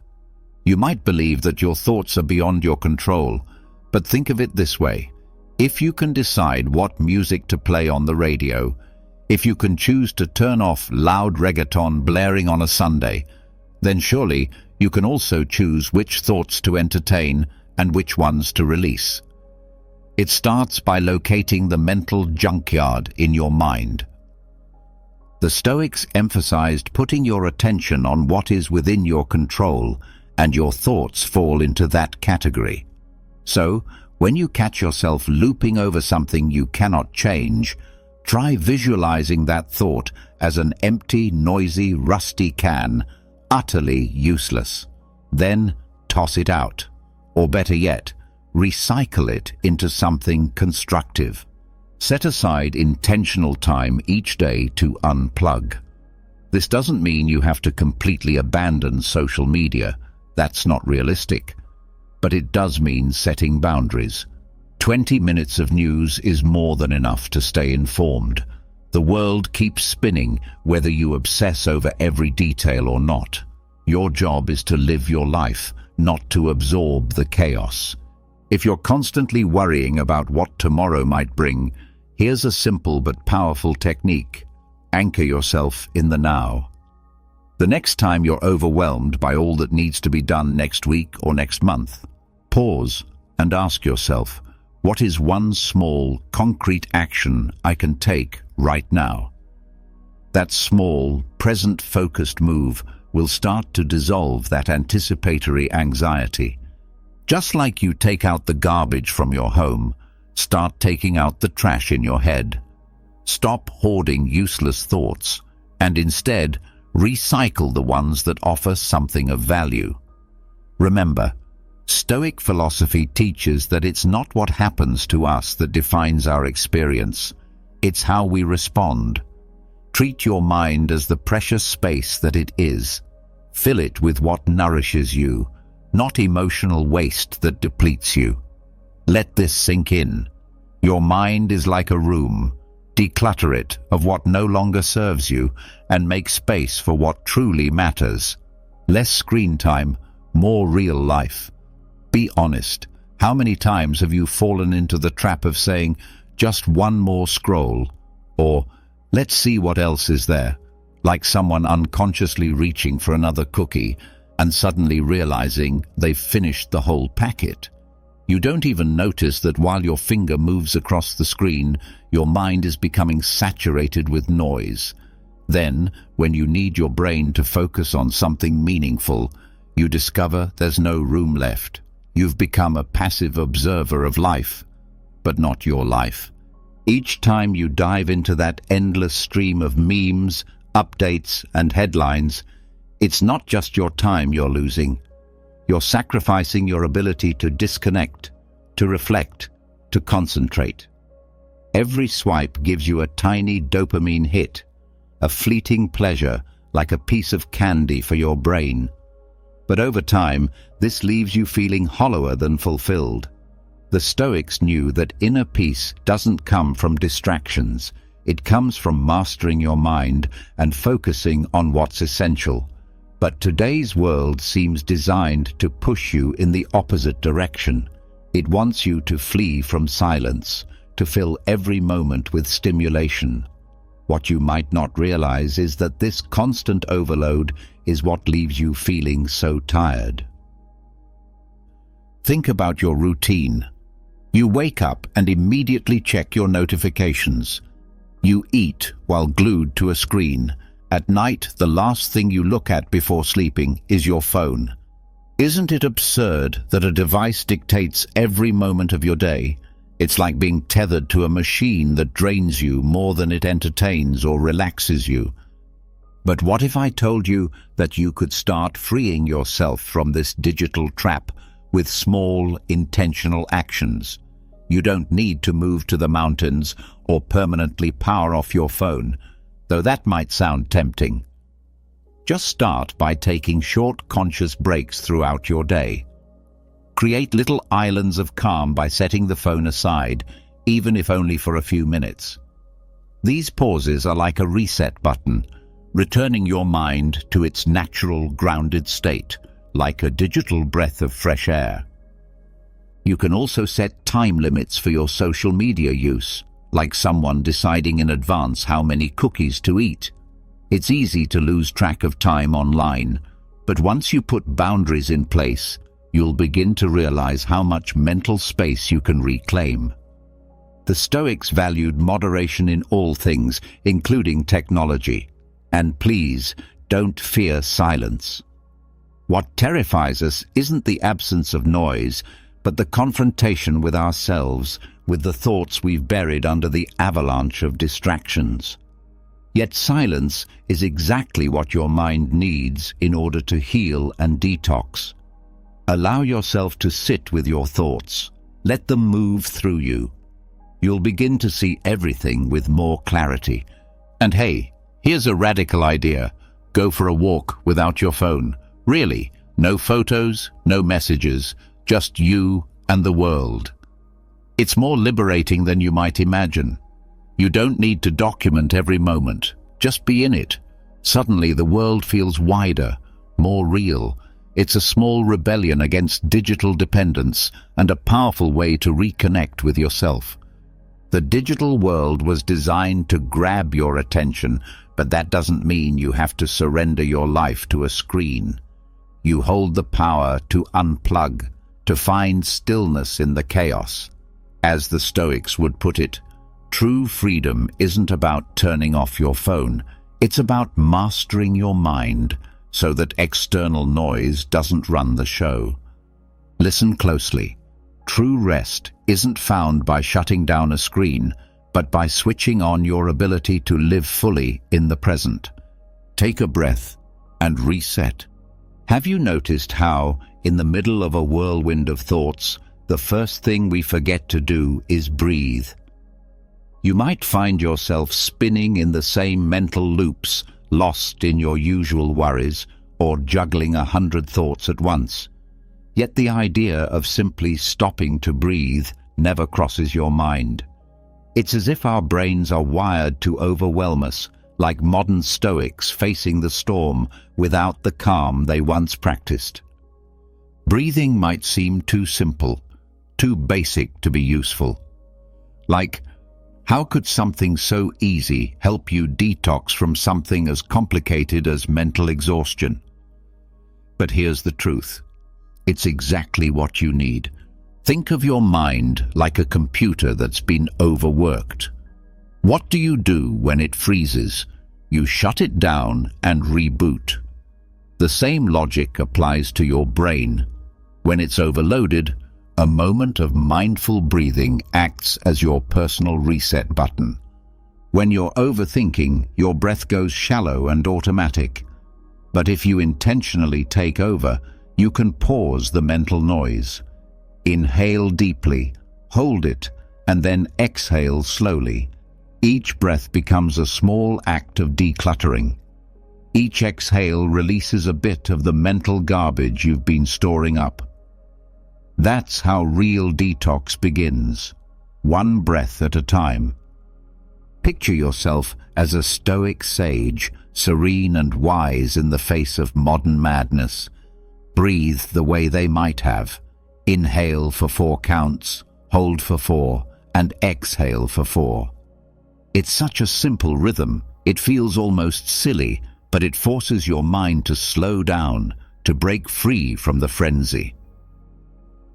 This kind of conscious breathing doesn't just calm you, it sharpens your awareness and helps you see life with greater clarity. Now imagine that every time your mind feels ready to explode, you open an imaginary window, not a physical one, but a mental release. You pause, breathe deeply, and let that mental fog escape through that invisible opening. It's an immediate relief, both symbolic and real. And then there's the easiest, most accessible trick of all, your reset ritual. Each morning, before heavy thoughts get a chance to settle in, take 3 intentional breaths. Inhale, exhale, with full presence. It's like prepping your brain to run smoothly for the day ahead. Try doing this before any major task, conversation, or stressful moment. Whenever chaos approaches, pause and breathe. This doesn't cost time or money, it just takes presence. In a world flooded with noise, simply connecting with your breath is one of the most powerful and effortless ways to return to yourself. So the next time you feel lost in thought, remember, breathing is not just a sign of life. It's also the easiest way to begin again. As Mario Alonso wisely says, whoever controls their breath controls their mind. It's funny, isn't it? How we sometimes get so worked up over things that don't even matter, as if we were waging our own personal Trojan war. Maybe your coworker didn't greet you, or your favorite show had a disappointing finale, or your neighbor decided to blast reggaeton at 8 a.m. on a Saturday. And there you are, turning your emotions into a battlefield, fighting over something that, if you paused for a moment and looked at it clearly, probably doesn't even deserve a second of your attention. Here's a hard truth that's worth remembering. Not everything is worth your time or energy. Picture your energy as a glass of water. Every drop represents your mental and emotional strength. Now ask yourself, would you rather pour those drops into watering a flourishing garden, or waste them trying to put out fires that were never yours to begin with? Choosing your battles is a constant exercise in setting priorities. If you spend your strength fighting every little conflict, you'll eventually be drained when it's time to face the ones that truly matter. It's like trying to juggle 10 balls at once. Sooner or later, one will drop. Stoic philosophy has always been clear on this point. While you can't control what happens around you, you absolutely can control how you respond. So, why not bring this into your daily life? It's easy to fall into the trap of wanting to resolve everything, as though you're the main character in a self-improvement drama. But here's the reality. You don't need to respond to every challenge. Some things are simply not worth engaging in. Ask yourself this simple yet powerful question. Is this situation going to matter to me in a week, a month, or a year? If the answer is no, you already know what to do. Let it go. Release it, just like you would let go of a balloon that no longer serves a purpose in your life. The more you practice this, the better you'll get at recognizing what's truly worth your time and what's just mental clutter. Reducing the number of unnecessary battles you fight isn't weakness. It's a method of mental detox. Because the less energy you waste on the trivial, the more you'll have for the meaningful. Imagine your mind as a closet that's overstuffed with junk. The only way to make room for thoughts that truly matter is by clearing out the old, useless worries. Sometimes, real strength comes from not stepping into conflict at all. Not every issue requires an epic response or sleepless nights. The wise, the Stoics included, understood the importance of discerning which problems deserve attention. When you stop reacting to things that don't hold real significance, you'll be amazed at how much peace begins to surface in your life. Life isn't just a series of endless battles. It's about learning to choose which ones are actually worth your effort. As Seneca wisely said, knowing when not to act is one of the greatest signs of wisdom. And here's something else to consider. Do less to achieve more. We live in a world that glorifies being constantly busy. Multitasking is hailed as a superpower, but what if I told you that this belief is actually a myth? That's right. Doing many things at once doesn't make you more productive. It makes you more distracted. Think of a fly darting around, uncertain of where to land. That's what multitasking does to your mind. Sometimes the real key to being productive is doing less. We've been sold the lie that handling multiple tasks simultaneously is the hallmark of efficiency. But the truth? You end up doing everything poorly. It's like trying to cook, have a phone conversation, and watch your favorite show all at once. In the end, the food turns out bland, you miss half the show, and your friend doesn't even feel heard. Multitasking robs you of your most precious resource, your attention. The Stoics had already figured this out centuries ago. Focus is power. That's why Marcus Aurelius didn't write his meditations while playing a game of chess. Deep focus means pouring all your energy into one thing at a time. But to do that, you first have to detox your mind from the chaos of modern life. Begin by doing just one thing at a time. Sounds simple, right? But really think about it. How often do you have 20 browser tabs open just in case? Learning to focus on a single task not only boosts your productivity, it significantly lowers your stress levels. It's like listening to one song and savoring every note without being pulled away by distractions. That's how you should go through your day, task by task, fully present. Don't let your attention be hijacked by trivial matters. Also, look around you. Your environment matters. If your workspace is full of clutter, papers, old coffee cups, sticky notes, it's no wonder your mind feels overwhelmed. Mess in your physical space creates mess in your mental space. Clear it out. Give your brain room to breathe. This idea is at the heart of Stoic philosophy. Simplicity and detachment from the superfluous. Even your digital space needs cleaning. Every notification is like a thief stealing a piece of your focus. If you really want to detox your mind, start by turning off those unnecessary alerts. Trust me, nothing is that urgent, and if it is, you'll find out soon enough. In time, you'll begin to reclaim your ability to concentrate. And don't underestimate the power of taking breaks. We've been conditioned to believe that constant activity equals productivity, but the opposite is often true. Your best ideas come when your mind is calm, not overloaded. Give yourself the permission to pause, to be still, to do absolutely nothing. Let your thoughts flow or dissolve entirely. Seneca said it well, true strength lies in the stillness of the soul. Mental clarity lives in those quiet spaces. The paradox of doing is that when you try to do it all, you end up accomplishing very little. The answer? Do less. but do it with intention and excellence. Simplify your life. Focus on what truly matters. As the Stoics showed us, a simple life is the path to genuine peace. One day, when you're older and wiser, you'll look back and realize that clarity didn't come from doing more. It came from learning to do less. And finally, understand this. Your mind is not a storage room. It's not a place to stash every single thought, worry, or problem as if they were boxes stacked on top of one another. Boxes you can't even remember why you kept. What happens when a storage room gets too full? It overflows. Chaos takes over.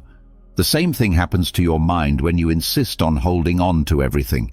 Each thought, each problem doesn't need to take up permanent residence in your head. Your mind is like a container, and every container needs to be emptied from time to time. Unfortunately, no one ever teaches us how to do that.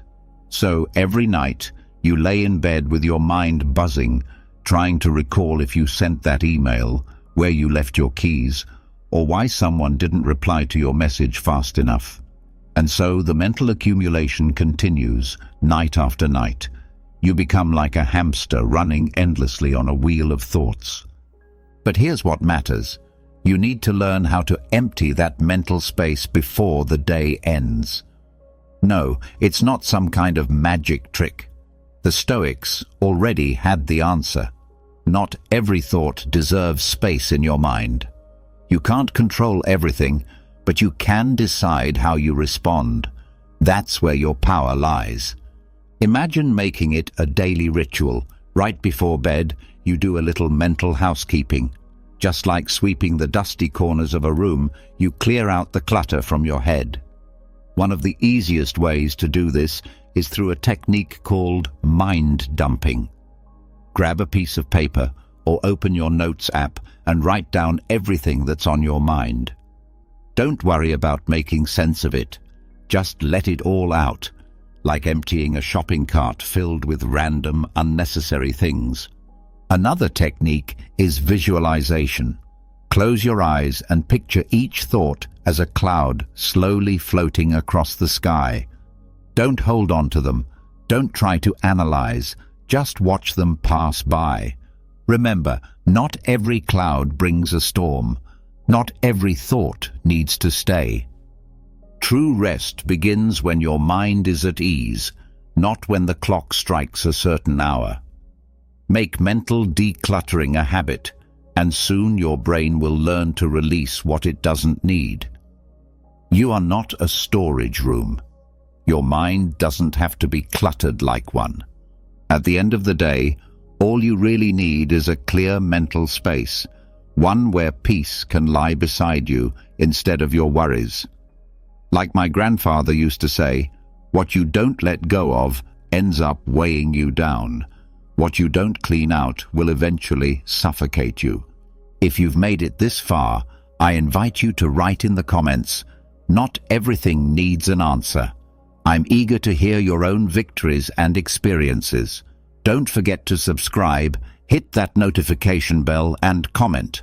This helps YouTube recognize the value of this content and lets us keep creating meaningful messages for people like you. Thank you truly for your time and support. See you in the next video. Top of form, bottom of form.